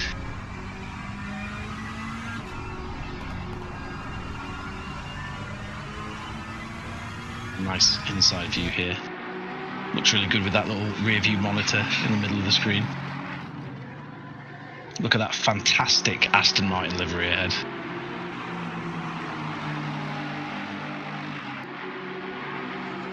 A nice little close battle here. I don't think it's for position, but some nice close racing anyway.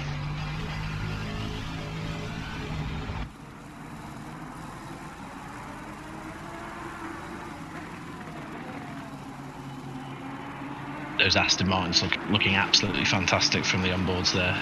The rear of that car is a thing of beauty. It looks like this Ferrari is slowing up the pack a little bit here. I think there's a race for position here. I think that is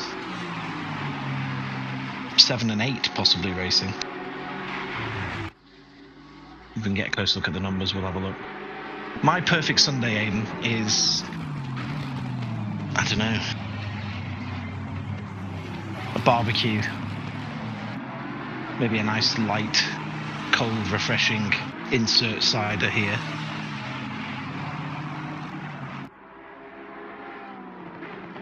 And some gaming, and obviously spending time with the beloved wife and children. I couldn't possibly say otherwise. I'm not talking about those pics from Charger, all right?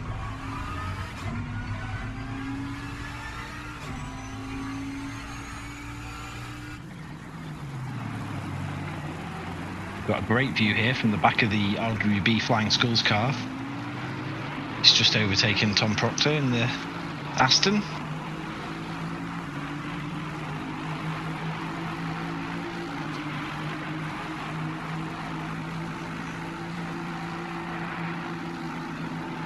Yeah, we're still racing, Cos. We've got Tom's in the Proctor's in the car. I think we're about 7 or 8 laps down on the next guy ahead, but we're actually gaining on them, which is great. Which is why we keep praying for rain, hoping that it turns up. But yeah, we've got Tom Proctor's in the car, then we've got Gunpowder's going to do a stint, I'm going to do a stint, and then we're going to see where we go for the last 2 hours. 3 hours, I should say. Hopefully we'll have made a little bit of ground and at least not fallen further behind.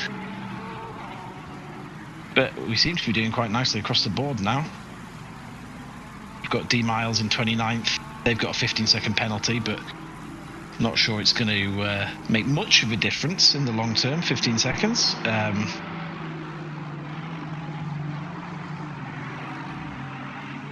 We're moving nicely. We've got the number 5 car with Sean Wright in at the moment as well. He's in 34th. He's not far behind the Porsche of Maman in 33rd. And we've also got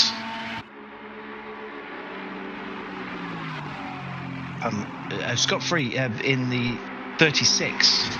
He's moving on nicely. He's a lap ahead of his nearest competitor. So he's got some nice time to just enjoy his driving.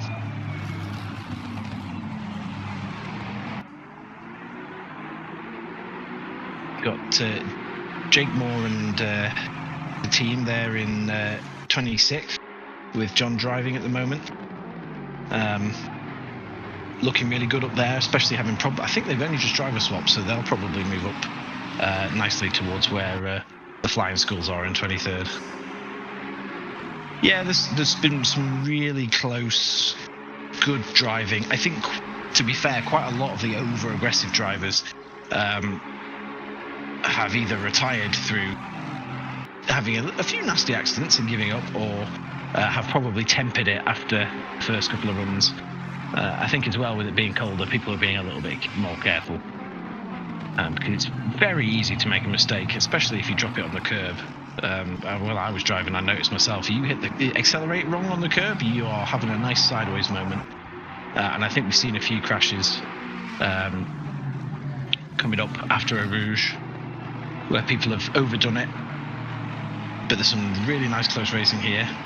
And again, a lot of the time it's not for position, it's just for track position, as it were, rather than actual position. So nice, clean racing from everyone.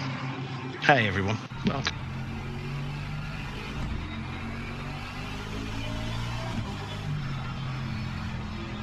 With Nicolas Bosselet here, and we've switched to Bernard Wojnas from KD Racing. They're running in 22nd. They've got someone else who's just nipped behind them, but just the car behind the Bentley there is one of our Bentleys. Not far behind at all, so there could be a nice fight for position here between the Aston and the Bentley. Let's hope the auto director sticks with it for a while. Got the Porsche sandwiched in there, out of position. He's running in 33rd, so hopefully, yeah, he's got out of the way now. So let's see if we can have a nice run from the flying schools here in that nice Bentley. It's only half a second down, not far away at all. Hopefully he gets a nice tow along here. We might see an overtake. You can see this part of the track now is really getting dull. It's all that tree cover. He's gaining. He's not going to be quite there, I don't think, but he's definitely gaining. Aston's gorgeous.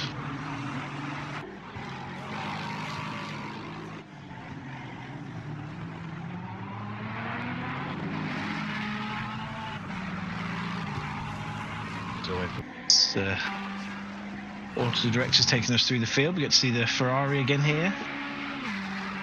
Makes another nice noise, that Ferrari. I have the sound that they've managed to put into this game is absolutely fantastic.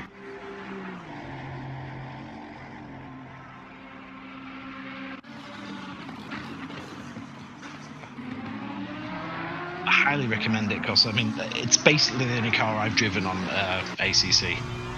And so I'm not the best person to tell you, but it feels so grounded. If you get the setup just spot on, and even if you don't, it feels very grounded.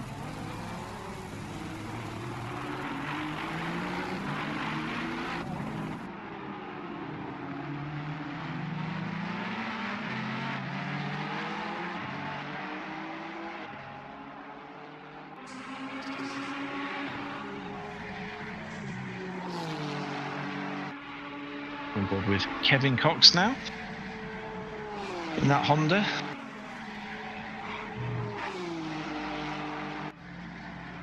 Nice simple livery from them.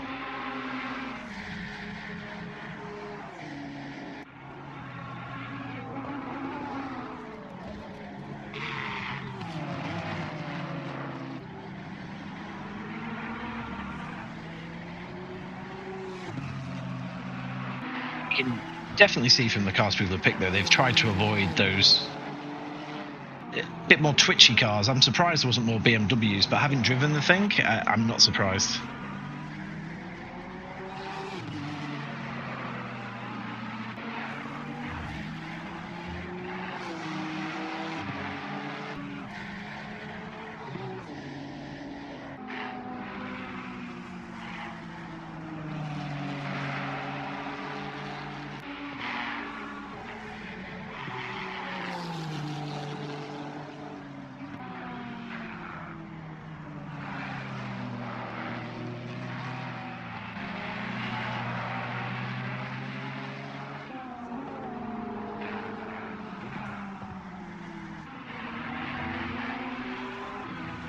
Visuals are looking absolutely stunning at the moment with this sun heading down.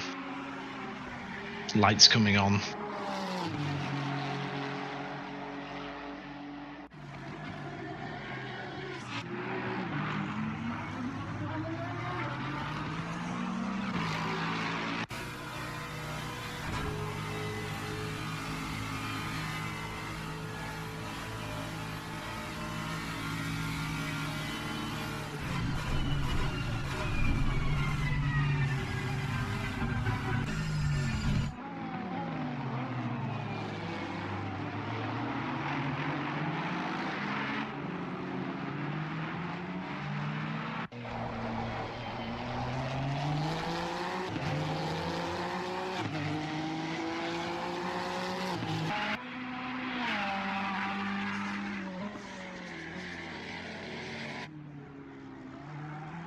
I think the Audi's one of those cars where if you get it right, it's great, but if you get it slightly wrong, yeah, in the wall.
Nice Colgate-looking car here. Looking pretty nice on that Aston. And yeah, the balancing seems good. There doesn't appear to be a car that everyone wants to take, which is always a good sign, because if everyone's in one car, it's not as interesting for us to look at, is it?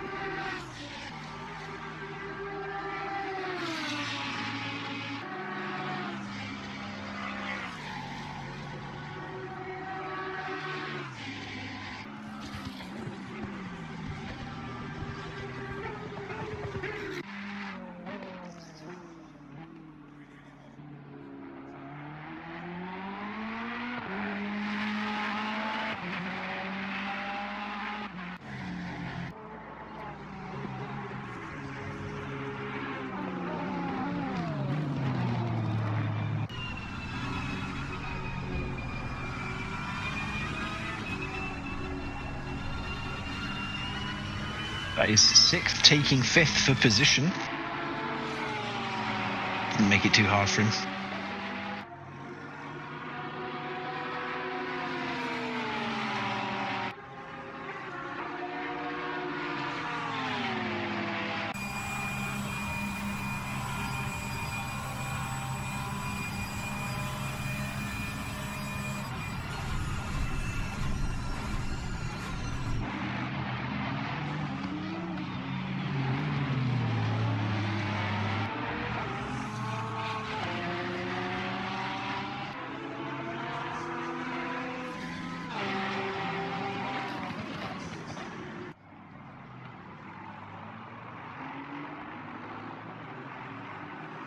We've got 3 hours 49 left of the race, just under a third, and we've still got 39 runners, which is great.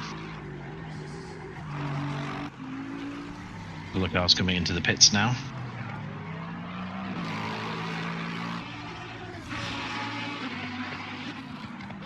Nice look at one of the Lexuses here. I haven't seen much of the Lexuses.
Thanks for that, Roland. So I'm watching properly live now. Got a nice view from the back of this Bentley here.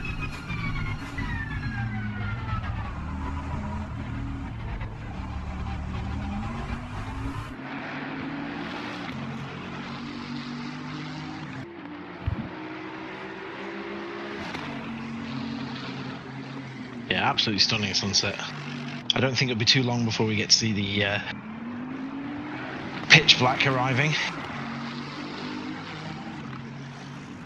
Right, I shall love you and leave you. My lovely wife has arrived with some food for my next stint, so enjoy the auto director for a while, and hopefully D-Bug will be back in a little bit just to talk you through some more, hopefully exciting close racing.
You there, mate?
There, Debo.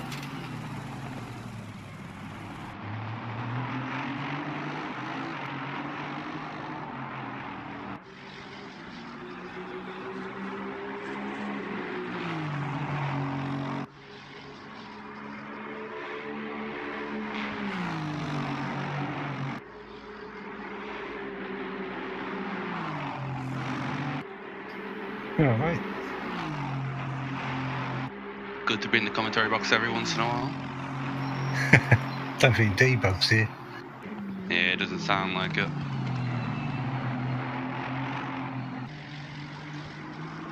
think it's my first time in it. Not as bad as the rumours said, I think.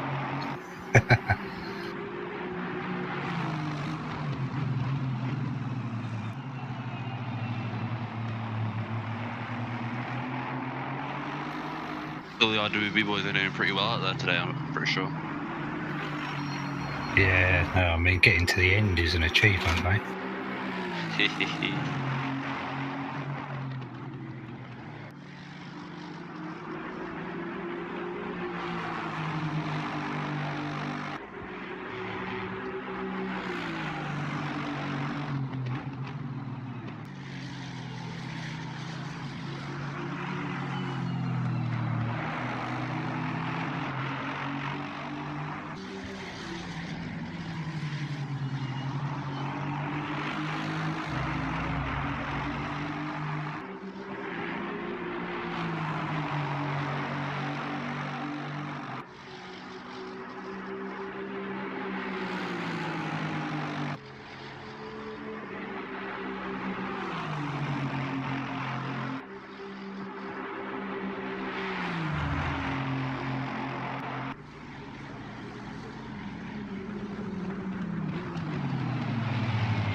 You there, D-Bud?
Hello everybody, how are you all doing? It's 2 hours 27 minutes left until the race is over and nothing's crashed yet, nothing's gone wrong, my computer's still running and we've still got racers out there going strong and 24 people watching on YouTube. I'm not sure if it's the same on Twitch, but if it is, hello. How are you all doing? How have you all been? How have you all been watching this race unfold? This epic 12-hour endurance event? Anyone who's sat there in the pits or sat there with your race engineers at the moment, talking away, feel free to come in, pop in, say hello. Give me some downloads, low downs, downy lowsy, bosy dosies all over the... Yeah, just let me know how you're doing, really. It does look like some great racing cars, and thank you, Roland, for the intro. I was enjoying that. And actually, it's amazing. I was just seeing some of the setups. Xerax's setup for racing sim tools. That's a beast. That is so awesome. I'm loving it. Loving it. Loving the pictures that some people put in the RWB Discord. So, we're going to go and see how our lads are doing. It's officially the longest... no, it's not the longest stream I've ever done. What am I talking about? I've done a 48-hour stream before, but this is officially the longest stream I've ever done in any kind of sim racing or event racing for other clubs. So, we're almost 10 hours. No, let me have a look. I'm wrong again. We're 10 hours into the live stream right now. And I thought we'll turn autopilot off for a bit, and we'll have a look at how the lads are doing. We'll see how they're getting on. And I think the first person, as they mentioned, was Mick Isted. Mick Easter. Oh, he's got Van der Vold right on his tail. Literally, he's fighting with Van der Vold right now. That is our Tiger. Resident Tiger. We'll be nice here. We'll let him fight it off for a bit. Because it looks like he's got quite a little bit of work to be done. With cloudy temperature of 14 degrees and track temperature of 14 degrees, these guys will be suffering a little bit of their tyres as well. And the sun's obviously going down, and they'll be struggling a bit too. So good fun. Dave Crew just came in to speak to you. Try and get hold of him. I will do. So how you all been doing anyway? You've been enjoying this great racing? Great racing here from Tiger, actually. I don't want. I'm too scared to keep an eye on him just in case I give him commentator's curse.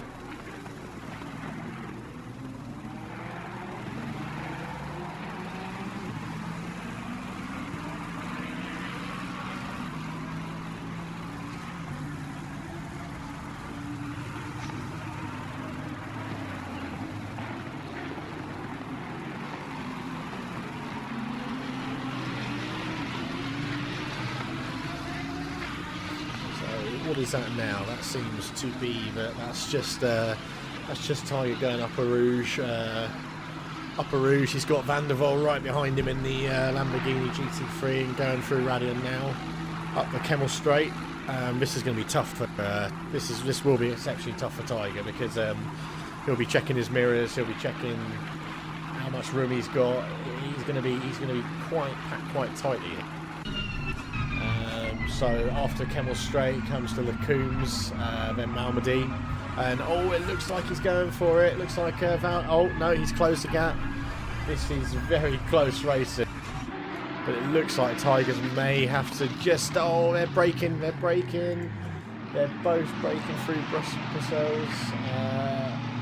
That was great racing. Yeah, great clean racing by them both, and I'm sure Tiger would have absolutely loved that challenge. He'd have been loving that racing. It was close, it was fair, and it was pretty consistent and good. And no doubt his team would be keeping him talking there and keeping him going, egging him on. So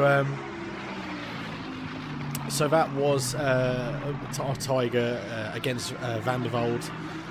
Tiger could be also under a bit of pressure now for 23rd position.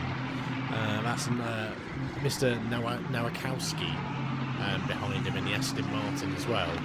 We'll just wait for it to update a little bit and see what kind of times Nowakowski is behind Mike. And yeah, he's only 1.6 seconds. So we'll follow on with Tiger a little bit and see how he gets on with this racing. Anyone's game really at this stage.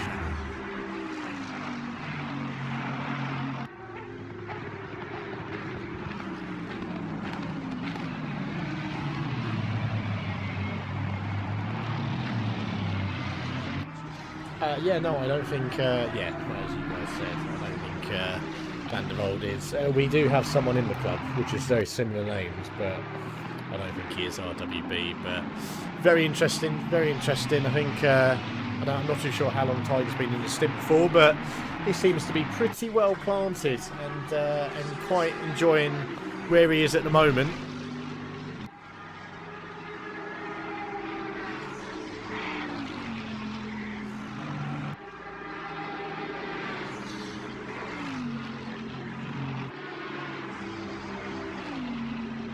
James, what team, who's currently driving for you? Sorry.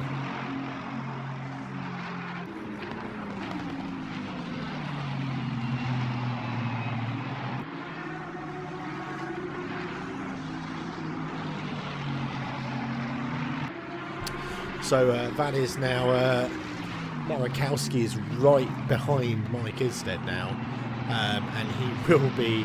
There is going to be some jiggery and pokery here. I don't know whether that's actually a car trying to get past. No, that is car number 25 behind Tiger. Now Tiger will want to be keeping it cool. This is definitely not what he's going to be wanting right now. It looks like this guy's a lot quicker than Tiger, and that's probably, they're fighting right now side by side, going round this technical bend, and Tiger's come out with a little bit more traction and power. And under braking, if he places his car right here, he will be in front and stay in front. And again, 2 hours 20 minutes to go. No real dramatic, crazy things need to be happened here. And car number 25 behind him, Nowakowski. I can't even say it properly. But he seems to be playing a pretty calm game right now. Probably don't want to be too calm because he'll risk people coming up behind him. And getting stung by that, but Tiger's still keeping it really clean, and you know what, he will probably be absolutely hating this right now, because everywhere he looks in his rearview mirror he will have that Aston, and the Aston's going for the final corner. He's braking, but he knows, Tiger placing it really well and putting his arms out a little bit and stretching his arms, and a bit of flashing there from Nowakowski, which is a bit out of order. No need to be flashing. That was perfectly legal move. Perfectly fine what Tiger did.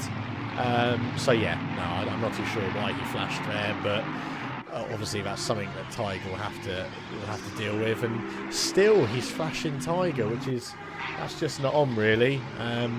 You need to get past him, not flash him out of the way. So that'll be interesting to see if they try and pick up on that or report it to the race stewards while racing, because I'm sure Tiger can feed that back to his team. And there are live race stewards on this race as well, so very, very interesting. Again, Tiger's placing his car absolutely perfect in the defensive position. He's coming round these chicanes again, and again placed very nicely.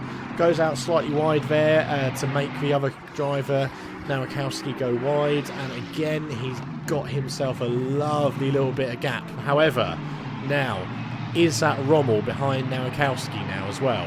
So has Nowakowski now got a car behind him and threatening for position? Now this is all to play for, and this could get very, very bad, but it's so tasty, we've got to keep on it. I'm so sorry, Tiger.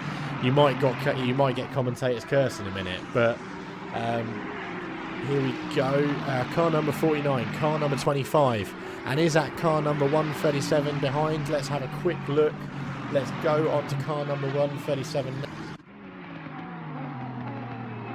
No, it's not. Is it? Yes, it is. Yes, it is. No, it's not. Sorry. He's nowhere near, so that's fine actually. That's not a problem at all. My apologies. I thought 137 was behind these two, but it's clearly not. He's quite a distance away from this pack here. But again, it's absolutely fantastic to see racing. And there's some more flashing going on. So I've just been told on YouTube they have no rules about flashing, I don't think. I thought they did. Zin and our other drivers mentioned it. No one following it then. It is absolutely horrible to see that. I don't know if that Nowakowski knows that he's fighting for position here, but you hate to see it. Now that was a really nice move from Nowakowski. He's trying to do the old switcheroo, but it didn't quite work out. Again, Tiger is absolutely racing He's racing for position here. He doesn't want to let the lads down. He doesn't want to give this guy an easy position, but Narakowski trying to go on the outside. It looks like he might have a traction here as they're both side by side coming up to a Rouge. They're not going to take a Rouge side by side, are they? This is absolutely insane, but no, Tiger has backed off. He's done the right thing, and onto a Kemmel straight they go, and that'll be a very pleased Narakowski, Mike Narakowski, able to stretch his legs a little bit now, and go take that lead. Meanwhile, Tiger will just be sitting back now, and sitting back now and relaxing a little bit. And Roland, you're absolutely right. I must admit, I was a bit scared following that little bit of driving, but you know, fantastic, great racing, especially from Tiger. It's dark. They've been racing since about. You have to remember they've been on since about 10 o'clock this morning, following each other, doing qualifying. So yeah, really good racing. So that was epic. That was really fun. So there we go. We've got RWB Tiger at the moment in Flying Skulls team. He's sitting there quite happily in P24th. Now, where's our next RWB teams as we look on? We have got Zachary, Marco, Emil. Where are they? Where on earth are they? Let's look towards the end of the straights for a bit.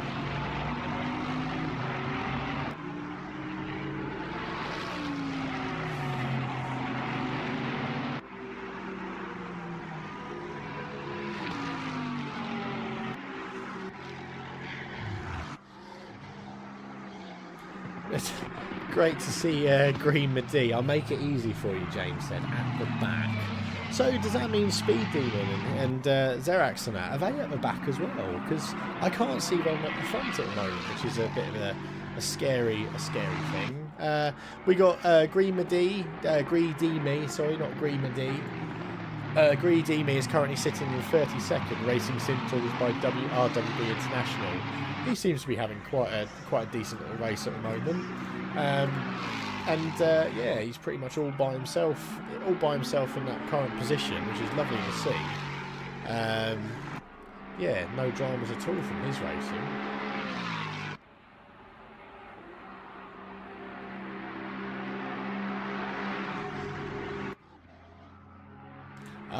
You're behind Tiger. Jay Olsen, let's have a look at him in a second, but we're just following on Gree at the moment. I think he's pretty much got a zero pressured race at the moment. So great racing there from Gree. Let's just have a quick look at Mr. Olsen then, who's currently in 27th position.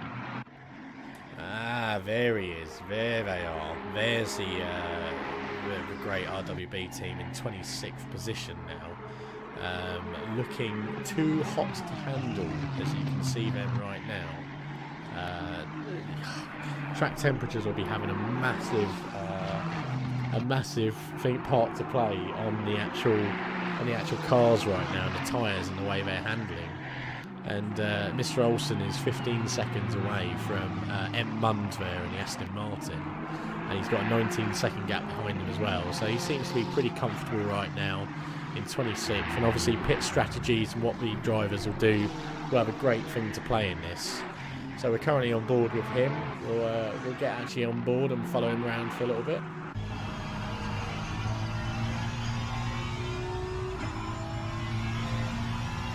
Again, shout out to the 26 people watching. Say hello. Feel free to message us in chat. Say who you are, where you're from. If you like what you've been watching, give us a like and subscribe on the YouTube channel. And the same goes to the Twitch channel. 5 of you on there at the moment. Give us a like and a follow, and put a quick message in there and say who you are and where you're from. And if you do like what you see, join us now, or follow. You can follow us with RWB. We've got a Discord channel. I'm sure someone can link the details in there in the chat as well at some stage.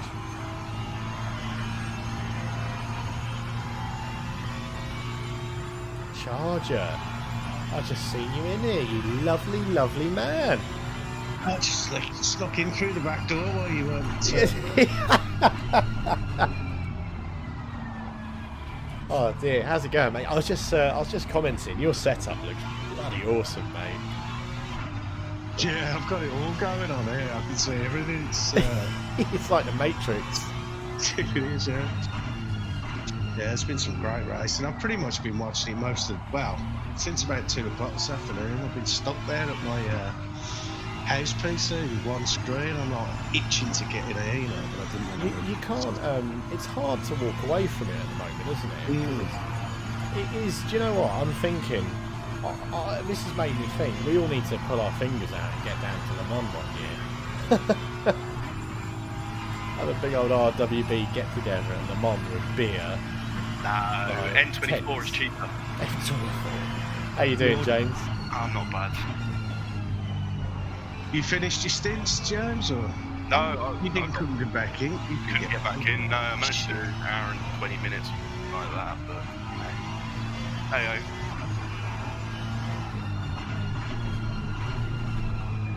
I just, for driving, I don't know if you were following on board Charger with Tiger a minute ago. That was some, he didn't crack under pressure. Yeah, I could imagine some expletives coming out of his mouth, though. Yeah, it's just, especially with the amount of times that guy was flashing him. I am pretty sure there is a rule about flashing, because Tom mentioned about it earlier. Right. Yeah, I think the rule is you're allowed to flash to, for blue flag cars, which is accepted. That's nothing wrong with that. But flashing for position to put people off is just bad sportsmanship. It annoys me. I know GT3 drivers do it, and people think that that's acceptable. Well, it's not acceptable to me. Well, they're doing it in competition, aren't they? They're doing it like they've got to get those positions to guarantee a drive for the next season or whatever. It's a lot different. There's money involved and stuff like that. There isn't here, as far as I'm aware. That's it. There isn't. It's supposed to be fun, and that's a dirty tactic, I think. But if they do it in real life, they set the precedent, don't they? So people just think it's acceptable to do it somewhere. You're never going to stop it. No, I think there would be a lot of people disqualified if that was the case. Yeah, there's nothing in the. I'm just having a look at the rules now. I'm doing a bit of a crofty right now. I've got the Coach Dave Academy rules up in front of me. There's nothing to state that you can't flash, but there is in the blue flag section 1.4. It does say that you can flash in there as mentioned. The simple solution to that, if someone flashes you and puts you off, you miss your braking point, they hit you up the rear and go, sorry, well, you put me off by flashing. Whoops. Well, Don't exactly. It's that's a tactic. Yeah, Not and something you know what, as Cos just mentioned in chat, it's something which we wouldn't allow in RWB, in our races, so quite rightfully pointed out there, Cos, and I'm up for a 24-hour RWB race. Yeah, and I mean, that's a good point, actually, because, when our standards that we race in our club, we take to other people's races, they're not just for our club, they're for our racers, our drivers, so, yeah, I don't think our guys would do that. So that's a good point. So, I'm just having a quick look down the board. On curtain, it's saying all the curtains in the pit, but that can't be right. That's got to be wrong. Unless all of the curtains developed an issue with his car. I think. Oh no, there he is. Oliver Curtin in P30. Older race director, I think it's done absolutely fantastic to stay alive and still working properly. It's I've got about 20 multiple drivers all on race director now, and it's starting to get a bit buggy. But to be fair, it's been running perfectly for the last 10 hours 23 minutes. So is doing well. But so Oliver Curtin's obviously swapped over and taken Tiger's place. He did a fantastic stint, and he's currently in 30th. Now, I didn't think Oliver Curtin was coming back in, but this is basically the stick for the Flying Skulls team. So it'll be lovely to see what kind of performance he can pull out now. He's 29.4 seconds behind T. Gamil in car 41, so another Bentley. So it'll be nice to see what they can do, or what he can do in that driving. Yeah, I was listening to Tiger earlier on today, and I think Colin was the silver bullet for that team, wasn't he? You know, I think they would have allowed him to do the whole stint if he was pretty quick. Yeah, it was fantastic watching him earlier on. He was just on fire, like really attacking the track. And to be fair, it looks like he's on fire and attacking the track again. He's currently, well, he hasn't put in a current lap time on what he's doing at the moment. But he's 1.7 seconds off for 2 minute 19.4 marker they did, and that's on a forever dropping chilly track now. It's 13-degree track temperature. Cloudy with maybe a chance of rain, Charger? With a chance of meatballs, possibly. No wind still. No wind. Okay. Looks like it's going to stay dry till the end. To sit rep on where the yeah, very cold though. Got 6 teams left in there.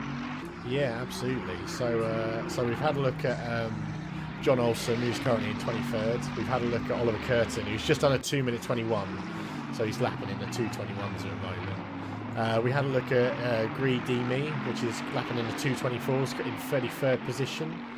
So who have we got left? Let's have a look. Is it just our car at 39th, or is there any other one? Tony Giordano. Yeah. How's that pronounced? Is that Giordano or? Giordano. I'm gonna say that. Yeah. So car 277. Now, James, you're 39th. That's not the end of the world, mate. Well, no, it was because we had the disconnection issue as well. So we lost 15 minutes or so in that. So. But at least your team's still going. Yeah, I'm happy they were able to manage to carry on because I wasn't able to, but it's good that they did. So we had a puncture earlier as well, 2 drive-throughs. So it looks like you guys are the last car running, I believe. Yes. Yeah, okay. Well, that's, look, at the end of the day, you may be, 9 laps down at the moment? 21 laps down. Well, we're 9 laps behind.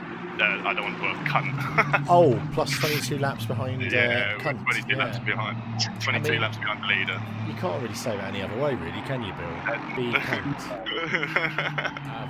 Sorry. Are we past the watershed now? Yeah, we are. It's 10:30. Jesus. So yeah, so you're 20 laps behind B cunt. No, 9 laps behind them, and what? Well, 10 laps behind B cunt and 20 laps behind the leader. Jesus, it's going on. So yeah, we were with them, like up with 38 and 37 at the time I disconnected. Right. So we essentially lost 10 laps from the disconnect. Oh, that's it. Not good. So Mad Owl, finish equals result. Absolutely Mad Owl. Yeah, 100% spot on. Yeah, we just wanted to finish. So we were thinking we're going to be last anyway, so it's not a surprise. But yeah, we're happy we're going to finish at least. Yeah. Charger. So this is a great opportunity. Now we've got 2 hours left of this race to talk about the RWB League coming up, really. The GT3 League and ACC, which is coming up.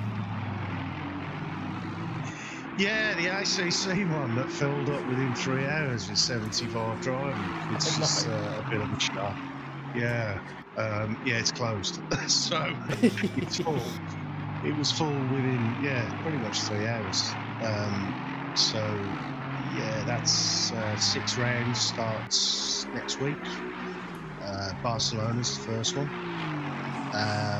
There is solo drivers, and there will be around 25 teams of 2. That's how we've got the driver counts up to 75. And they can alternate races each week if they want, or they could just, do a half stint each to be 45 minutes. I think probably a lot of people have gone in teams because they can't commit to the full 6 races, which is a real good thing. I mean, it means it keeps the numbers in. We should, in theory, we should have a 50 win every week, which would be epic. So yeah, 6 weeks of that, and we've got a race room league starting on the 22nd, which is the Friday, in the WTCR. We've got about 20 signed up for that now. Yeah, that would be awesome. I could only sign up to 1, so sorry, Rolands. I couldn't sign up to the race room 1. I really wanted to get into the GT3 one, to be honest, in the old Assetto Corsa Competizione. But yeah, John D, you alright, buddy? Welcome back into commentator's box. I've woken up. Hello. I'm no longer sleeping. Can I swear? Where was I sleeping? No. I swear. Fuck me, that was hard. What was hard? Double stinting and having the second stint on used tires with a full tank. It was an absolute disaster. And I had over 28 psi on my pressures all the way through 2 stints. I was sliding everywhere, and I think I left speed with a car without any brakes. Oh. He's going straight in to do brake pads replacement. Oh, really? Yeah. Shit, okay, wow. That's madness. So, yeah, we were running at only 1 in brake duct. That was a bit of a gamble on the tactics side, but yeah, he did pads too. Yeah, same as us.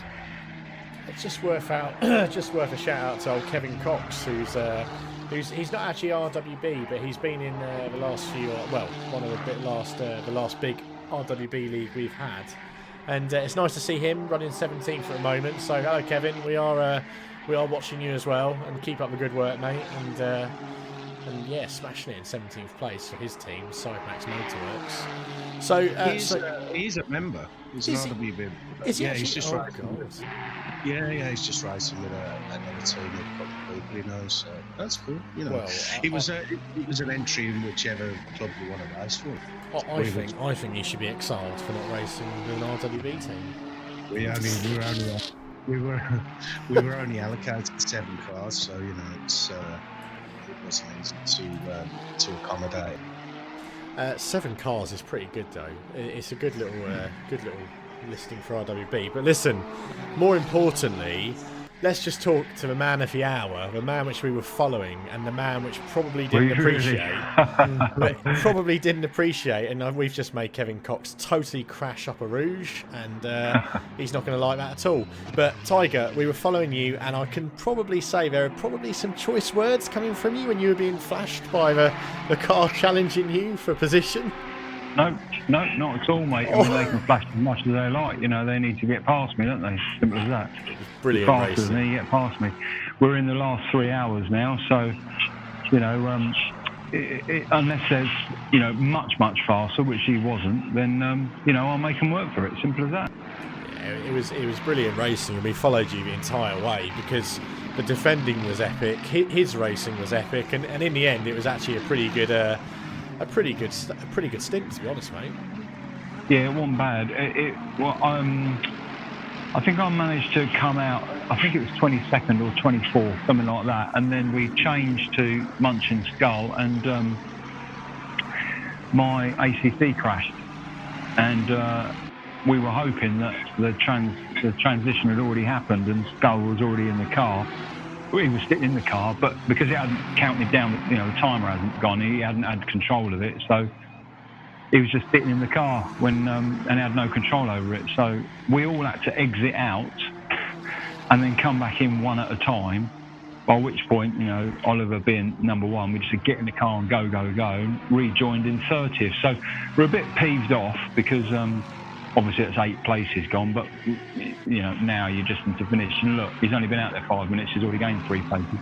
So, I really enjoyed that. It was a bloody good stint. And the thing is, because it's 12 hours. Sorry, I'm rambling, but because it's 12 hours.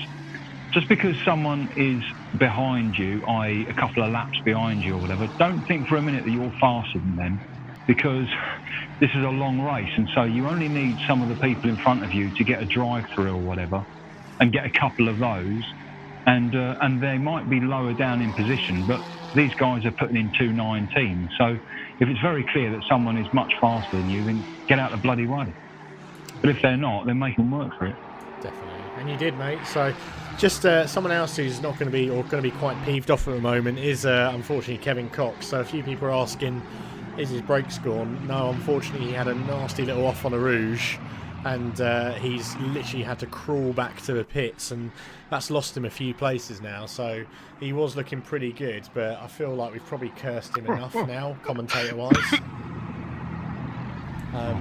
What do you reckon, John? That was pretty much enough to commentate a curse anyone, wasn't it? Sorry, I'm almost dying here. What's wrong with you, man? Have you been drinking? Candy on my lung. I think this 12 hours is about as long as you would want to do on ACC. The old CPU, server CPU, was fine for the first sort of 7 hours, but I mean it ranges anything from 120 up to 200. So I think the GZR server is really suffering with the length of. Yeah, they are. I'm sorry. Speed is having an excellent start to his. He went out and wondered how the heck I actually managed to drive in with the brakes we had, so he came in for a brake pad change. Then he picked up a drive-through on exceeding track limits. Oh, he's so good at that. 2 laps, brake change, and drive-through. Oh no! Oh, that's enough to get him to start, loving life. But we're just on board with Oliver Curtin, or should we call him a resident Stig? 27th position, and he's got Mr. Munn to catch up with, but he's loving it by the looks of things. He's absolutely flying out there. So, is Curtin your last person to bring it on home, Tiger? I think with 2 hours left, I don't think he's got enough stint time. So I think I won't do another stint after this. That's it. I've done 2 stints. I've gone as fast as I possibly could, which was enough to pretty much maintain our position or drop a couple, to be honest.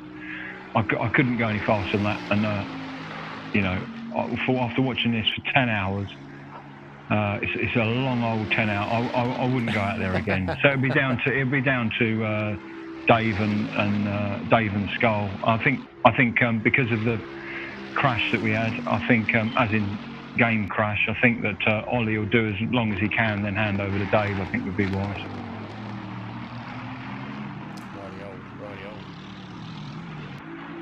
John, you out again, or is that how's your team playing it now? 2 stints on fresh tires for speed. We were supposed to be catching up, but I mean, come on. He's now 6 places down from where I left him. Well, he is a demon, and his name is Speed. So, see what the Resident Alien can do. The RWB Resident Alien. And Justin Madley is 33rd. He's behind Speed at the moment, so that's got to be good going for those guys as well. Yeah, but I think it's going to be difficult to catch up because it's, Yeah, you're talking laps now.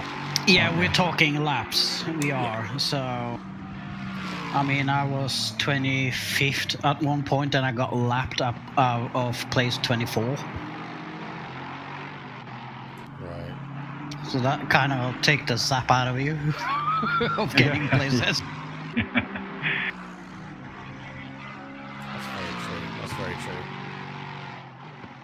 And thank you for being so gentle with me, John. It made a change for me to go past you.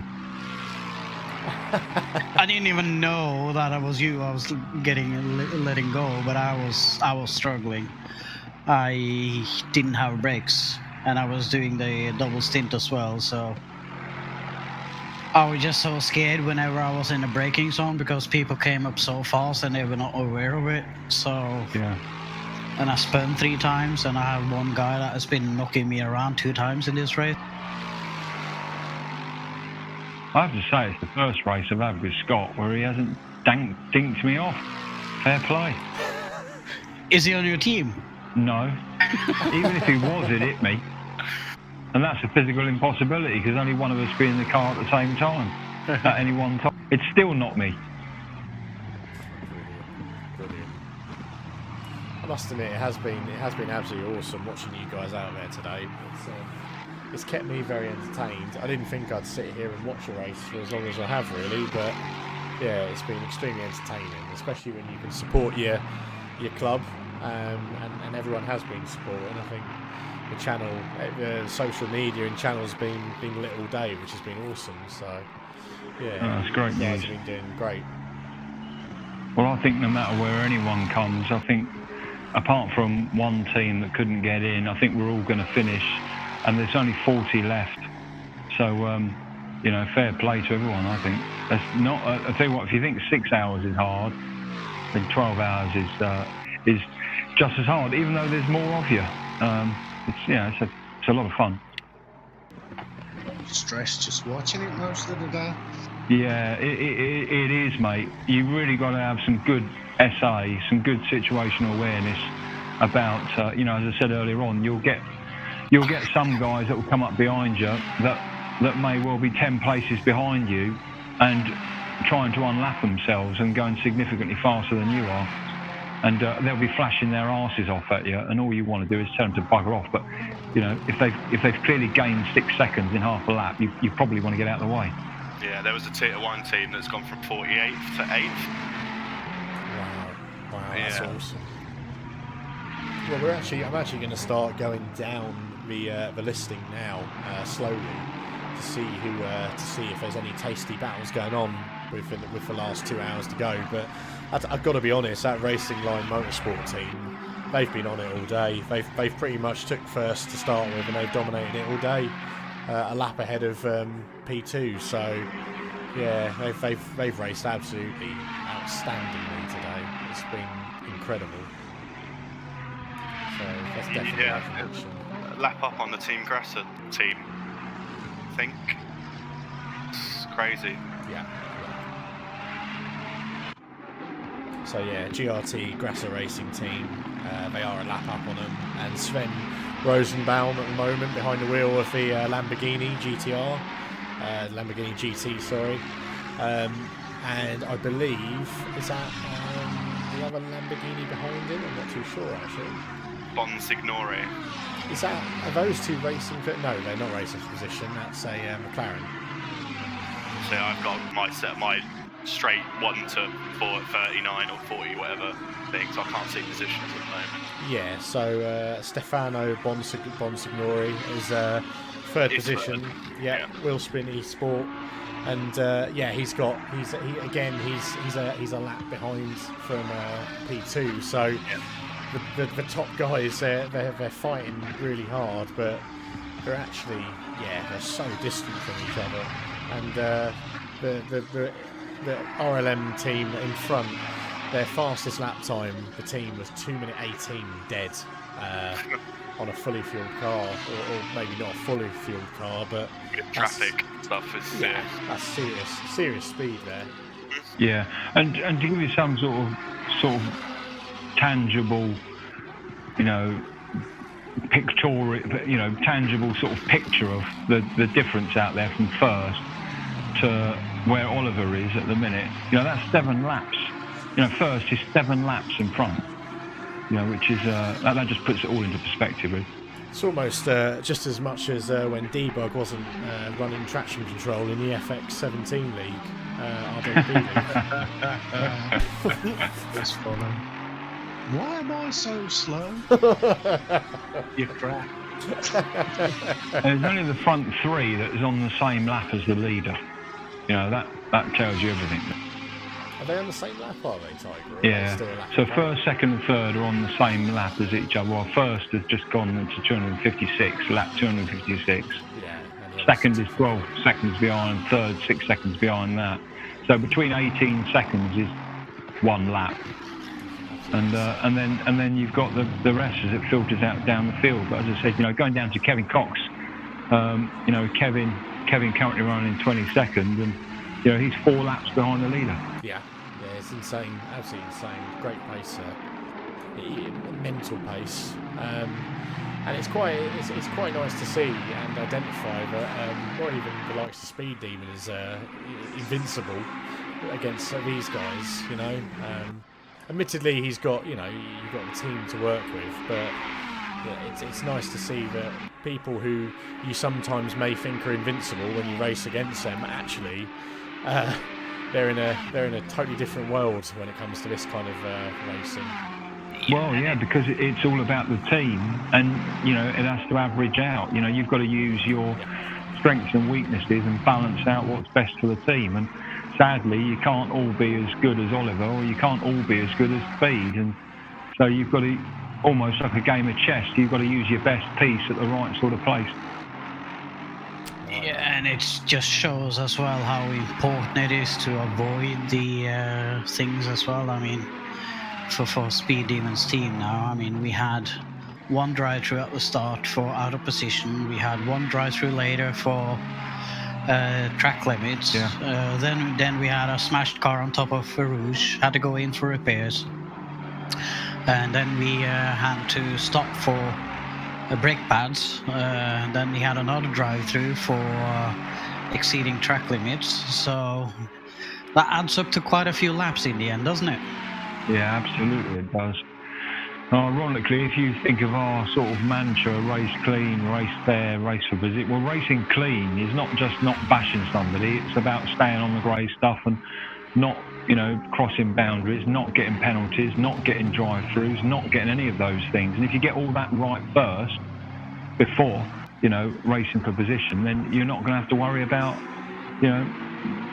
being one of these very fast. There's a lot of very fast people out there behind Oliver and Kevin Cox and all the rest of it, and they're down there not because they're crap. They're down there because they haven't been racing clean. They've got loads of drive-throughs or loads of whatever, and they add up. You only have to have a couple of drive-throughs, and that's it. That could be 2 laps. So it's very very difficult. You've as I said, everyone's ability level is different, unless of course you hand pick and a sort of an elite team.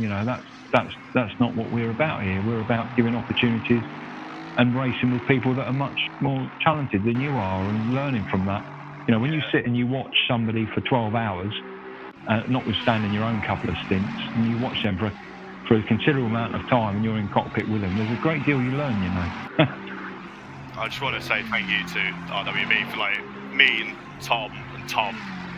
We haven't driven with you guys for a long time, and you've given us the chance to do it.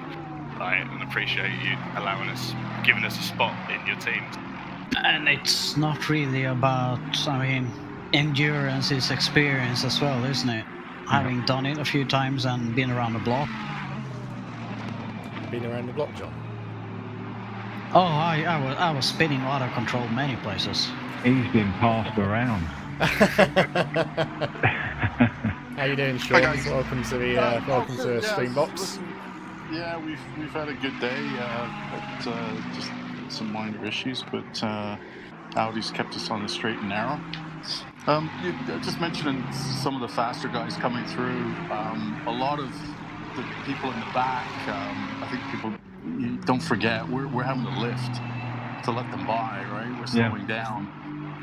So that just makes our laps slower.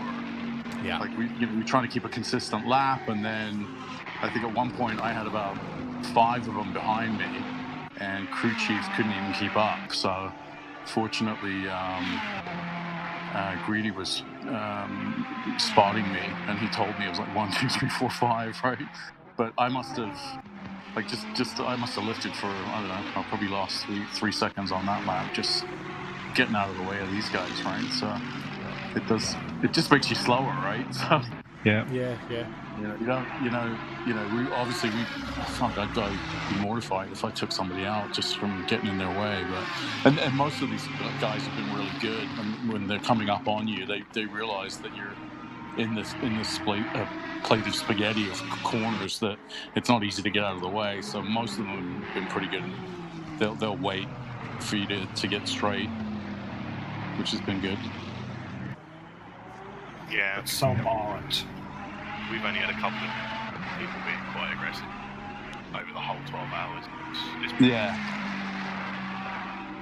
And the one that was aggressive got warning for it, so... Mm-hmm. I've got to ask, I might be totally being a total idiot here, but have we got some popular people racing? I know we've got some popular sim races here, and I think there's a GT racer. But I'm looking at someone right now called Jarno Trulli. That's not the Jarno Trulli, is it? Might well be, you never know. It could be, because we've What's also... his lap time? well, his lap time's not... Well, best is 2:18, which has been done. I can tell you, car number 555 is René Butler, and what's it? The other one. Both of them are professional GT3 drivers. And he started behind us today. Yeah, he started at the back in the grid. Yeah, what is he? He's 3 laps down. What are we, Audi? 8 laps down. Yeah, so I got to follow him for half a lap, and then he just said goodbye. Porsche. He was just like, Yeah. go away. Yeah, this Jarno Trulli, he's really quick. He's definitely quick. And I noticed we had a Bianchi as well, Christian Bianchi. I checked that last night. I was like, is that really him? Like... Well, this is it. I mean, it's quite exciting, really, because I think you guys have had the opportunity to race against some real big names, and it's lovely to see everyone racing out there in such a collective effort. So. Well, the thing is now, 6 months ago you wouldn't think it was plausible, would you? You'd think that he'd take the piss. But then what's been going on recently with the amount of actual drivers getting involved in racing that can't actually drive? It's like, well, it could quite actually be Jarno Trulli. Yeah. Well, the thing is with sims, particularly ACC nowadays, the fidelity and the graphics and the accuracy is, just look at it compared to, say, 10 years ago. So, when we're in this terrible time that we're in right now, for example, where, racing drivers aren't driving, they are all using sims. The F1 lads are all doing it, and the GT3 lads are doing it as well. So, for something, and of course we know that from Race Room and the special events that they've held, they're all doing it. And for a professional racing driver, this is great practice. It's about as close as they're going to get to getting out there on track. And of course, where once upon a time the likes of Nigel Mansell and the great Ayrton Senna and Coulthard and Hill would spend all week at a track doing practice, well, now, as we know, Formula One drivers spend thousands and thousands of hours in a sim, and GT3 drivers, before they even get out on track. So an event like this is perfectly feasible for some top names to come into, and we've just heard Audi give an example of a couple of GT3 drivers. Yeah, don't I know it about sim racing kit being used up, because I'm still waiting for the Fanatec stuff to come into stock.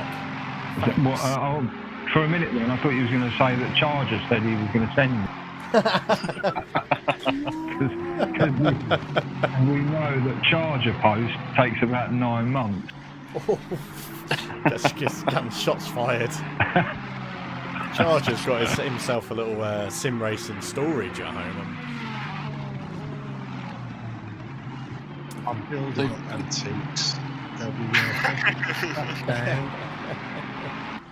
Yeah, they have any of the classified groups over here that are looking for equipment in North America. You just can't get it. So, and of course, Fanatec's in Europe, so it gets it's very difficult to get stuff now because everybody's at home, right? So yeah, well, I've noticed I follow a PC parts page on Facebook, and like the amount of people that are asking, like, oh, should I get the G29 and stuff like that? I've been watching sim racing recently. Like that is ridiculous. Like the 50 car fields that RWB ran for the last league, would you say without you know, the situation in the world now that you would have had those kind of numbers last year? Like everybody has more time to practice and commit to it because they're at home. But you think you guys would have had those kind of numbers last year? Sorry, what numbers for? What sort of numbers? It's just the 50 car grids for the last series that you had, the 5 series. We've never had the option to have 50 cars. We had the option to have sort of 32 or 36 depending on the sim. Yeah, and we haven't really raced ACC because we didn't think it was ready. I would say, you know, personally, for us, it's only been ready in the last 3 months. So, yeah, as soon as we jumped on it, yeah, I mean, we've had a couple of hundred people join in the last 2 months, so the numbers have gone up. Yeah, people are just jonesing to get on for a good league. Yeah. Right? Some good, clean racing, so. I think ACC in general becoming more popular anyway as Kumar fixes the problems that they've had for its early access. The amount of battering it got from people first came out, because it's not iRacing, so it's not good enough. Like, well, not really what they were going for in the first place. I know that like media behind it and stuff, it did seem like a bit more iRacing with the league. Still, well, yeah, I think it's super hype today, wasn't it? Yeah, they got a lot of bashing for not being what people expected it to be. Yeah, we're terrible, the public, when at least we expect it all gold and shiny. In which case, well, don't enter a beta or an early access program, which I think, you know, are 2 words that should just, or 2 phrases that should be thrown into room 101 in my view. But, you know, you have to hand the developers, if they want, you know, feedback from regular testing, they're not going to get that from their own dev and development and testing team. So they reach out to the community. So providing people who engage with it know that that's what it's about, that's fine. But of course, as we all know, that isn't what's happened. What happens is people put videos out on YouTube and they say, oh, it's not ready yet. Well, it's not supposed to be ready yet. I do think it was rushed out a bit though, because wasn't it? I think it was rushed out for the new blunt paint season. And that went well, didn't it? Well, yeah. I think in the state of play in the day we live in now, what games aren't rushed out? I mean, there's very few nowadays that have the attention and detail spent to them. It's a business at the end of the day, isn't it? These guys need to make money, they need to pay their staff, they need to pay their rent on stuff, and without doing what they do, they won't survive. Just a quick heads up, Oliver Curtin's now in 25th. He's still flying. He's got Fuzzy behind him. So yeah, he's got someone fighting him for 25th at the moment. But I think he's done. I don't know whether that was a battle he was gonna win then, but he's let Fuzzy go, and whether he attacks him now and tries to go for the overtake, we'll sit on Curtin and continue to watch him. What I can say is, obviously, when I came into the pit stand over from Schill, we were 22nd. We then had a game crash, so we all had to exit and come back in. Oliver came straight back in, straight into the car, straight out. The tyre pressures were 25, so tyre pressures are off, and he's only got 60 litres of fuel. So he's got to come in. You know, it wasn't a time to sit down and redo the strategy as such. It was just a case of get in and get out. So the car's not optimal for him at all. 219.1 has been his quickest in this session so far on this leg. But he is some sim driver, that fella. I suppose a good thing about this endurance racing as well, and one of a real powerful thing that. So the unfortunate problem we had earlier on at the beginning of this 12-hour race was one of our teams weren't able to actually. It wasn't that they couldn't qualify; they couldn't actually get into the server. But you know what? It was absolutely lovely to hear all of that team say to each other on Discord that they fully appreciated and took advantage of each other's help and the advice they all got.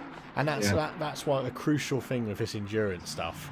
It's bringing people together to work closer as teams, and that will help people with setting cars up. It will help people with understanding stints and tyre pressures and how everything works. And I think you've all been working absolutely stellar. Curtin's just come into the pits. Yeah, I'm not sure if he's going to hand over now. I think that'll be his time done. I think he'll be handing over now to possibly, well, it'll either be Schill or Dave Crew. I think probably Schill, as Schill was going to be taken over from me. We've got an hour and 32 left, so that's 2 sessions that would fit in there. So we'll probably stay with 1 driver for the rest of the race. I think Schull's got the time. Is your play up, Tariq? Because you're very muffled. It's a different microphone I'm using, a different headset for this. It's just a bit more comfortable for 12 hours. He sounds like a race car driver, doesn't he? He sounds like he's in the cockpit right now. Right, I'm gonna grab a quick break, and we're just on board with Jake Moore for the time being. Currently 30th. He's on a mission. This team have really suffered a little bit over the last 10 hours. They've had various drive-throughs, penalties, and they're ready to rock. They're ready to. I think Jake's gonna put his foot down now and see what he can do through this time. So I'll leave you Charger for a little minute while I get a tea and say hello to the little bean, and yeah, I'll be back in a bit, lads and ladies. No problem. I want to watch some of the action.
Are you there, Charge? Yes, Gabs. You alright, mate? Not bad, mate. How's things? Too bad. Too bad. You been watching this most of the day? I actually have. Spent most of the day watching online racing. The world's gone mad. It's crazy, isn't it? I haven't even looked at the TV or anything else. I've sat in the chair all day, just like staring at the. You just can't get yourself away from it. I mean, I was sitting there for about half an hour dying for a piss, you know, I just didn't want to move. The missus came over before and gave me the wink, like, I'm going to bed, and I was like, alright then, see you in a bit, I'm watching this. I was like, what's happening to me? Oh, it's brilliant. It's really intense, isn't it? Yeah, a lot of drama, if you want to call it that. It's quite good. It's endurance. I think it's in the name, isn't it? That's stuff happens. Yeah. I'm quite gutted that I didn't enter it, to be honest, now. But yeah, I thought about it, but I just saying that. I mean, I've sat there for another hour or so. I've been watching it for 10 hours. I probably could have done the race. yeah, exactly. Part of me is thinking, I should have done it, and then another part of me is thinking, it's nice just sitting, relaxing, and just watching it. Mm. Yeah, I mean, I've got so much info going on here, it's crazy. It's just... I've put everything off now because I'm watching Debug's sharing screen on Discord. Right. Oh, I forgot about that one. That's that as well. But it's a bit pixelated, I don't know why. It's yeah, does that. It's only 720p, 60 FPS. Not too bad. Keep it smooth. But it's live, isn't it?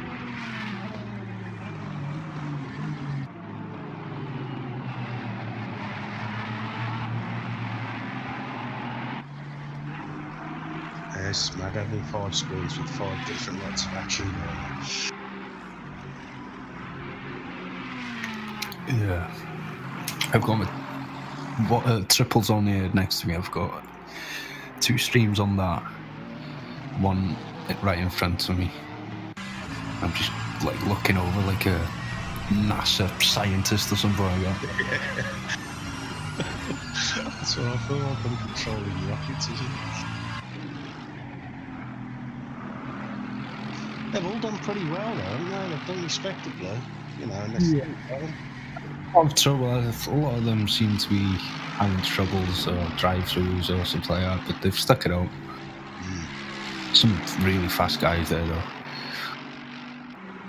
I mean, fair play to the Team Joneses, and Nico can get back in, and they all had to disconnect and reconnect. And I think they're 20 laps down, but they're still going. You know. Yeah, heard about that.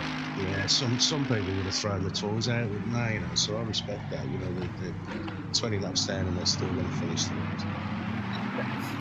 race. It's the taking part. I know it's a bit naff saying that, but it's the taking part. As someone said before, I was listening about working as a team and just having a laugh about it. That's what it's all about, really.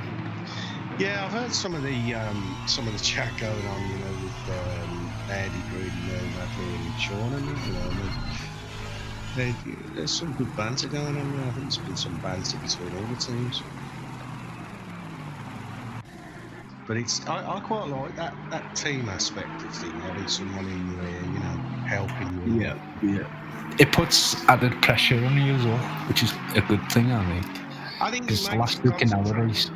Yeah, it makes you concentrate more. You're fully aware that they're watching you, so you know that puts the pressure on. And I think it keeps you in check. You know, your mind doesn't wander. Mine tends to wander after a certain. Yeah, same here, definitely.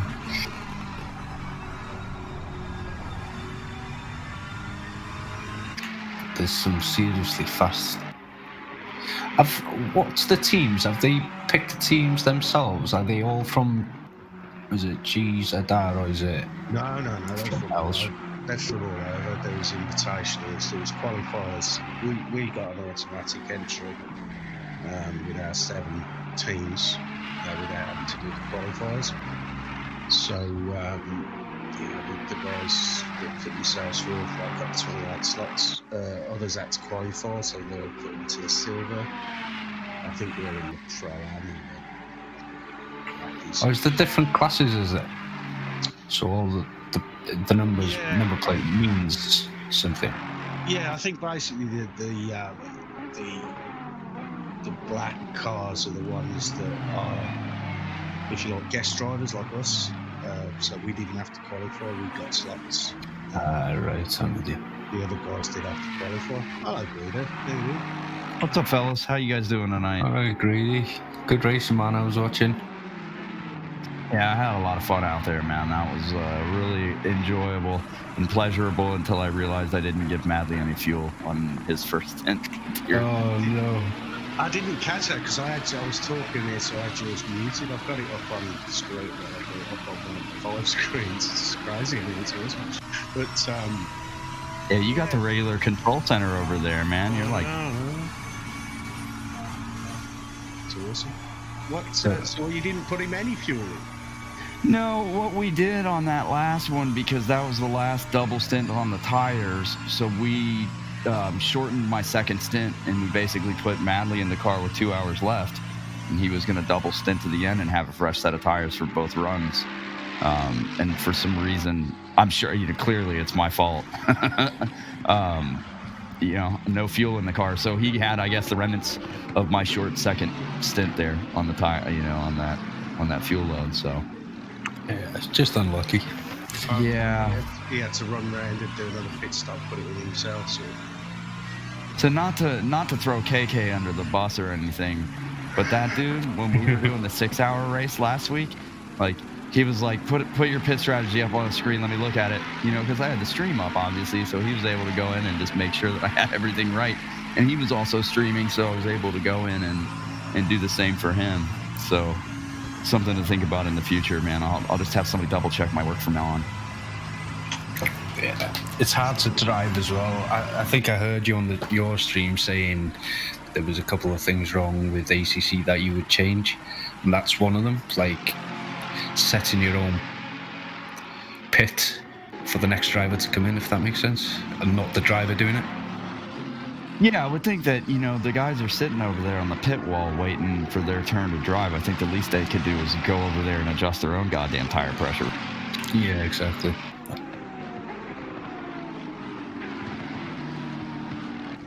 Yeah, I suppose you could look at it from the other angle, though, that the guy that's in control of the car should set the pit strategy. So, but that's only an instruction really to the pit crew, isn't it? If the waiting driver's in the pit, they should really be able to say to them, in real life, when they're pit, I would put the pressure on PSI and put the 80 litre of fuel in. Yeah, that's what I mean. The guys in the pit, the engineers in the pit, decide really what kind of pressures that needs to be in the tyres or how much fuel to put in. It's not the driver that does that, really, is it? I just heard what you were talking about because I popped in. I asked Aris, the developer, yesterday that exact same question about spectators being able to change pits. Apparently he doesn't even know if it's possible. But yes, I don't see why it's not. It's greyed out for you there. The option's there for you to change through. But it's greyed out, isn't it? But I just popped back in and say that. But I asked the developer yesterday about that.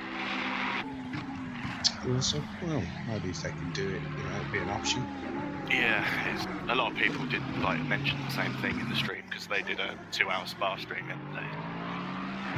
Yeah, I must admit, Greedy, I don't think, it's a mistake. I totally relied on Audi in the 6-hour endurance. If he'd have cocked it up, that wouldn't have been his fault. That would have been, as much my fault for just relying on him. So, it happens. It's endurance. Mistakes happen. That's the whole point of endurance, isn't it? Yeah, the endurance races are really just about minimizing those mistakes, right? Yeah. And I made a big one, and it cost us 3 spots. And I'm over here kicking myself about it. And fortunately for me, I've got video replay evidence of it. Yeah, I had 47 liters left, and I pulled in and gave him none. So he had 47 liters to do the first hour of a 2-hour stint. No bueno. That's what I was saying in your chat as well. Imagine if you had 1 litre left and you came in on right at the end. That's why you always leave enough litres in your car to do another lap, just in case something like that happens. Right, just you can go around one small and come. It could have been worse, Greg. I mean, you could have really cocked up like I did the other week on the 6-hour and had to do 3 pit stops one after another, and me ran out of fuel because I'd left myself 2 laps worth of fuel. Gabs is saying there, always leave yourself some fuel if you cock it up. Got a stop and got a drive through, had to serve that, and went round, missed the pit box, had to go around again, and finally got the pit. That lost us about 9 places, so I wouldn't kick yourself in the balls too much. Yeah, that's a rough deal, man. Again, it comes down to minimizing those mistakes. I love it. It's such a challenge to stay on top mentally for that distance, for that length of. Yeah, it's hard enough driving, let alone set pit strats and stuff like that. I mean, to be fair, everybody has to deal with it, so at least it's a level playing field. Nobody else is, cheating that system, so I'm just not as good at it, apparently. Well, I mean, if no one ever made mistakes, no one ever learned anything. But you'll know next time. Double check. Triple check. Was it measure twice, cut once? Yeah, absolutely. I know that rule all too well. I should have. I'm kicking myself in the butt over here. I'm gonna have to apologize to my sponsors. That's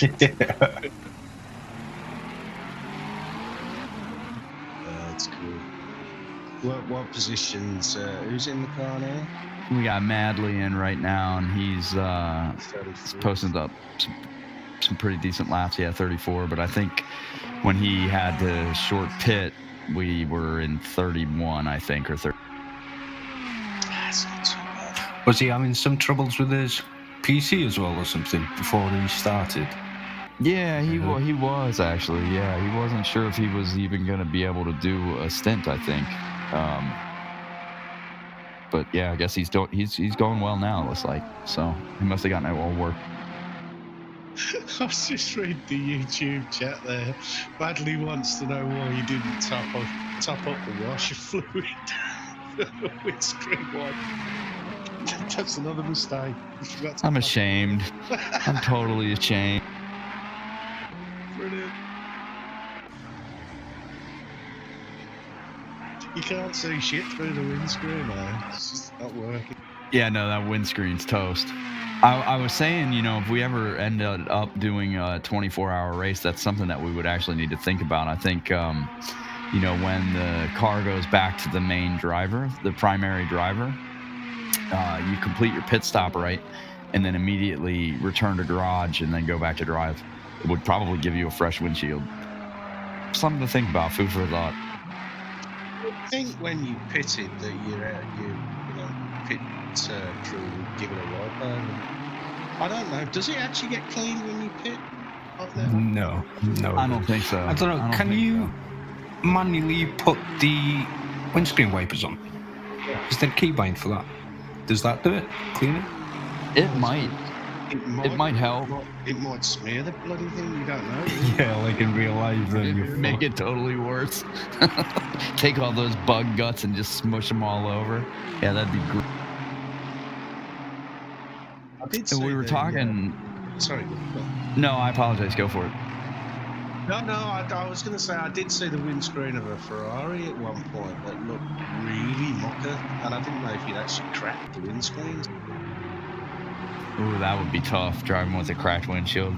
I mean, I drive in the car, so that would be real difficult for me. It would get really annoying really fast.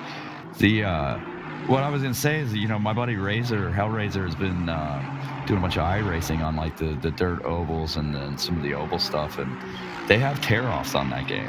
I was like, oh, that's brilliant, man. Just like tear off your windscreen, sure, why not? A bit like they do with Formula 1 with the helmets, just tear up. Right, yeah, same idea. It's just usually on the entire windscreen. That's what... That's like Laminex or something, is that?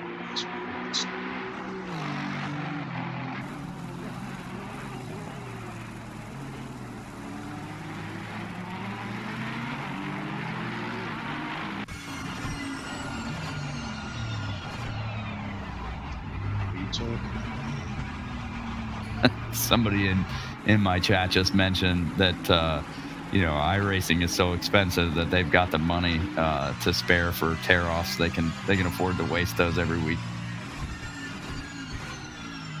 Think of the environment, though. I'll get through it. So how's it been over here in the commentators booth? Are you guys keeping each other cozy? Is there any drinking going? There might be on my side here, yeah. Not bad. I was probably a really sore head today. Friday night shenanigans took me a while to come round. I haven't really been on the commentator like that. I was listening to the other guy. Yeah, same here. I've only just jumped in because I seen Charger here all alone. Came to keep him company.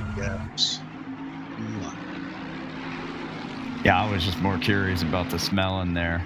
12 hours, man, that's a long time. Could you imagine it coming through our stink?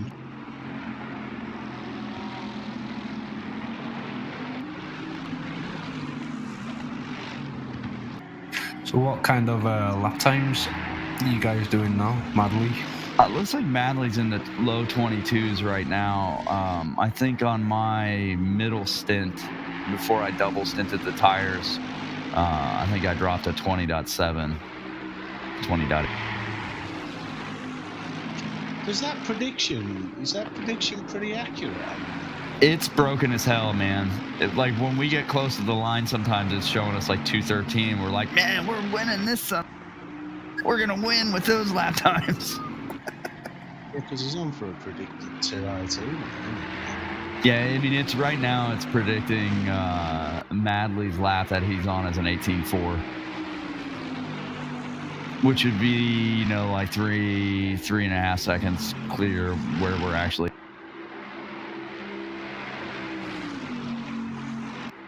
Yeah, I think the field now is pretty spread out. There's not much racing going on.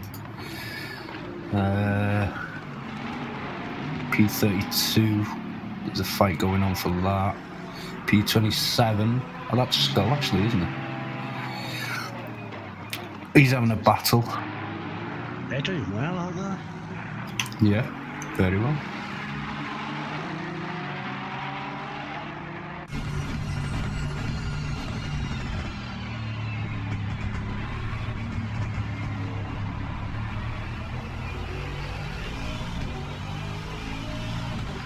It's a shame that we ended up with 39 cars or 38 minutes cars out of 450. 47 started, didn't it? Yeah, I feel sorry for Winch and all them. But it's just one of them things, isn't it? It happens. Technology. They put so much time and effort into it. Yeah, exactly. Jordan was very angry. Yeah, I bet they were, man. That's really unlucky. Especially, I mean, I'm sure they did a bunch of prep work too. I'll be honest, every day I've seen people prepping for this, and I've never seen the amount of practice going in for a race before in this. Yeah, it's been unreal. Yeah, I don't think I've ever seen the Discord so quiet with like all the chatting and stuff, because everyone's been so busy in the game, working as teams to get things ready, and then to that happen just before the race is a bit of a bummer, but it happens, I suppose. Yeah, we've known you'd be racing. Sort of itching to turn the wheel. Yeah, I've been thinking of our next endurance race. I've been trying to get ideas together to put forward to you guys, but I don't know yet. 48 hours. 48 hours, one driver per car. One driver per car, yeah. 48 hours straight. You're allowed a 5-minute break.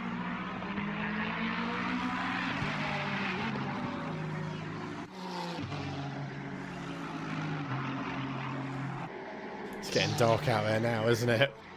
Yeah, it really is. I'm sitting here watching first person on our car, and yeah, it's really.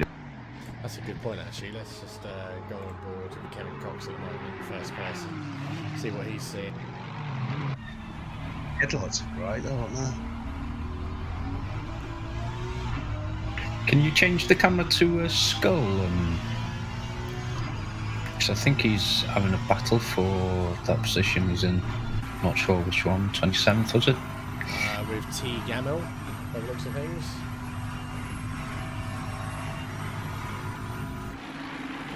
Oh yeah, he's definitely having a battle.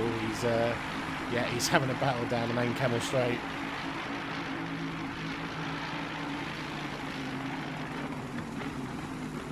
And that was that was a story about braking.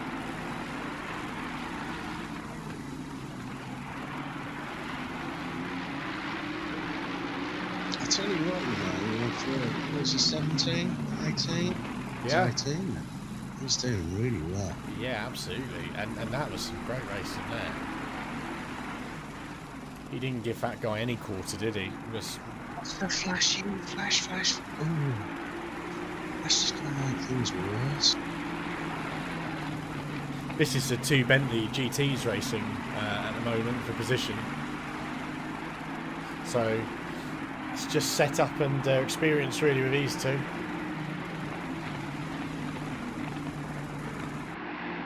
Just need to go to the little girls. Leave them alone.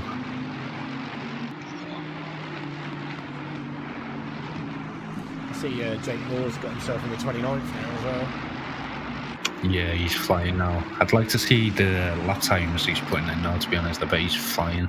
He's doing 2:19.8. Well, gentlemen, thank you for having me. I am going to get back and do some cheerleading since I let these guys down.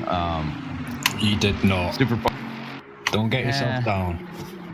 I'll beat myself up about it for another probably 24 hours, and that'd be our. That's the racer in You me. did a great job. I was watching. Thank you, man. I appreciate that. Lovely hearing you, Greg. Yeah, absolutely. You guys have a wonderful rest of your night. Enjoy the rest of the race. Yeah. See you later. So, another lap, another attack from Gamil on Skull. And he just needs to keep his head down, keep it safe, play it safe. You'd hate to see these cars stack an hour left of the race. So I'm sure his team are giving him as much support as they can to get him to keep his head down. Old Gamil using every single bit of the track there. Yeah, it wouldn't be. I'd be thinking of letting him pass and being the car behind, putting pressure on him instead of being the other way around for 45 minutes. Oh, just getting a little bit tasty there. Lost the back end of it on Lacoon. He's under pressure now. Still defending very well though, fair play to him. Absolutely. Nice car control, that. Yeah, it was. I'm sure a bit of poo maybe came out of his bum. What would you do, Charge, if you were in this position? Or would you let him pass and then you stay behind him, or would you try and just defend? Defending foot. Yeah, that's full position. I wouldn't let him pass. Oh, he's gone wide. Wouldn't block, but I'd make it damn hard for him to get back. He's gone through anyway, and see if he can stay with him now. I didn't see what happened there. Who went wide? He ran wide, scolded. Right. That was a shame. Hopefully he can stay with him.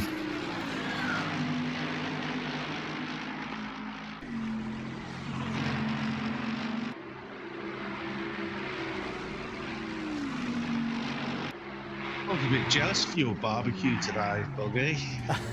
I've said to the other half, I said, we need a barbecue. I've got a purpose-built one out there with a double grill and everything, but I've got no charcoal. Do you know what we used? Because I've got the charcoal, but I just didn't have any of the lighters. So we put a disposable barbecue, we ripped that to pieces and put a sheet of paper at the bottom, and then the coals over that, and then put some normal coals on top afterwards. You know, it's funny, I bought a load of those disposable ones because I usually take them to the beach. And that's what I used to do to get my barbies, just throw the paper on, put those on, and then put some proper charcoal. I've got coal, like real coal, because we've got a coal burner, but I don't know if that'd work. Probably would be more like a smoker. Me and the missus were talking about this afternoon. We had a barbecue yesterday, one of them £2 throwaway ones. And I'd rather get one of them each time than just having a proper barbecue that you've got to clean all the time and stuff like that. I'd just buy the throwaway ones and throw it in the bin. You don't clean a barbecue, you just get it going. It burns all the crap up and you just give it a rub. Exactly. You should never clean a barbecue so it's sparkling, you know that. Half the taste comes from all that rust and old crap. That's how you get the lines on the burgers, isn't it? Of course it is.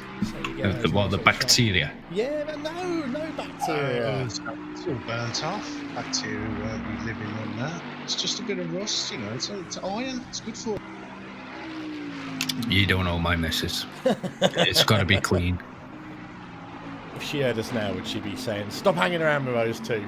Yeah, if it's dirty, she won't put it in the mouth.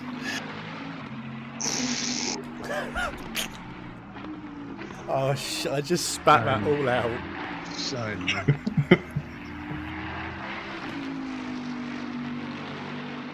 That's quite controlled for you, Bill. I was tempted, but no, I'm not saying it. So here's something to think about, right? We've got an hour to go. How far is Jake Moore from Skull? I was just trying to work that one out myself. It's not showing the timing, is it? Well, I'll tell you what we'll do. We'll watch Jake. Jake's just going past. I think he's going through the start finish now. Is he? Yeah. So let's have a look now. So we're now on board with Jake Moore, and where is Jake Moore in relation to Schill? Schill's just gone through the bus stop.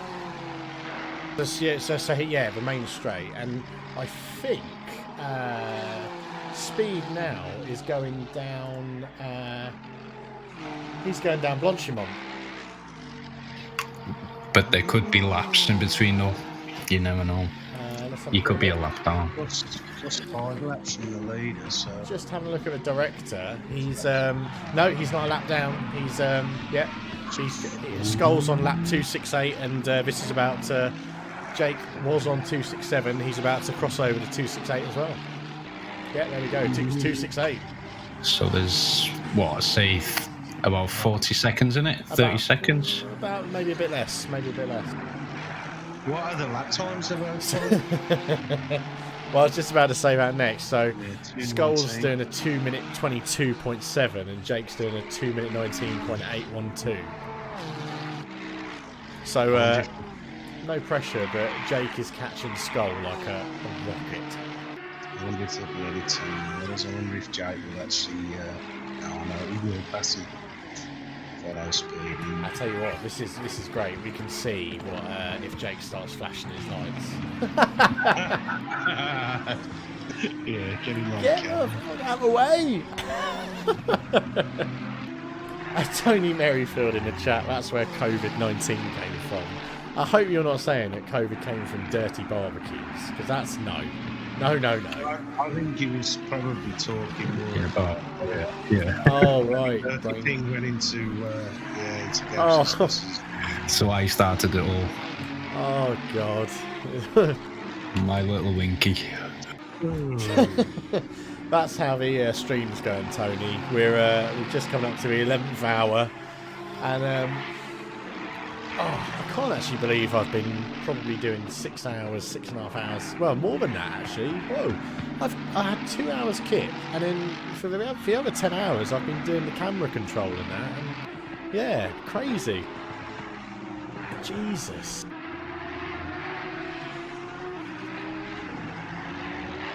Brady's been up since 7 o'clock this morning his time. Well, this is the thing. A lot of people, even though we say the race started at midday, as Speed was saying, some of them have been up.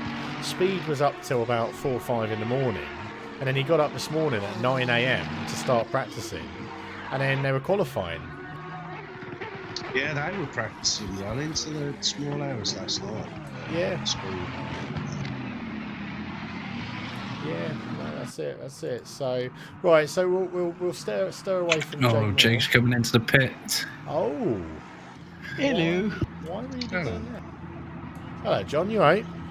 Yeah, of course it has to pit. You can't do 2 hours a stint without. I mean, there's a 65-minute maximum pit.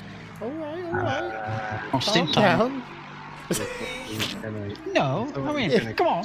You're saying as if we're professionals of this endurance racing. Right. Okay, so what's Jake doing now? Sorry, John. He's changing to new tires, and that's it. That's the rest of the race for him. No pits.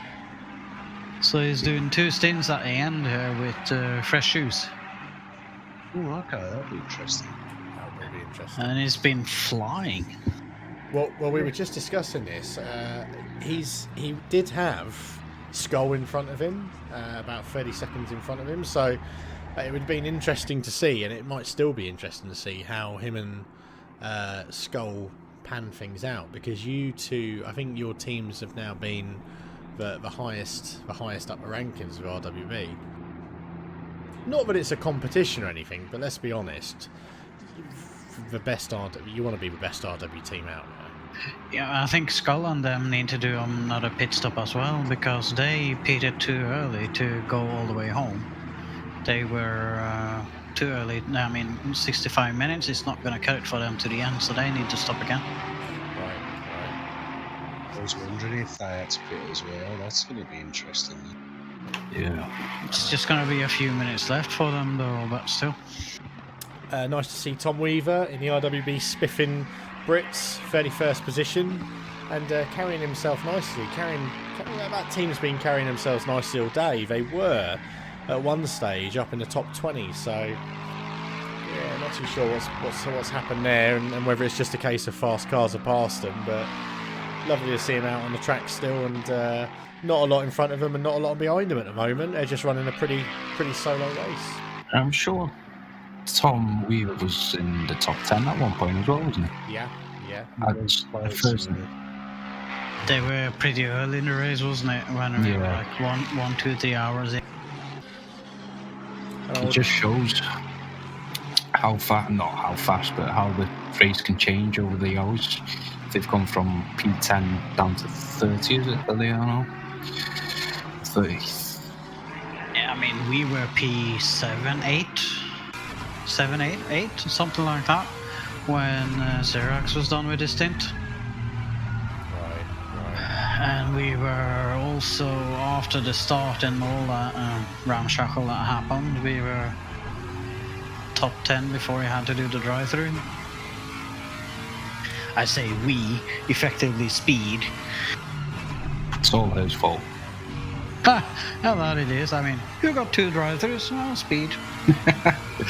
Makes a change though, I suppose, doesn't it? It's just one of those experiences, isn't it? Justin Madley going a bit wide there, but it looks like he's letting cars past, so he's really letting them past. But that's an idea of how the track's totally changed for people who are watching now on board with Justin. A totally different perspective.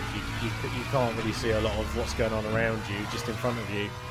And the cars usually that you see visibly are just little tiny specks of flashing red and flickering lights. So yeah, it's a totally different dimension for these guys driving, and if they have been up since 10 o'clock this morning and it's now coming up to midnight, they're tired because they haven't been taking proper breaks. They've probably been sitting there watching each other, discussing tactics, talking about how the car feels.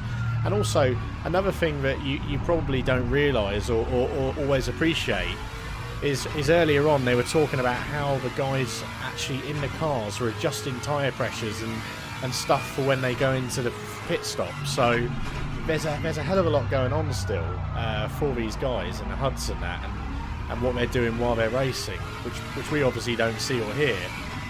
So yeah, great effort there, great effort. Yeah, Madley's got a newcomer behind him as well, only 7 seconds behind him. Really? That'll be interesting, because Nate Newcomer's not slow, and of course he's in the most hideous looking car on the track as well.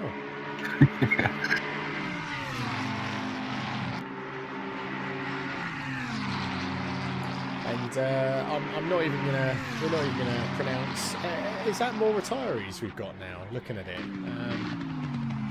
Tom Alton. Oh no, Tom Alton's just in the pits. 37th position. I think they were happy about that. Actually, they were cheering. Someone was saying that they've made another position up. So well done, guys. Sticking with it. They've just got. I mean, for God's sake. You can't make up the people that's in front. Well, the person who's behind in 39th and the person who's in front in 36th, can you?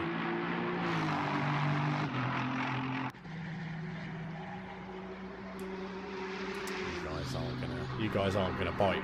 You're not gonna say that. I'm sorry, I was talking somewhere else. I'm not looking at the streams. Have to bring up the leaderboard. It's all right. We were just seeing it at the person who's in 39th and the person who's in 36th. Yeah, I looked at that name earlier today and I thought to myself, that was a bit dodgy. It's interesting family name. Yeah.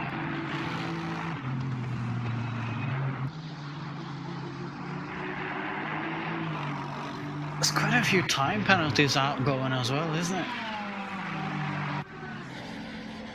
There's been a lot dished out. Have those been issued by Race Control? Yeah. They are some kind of incident or race control investigation, and it's the severity of collisions. and how they caused them. Is that That's not a bit the- off-putting when typing the messages within the chat? Come again? Is it not a little bit off-putting with the race control typing messages in the chat, giving out warnings? Not for me, no, but I know it is for a few people. I have one of those super wide screens, so it's so freaking far to the side. I don't notice it. I mean, yeah, I see it. Me personally, because I'm on triples and I get it on the right hand squats. I don't have to look at it. But for people on single screen, I mean, that takes a shit out of it. Yeah, it does. But it is kind of nice to do it that way in endurance race, because usually there is a teammate or someone else looking, and they can inform what's happening in front of you or behind you. And you don't really have to pay attention to it, rather than sitting on a Discord, people talking, swearing, and it's just calmer.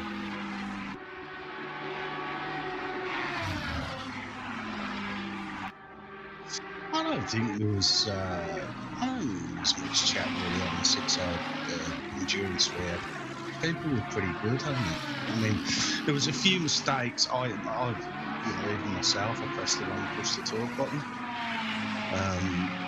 That happens, but you get used to that. But I think it was pretty good. Yeah, it wasn't too bad, but I must admit I enjoy doing it like this when not being on a Discord or channel with a lot of people, and just being in a team chat with people you're driving with. Yeah, you still got some interaction, which I think you need to keep your mind active, but not too much where it puts you off. Yeah, I was saying earlier, I quite enjoyed the endurance with Audi, because he was talking, whispering in my ear, just spotting and going, you do well, and it's just that little bit of encouragement keeps you active, your brain focused. I felt like I was doing shit in my stint, really bad when I went out for the second part of my double stint. But I think history in the end will tell I actually did a fairly decent job because I had no brakes. Do you know what, John? I always feel like that when I drive. I just feel like I'm doing it all wrong. It's like I just feel like my lines are wrong, my brake's wrong. But actually, if you're pushing in the same sort of lap times as your team, it doesn't really matter as long as you get around there at the same. If you are really bad at the lines and your braking points and you're 5-6 seconds off, then you need a word. If you're doing it within 1 second, you don't do it too bad. Can I interrupt you there just a second? Debug, if you can go to Tom Weaver. Okay, what's up with Tom? I think they're quite close to newcomer. Speed? No. Doesn't look like it at the moment. Newcomer and Weaver? No, not at the moment. Newcomer's still on lap 271 and Tom's on 272. How weird is that? And Jake Moore's currently on the same lap as Tom, but he's a good minute ahead of Tom at the moment. Oh, sorry, my bad. No, that's fine. I'm watching the streams and trying to figure it out. I think I'm behind it later. No, because I'm able to have a look at what the lap times are on the director now. The timings are pretty much all over the place now, so I'm just using their actual current lap times and what laps they're on to try and see who are really close racing. But yeah, Tom Weaver currently in 30th, Jake Moore 29th, and Nate Newcomer 31st, and Justin Madley 32nd. So 4 RWB teams in a row, 29th, 30th, 31st, and 32nd. I was looking at that. That's crazy, isn't it? Yeah, and then Mr. Skull 24th. He's got to pit. He has to pit, I'm very sure. Well, that's going to bring 5 teams really close together. Yeah, it's going to bring him close to more, isn't it? Which they were battling before. Yeah. So there's a potential of 4 RWB teams quite close together towards the end. Yeah, and you know what? I'm not too sure what Skulls. Well, I'm not too sure when these guys are going to be pitting, but yeah, they're on lap 274 at the moment. They've got a pretty healthy lead over Dominic Tar in 25th, and the car in front of them, ML Stan, has just pitted as well. So yeah, I'm not too sure where they're going to be going with a stint and when they're going to be coming in. There's 47 minutes left of the race, and yeah, I'm going to be quite. It's going to be quite amazing when they're finished, isn't it? That's a long old stint. I still remember waking up at like 10 o'clock this morning. Well, not waking up, but coming over to the PC at 10 o'clock this morning and setting up the stream and thinking this is going to be a long old day. And it's flown by. I woke up and actually forgot it was on. I was like, oh shit, 12 hour endurance. Probably a good thing you weren't in it then, mate. I probably could have made it. No, I kicked the shit out of it last night, so no, I wouldn't have made it. Mind you saying that, I would have said I'll take the last stint, so I wonder if there's been any. I'd love to there to have been an occasion where someone's gone over. Okay, I'm ready to come in and you take over. Hello, guys. Hello. It was earlier because I was watching. Because I was watching a few streams. I was watching the movie stream, and they were like, "Where's Madley?" Madley had disconnected and got off. Yeah, I think he was having VR issues or something, but he wasn't due in. They were just worried that he wasn't going to get back in. Obviously, he did. He was just driving stints himself. It's like Speed that came on the stream to tell me to be ready because I was going to do a stint earlier than planned. That's right. So you said you were in your underpants, mate, so showers. Yeah. I was just about to get into the shower and I hear Speed on the television. I had the stream on the YouTube app on the TV, and I was like, so if John's hearing this, I was like, all right. I'm just going to quickly get a bottle full of bubba, and then I'll be back.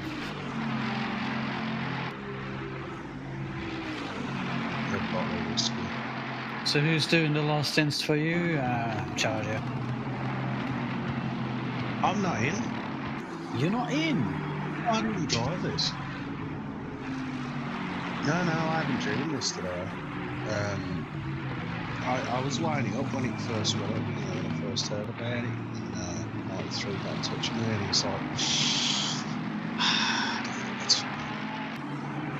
it's too long for me. I mean, I think he was saying the other day, when we did 6 hours, you think, I'll have an hour and a half break or an hour and 20 minutes break. But I sat here for the 6 hours. I was knackered. I didn't have the break. I got up a couple of times, got some water and stuff, but you're just so concentrated on the race, you don't want to leave it, and I just couldn't do it 12 hours sitting there. Although I've done pretty much 10 hours sitting in the house watching it, so we could have done it, yeah, but no, I'm a shorter stint type, man. I couldn't do that. I mean, what are the double stints working out for these guys? How long is it? But it depends a bit. I mean, mine was about 2 hours. That's not too. Madly's in the pit now as well. Yeah, I've seen him coming.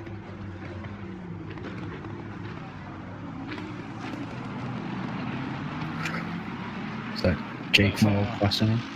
Yeah. Sorry, John. Yeah, no, for me it was a bit of a nightmare due to I didn't even realise my brake was that bad. I thought it was the tyres, but it wasn't. I was driving like a clockwork for the first 40 seconds. I think my split delta over that period. What are your brakes found? Different pads set you used in? Nah, I think it was the brake duct 1 that caused it. Because they were debating a lot. Obviously we had Zach on it. I didn't bother about setup at all because him and Speed was discussing and I was just driving the car. It's like, nope, can't do this. Yes, can do that. You know, usually when Speed comes with a setup, I can't drive it. They're struggling a bit with tire temperatures when it drops now in the evening and the night, and it was, you know, just below that optimum operating temperature, causing graining, and that would be a problem for the double stinting. So they were debating a bit back and forth, and they opted to go for one brake duct. So obviously our brakes would have been, they were hot, but they weren't problematically hot. But it do appear like they're being warm a bit faster when they get hot, obviously, since I was driving a big part of my last stint without brakes on the front left. Yeah, that'd be a bit scary, I imagine. Would you close the brake ducts because the track temperature would drop?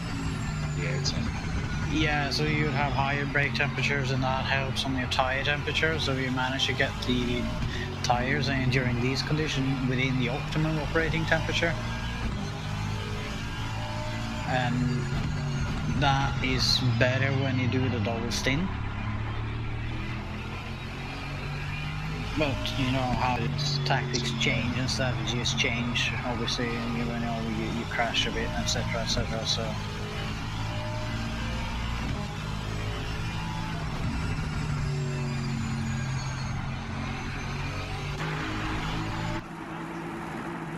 Well, it's certainly been an experience. Is it one you'd do again, John? Yeah, I think so. But I'm not sure I would have ventured on a 24-hour one. Yeah, I think that would, yeah, I think so. And to be honest, I don't think the game is really ready for it. I'm actually surprised that it's gone this long. You know, fair play to GZR for getting a stable enough server to run it for 12 hours. I think we'd have no problem running it for 12 hours. It's 6 hours on a smooth server, and the server wasn't even getting touched really. So I hear you might have a little job to do. Let's see, tomorrow. Oh right, okay.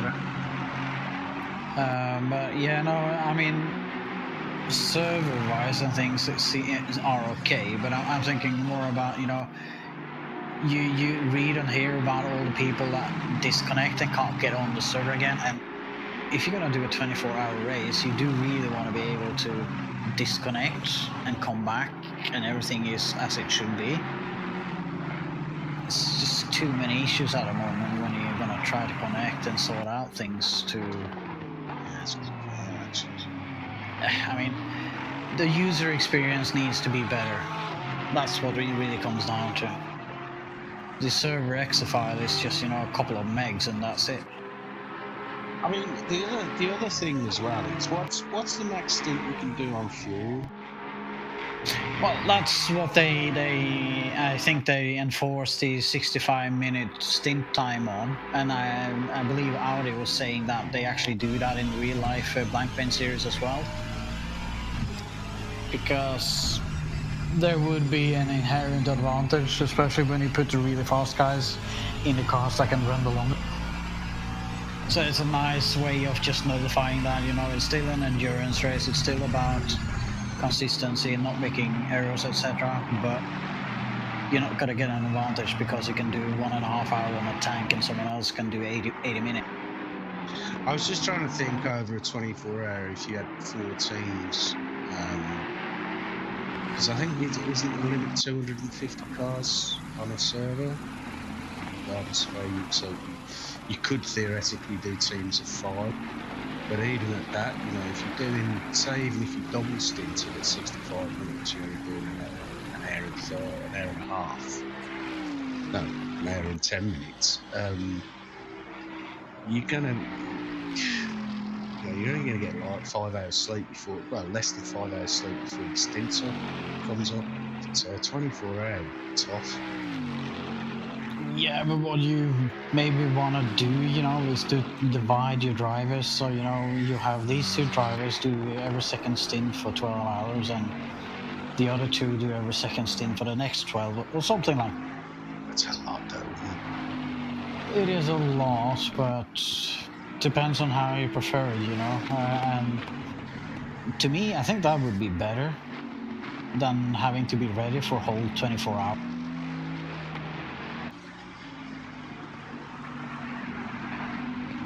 Yeah, I suppose if you sliced it up that way and got your stints over and you know, you've done for 18 hours on it. Yeah, I suppose you could do a 6 hour with 4. You could probably do, do like a 3 hour stint and driver 2 does the 3 hour, then you do the 3 hour, and then you're done with it.